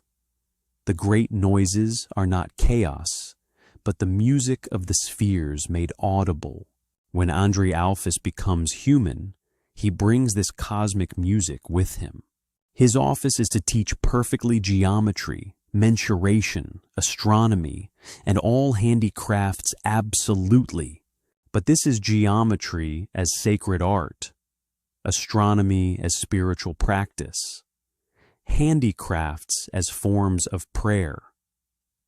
Andrialphus reveals how mathematical principles govern not just matter, but consciousness itself. Under his tutelage, you learn that proportion is the language of the divine, that measurement is a form of communion with cosmic intelligence. He can make men very subtle in all these things. Subtlety is the key. Not the crude application of formulas, but the elegant recognition of pattern within chaos. The ability to see the golden ratio hidden in a lover's smile, the sacred spiral embedded in a shell, a galaxy, a thought. He can transform men into the likeness of birds, not literally, but spiritually. He grants the ability to rise above mundane concerns, to see patterns from an elevated perspective, to move through life with the grace of one who understands the invisible architecture that supports all existence. He governeth 26 legions of spirits. Each legion specializes in a different aspect of cosmic mathematics. The spirits of proportion, harmony, resonance, and sacred measurement. To summon Andrialphus is to declare, I am ready to see the beautiful order hidden within apparent chaos. To wear his seal is to move through the world as a living mandala, someone whose very presence reminds others that existence itself is an art form. And as Andrialphus's ethereal beauty dissolves into pure mathematics, a martial presence takes the stage, one who brings not harmony, but the organized chaos of conquest. The 66th spirit, SAMIGINA, the Warrior-Marquis who commands the spirits of Africa. From the celestial mathematics of Andrialphus, you plunge into something primal and powerful.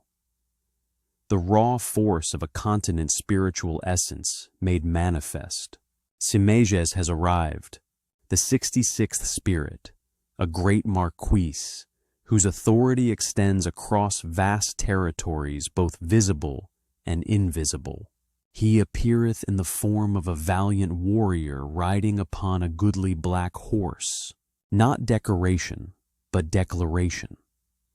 The warrior represents mastery through conflict, the willingness to face any challenge. The black horse symbolizes the power of the earth itself, the strength that comes from deep roots, ancient wisdom, primal force. SAMIGINA rides not to parade his power, but to demonstrate it. His office is to teach perfectly grammar, logic, rhetoric, and to discover things lost or hidden.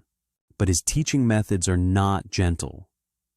SAMIGINA forces you to master communication through necessity, to develop logic under pressure, to craft rhetoric that can move armies and topple kingdoms.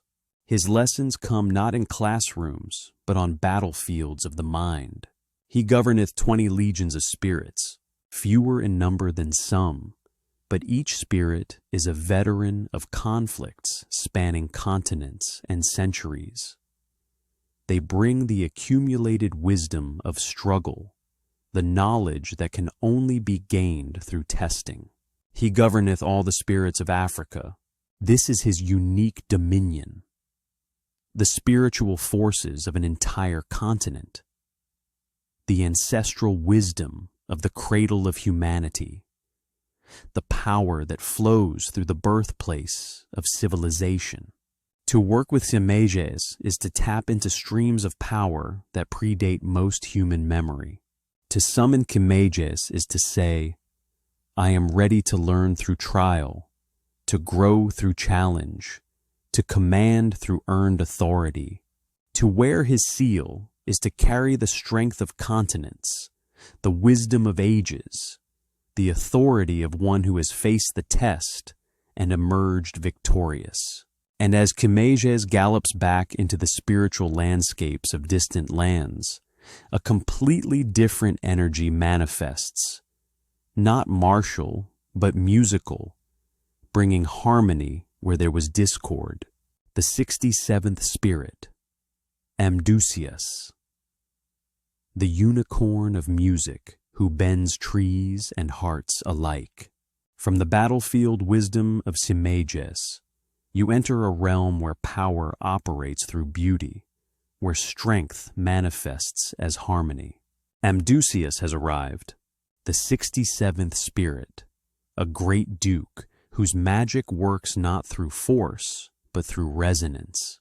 He appeareth at first in the form of a unicorn, but at the request of the exorcist, he will stand before him in human shape, causing trumpets and all manner of musical instruments to be heard, but not seen. The unicorn, purity, grace, the power that can only be approached by the innocent of heart. But this innocence is not naivety.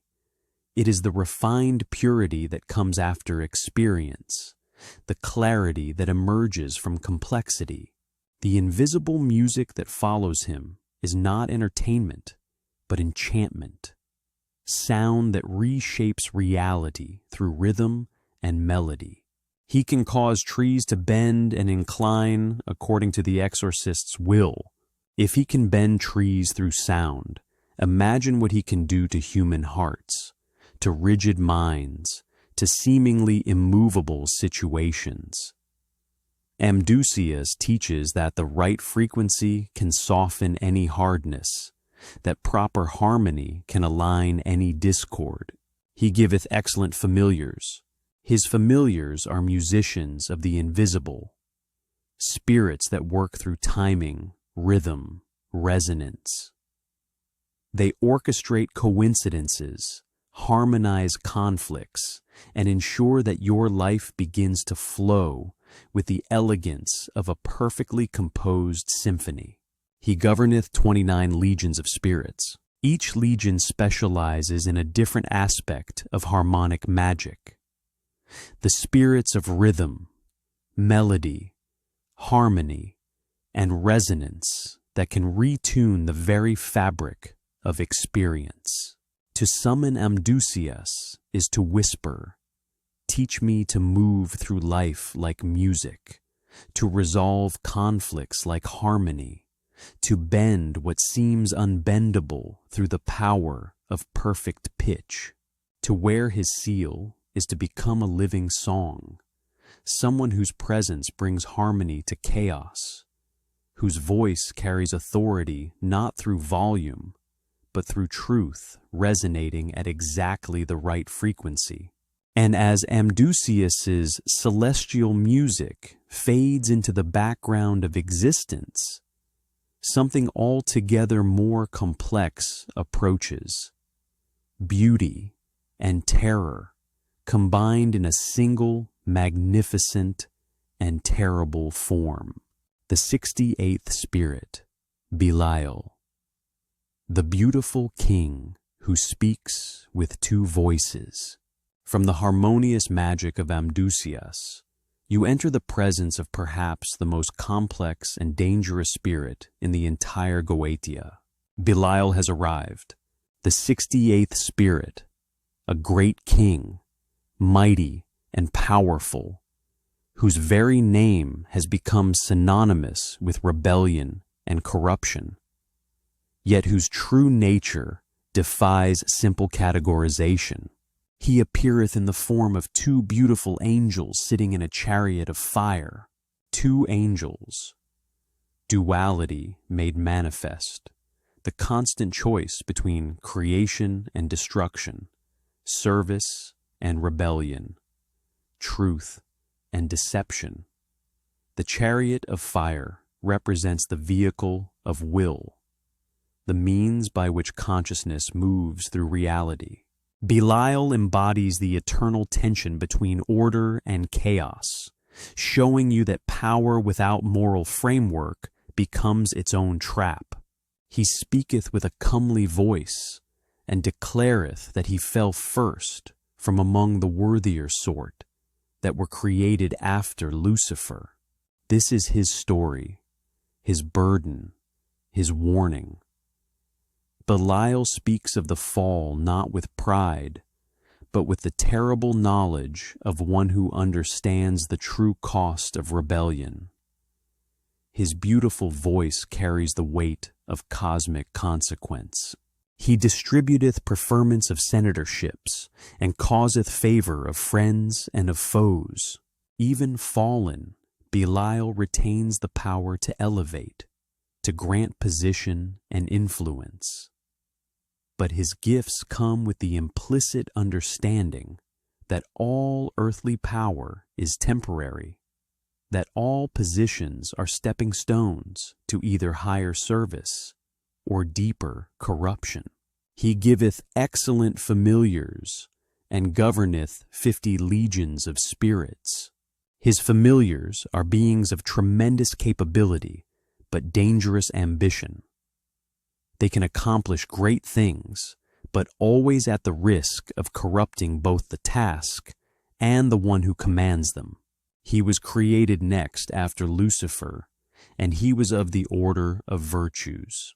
This is the key to understanding Belial. He was not created evil. He was created to embody virtue, to serve as a channel for divine power. His corruption came not from inherent wickedness, but from the misuse of gifts intended for good. He must have offerings, gifts, and sacrifices presented unto him by the exorcist, or else he will not give true answers unto his demands. Belial demands recognition, respect, acknowledgement of his former glory.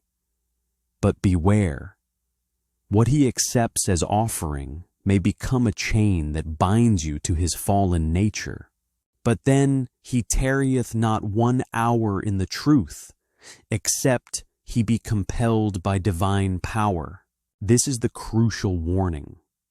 Without constant vigilance, without unwavering connection to higher purpose, Belial will lead you astray not through obvious lies, but through half-truths, through truths that serve selfish purposes, through beauty that conceals corruption. To summon Belial is to test yourself against the ultimate temptation, the offer of power without accountability, pleasure without consequence, beauty without truth.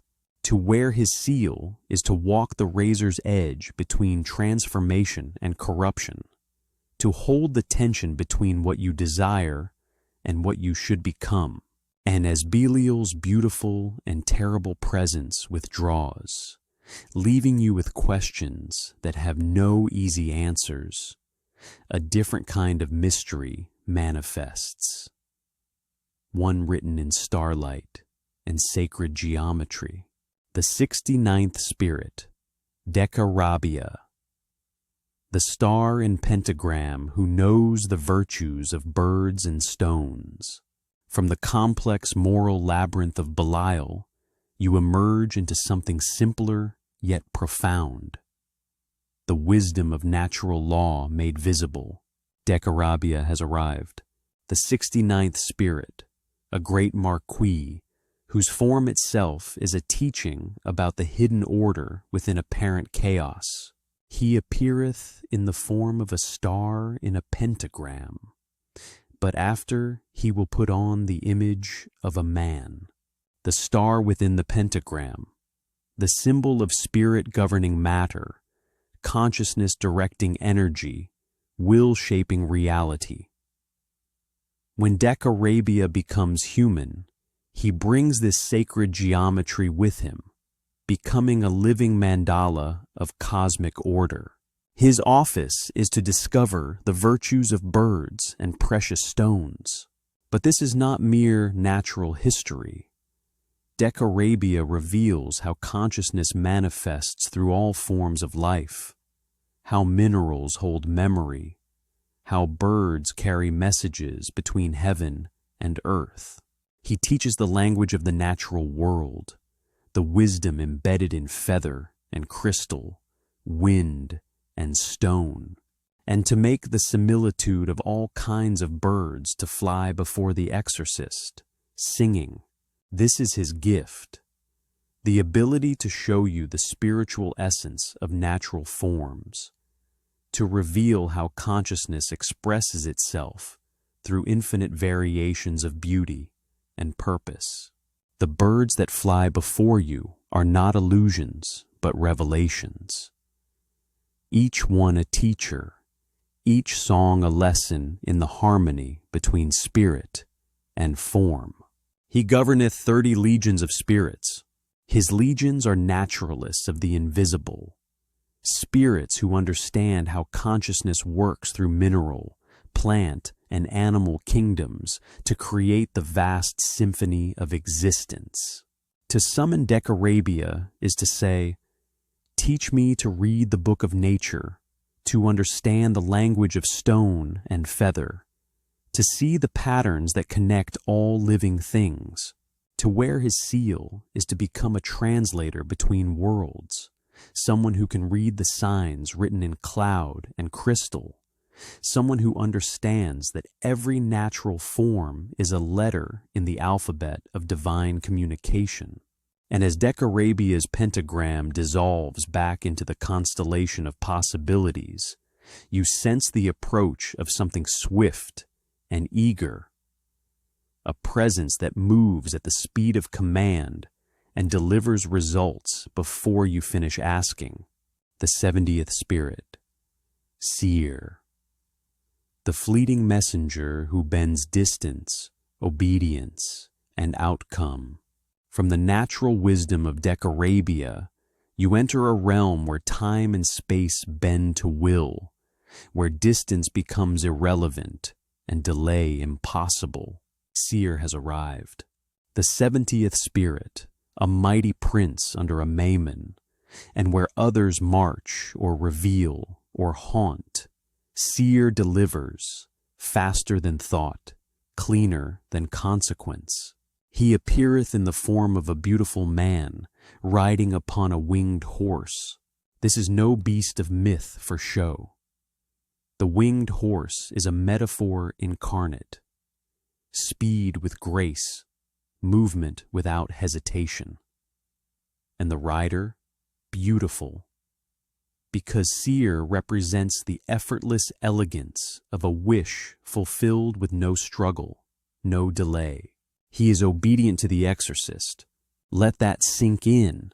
This prince, mighty and radiant, does not debate, does not negotiate. He listens, he acts, without pride, without delay. In a world of spirits that tempt, twist, and test, Seer stands apart, a creature of purity and swiftness, and willing to do what the exorcist commandeth. There is no resistance, only execution. He is not here to teach, not here to advise.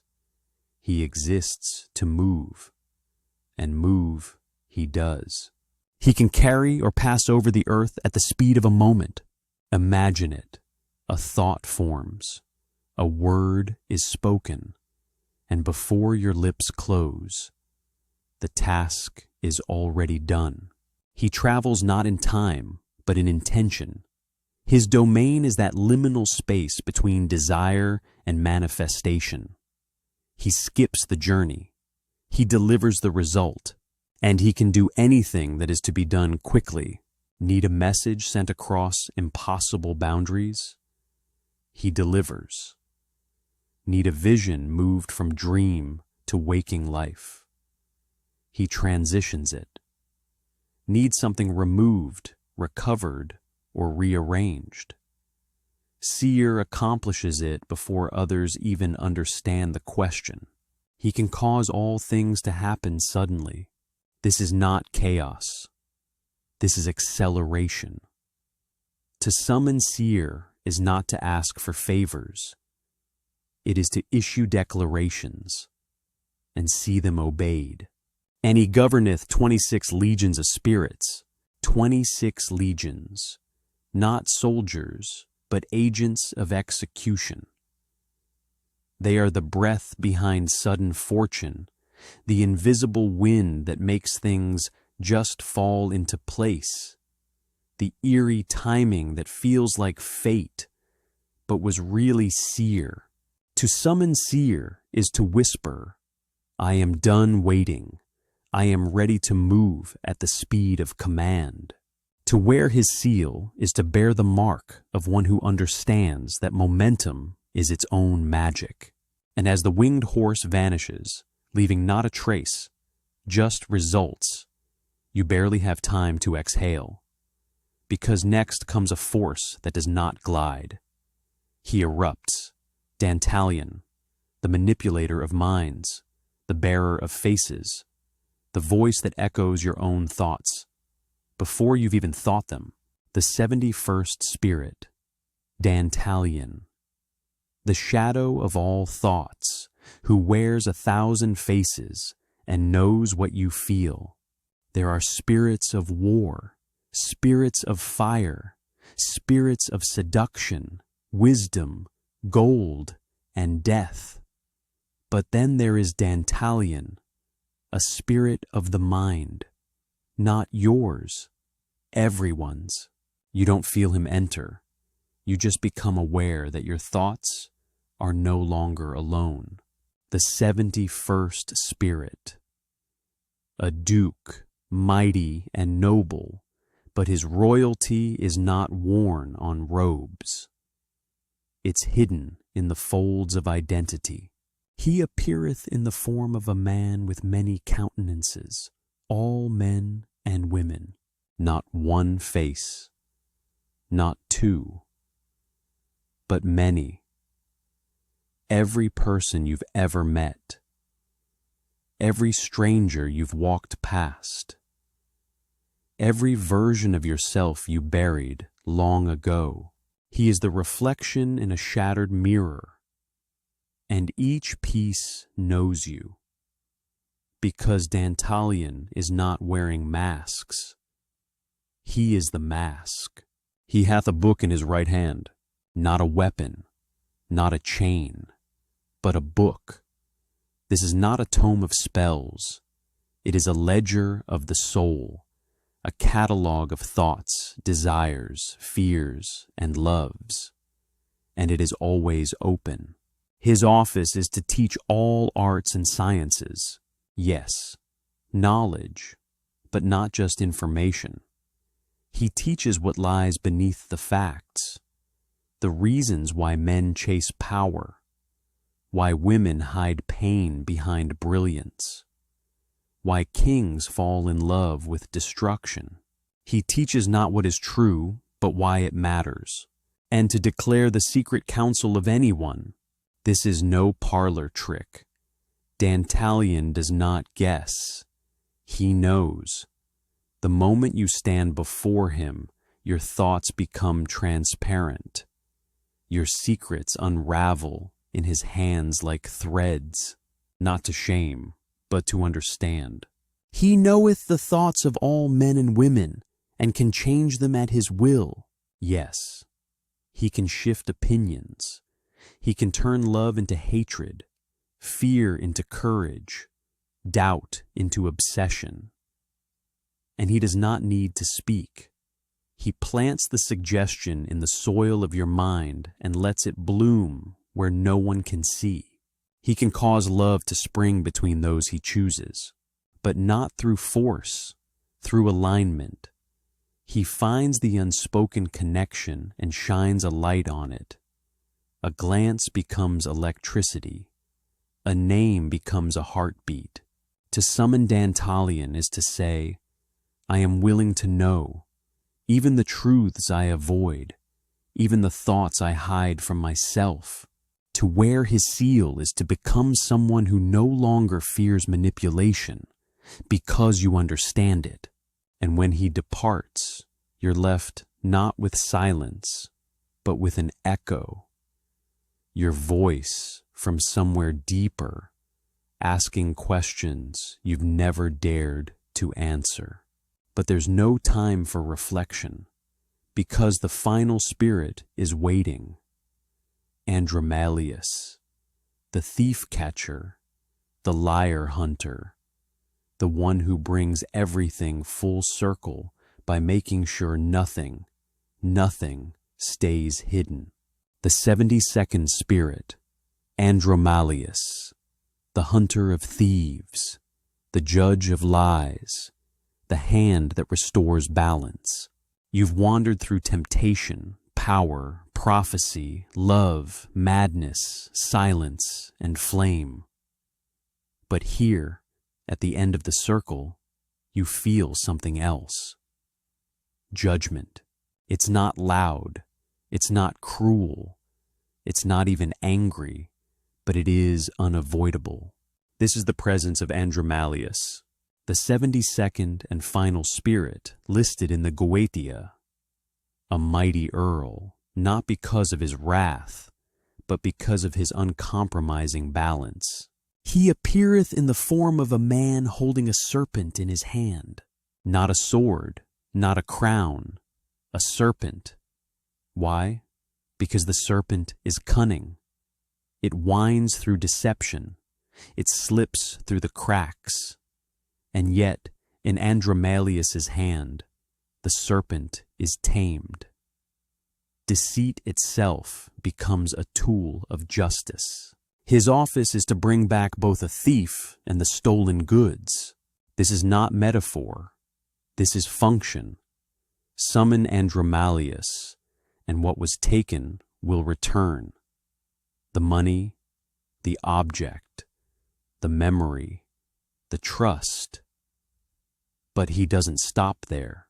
He discovereth all wickedness and underhand dealing, and shall punish all thieves and other wicked persons. He is the mirror that turns toward the guilty.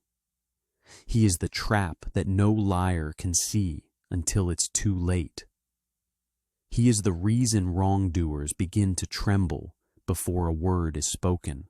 He knoweth all things past, present, and to come. Of course he does, because you cannot judge what you do not understand. Andromalius doesn't simply see what happened.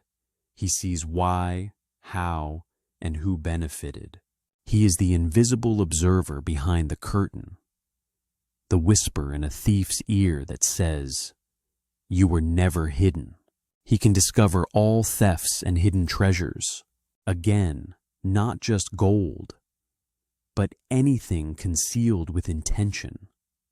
The secret contract, the emotional manipulation, the unspoken betrayal. He drags it into the light, not to shame, but to correct, and dealeth with all matters of justice and truth. He is the gavel that falls when the world refuses to listen. He is balance made flesh.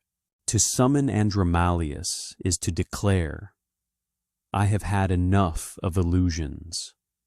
Let what is broken be restored. Let the liars tremble. Let justice speak." To wear his seal is to carry the final blade of the Goetia, not the one that wounds, but the one that ends the cycle. And as he fades, the serpent in his hand still flickers like an echo, reminding you, nothing is truly lost. Nothing truly hidden. Not forever. The circle is closed. The spirits have spoken. The shadows have names. You are no longer walking blind. But what you do next, what you summon, command, and endure, that's a story only you can complete. Final, the seal you now hold. You've walked the dark corridors, heard the names whispered in ancient tongues, stood in the presence of princes and dukes, of beings who do not care for gold or praise, but move for will, truth, vision, and flame. You did not read a book. You descended into a forgotten temple. You held the Goetia to the light and let it reflect you back to yourself. Now you know that every demon is a mirror, every seal a key, every invocation a question to your own soul. What do you truly want? But power without clarity is chaos, and desire without discipline is a curse. So what will you summon next? Not a spirit, not a name, but a change. Will you call back what was stolen from you? Not just objects, but parts of yourself you left behind. Will you command truth to rise even when it cuts the comfort? Will you dare, like Solomon, to not only rule, but restrain? Let this video be your grimoire. Let this voice echo like ritual. Let this moment be a circle drawn in flame. And if this journey awakens something in you, share it. Send this to the seeker, the skeptic, the silent magician waiting behind someone else's face. And most of all, subscribe, because we are not done. This is only one grimoire, one door. There are hundreds more. From shadow to starlight, we will read them all and reveal the truths too many fear to say aloud. Your circle is open now. Step through and speak the name.